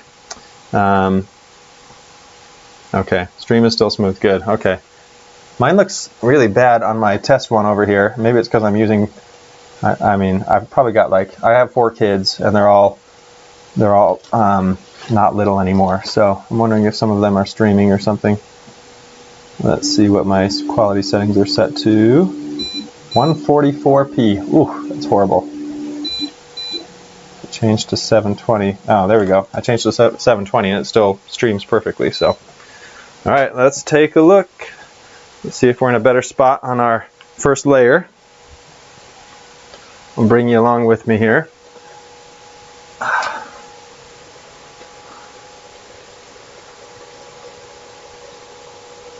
Nope. Nothing sticky. Is it even coming out? Can't tell if it's trying to come out though.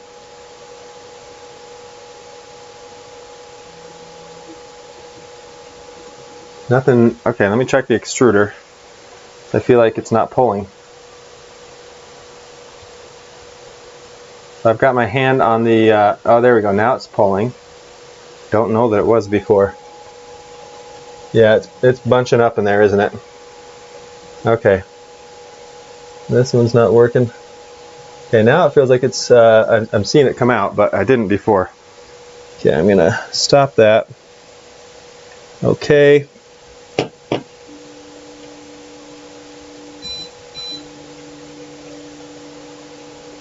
All right, that did not go well.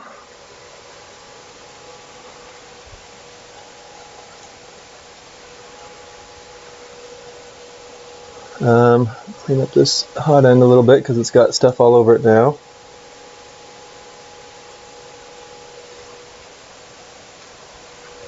Alright, let's go to Tools, Z Offset, try this again.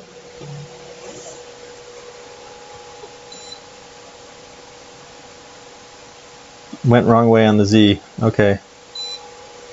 So here's the thing though, I just did it to paper and went a little tighter on it than I thought I should, because even now it's doing it again. See, there's a, I don't know if you can see it, but there's a gap in there. So I've got to kind of start it from scratch again. So I wonder, yeah, that's really confusing. How do I go the other way? Seems to change, then not, then again, it will change again, and all random Z offset changes between 3 to 6, even if you set it right. Yeah, that's kind of what I'm noticing it seems to be doing, which is really annoying. So right now I've got that big gap in there. If I set that to even just to maybe I'll set it without the paper, just making sure the hot end's clean, or the nozzle's clean. Go to 0. I can still barely fit the paper. I can barely fit it now. Okay, I'm just going to put it right there where it's like straight up touching the bed. And I'll set that as 0. Go back, print. I'm trying to do this fairly quickly so that it doesn't lose too much heat in between, but it still is. It says it's down to 34 again. Oh, you know what? That's part of the problem. It's not heating the bed. That must have been missed in the in my Cura slicer settings. Do my offset on the machine only. What does that mean? Not sure what that means, Jason, when you say you do that on the machine only. So unless it's going to try to heat up the nozzle and then the bed, which would be atypical, it might not be heating up the bed at all.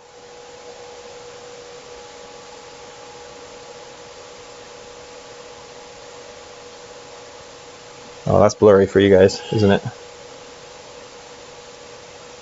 Let's see if it is less blurry when I pull it back here. So that's weird. It went to 205 out of 200. Now it's cooling down on the hot end. That's still blurry. Oh, no, that's better. I don't know if that's legible or not, but what in the world? Now it's cooling down even further. 194, 195, 196. It's like can't figure out what temperature it needs to be at. Now we are back at 200. And it's going to print. Okay. Kind of odd. I'm going to see if I can clean that filament off a little bit. Got it. Okay.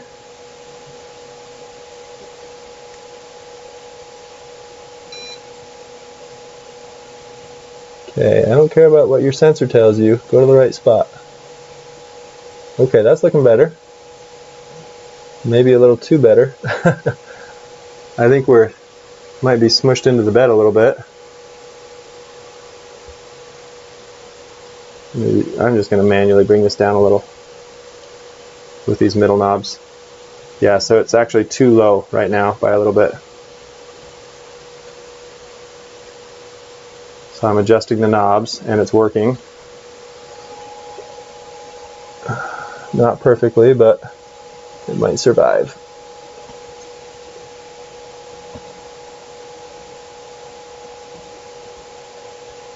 Yeah, we got some good sticking going on now. It's weird, it did better the first time with the little cube.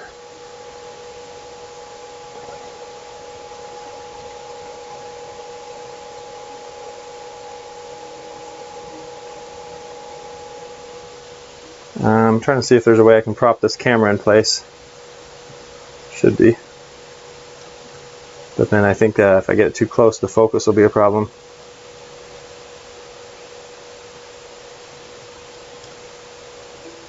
Kind of want to like clip it right there so you can see what's going on. But okay, I think it's gonna at least succeed unless it gets torn up, which is entirely possible. And in fact, that might be happening. Really hard to tell. Now it's speeding up and it's ripping it all to pieces. So it's running at 90 now. So the front is still intact. Alright, I think what we're going to do here is I've got to tweak some more and tune. There's a community tab on the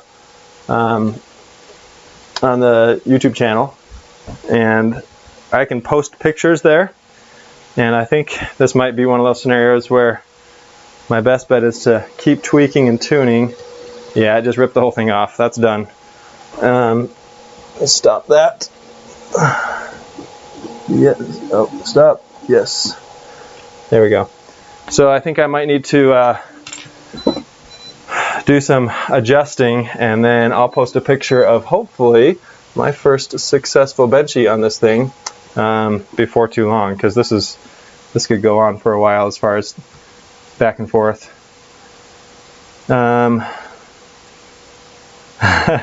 Rick, sorry Rick, I'm bad for your budget. So let's see, that's why I tied the Z motors together and added a Z end stop. Okay. Allowed you to change both the bed and head temps. The tools menu did, yes, you're right. So I could update that there, even with the improper Cura slicing settings in there. Mine even scraped into the bed, so now line on the original cover plate. Oh, that sucks. It's hard to auto work. Yeah, that's very true, Rui. My is that a Portuguese last name? Machado? I speak Portuguese, so that looks like a Portuguese last name. Anyway, yeah, I think I'm gonna keep playing with this one. I need to eat. I haven't eaten since I don't know, what's it been? Oh my gosh, 10, 6. It's been 8 or 9 hours. So I'm ready to eat. Spend some time with my family and stuff. But thank you guys for hanging in there with me this whole long time, and it was pretty cool. We were able to get this thing up and running. We've got at least one print out of it, and the benchy, not so great, but you know, it's got the shape of the front of it, so it's a little progress. So we will. I think I'm going to go ahead and sign off. And again, a huge thank you to all of you guys for hanging out with me this whole period. A lot of you guys have been here from start to finish, which is amazing. We are running, what does it say? Does it keep track of my time somewhere? I don't see it, but basically we're somewhere around, or right at 5.5 hours right now, which is crazy. Rui Machado, so that is Portuguese. Awesome.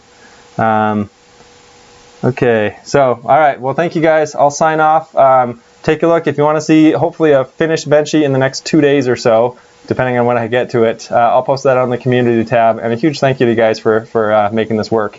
So have a great night or morning or day wherever you are. We'll try to do another live stream in the not too distant future, and we'll see you guys next time. Thank you.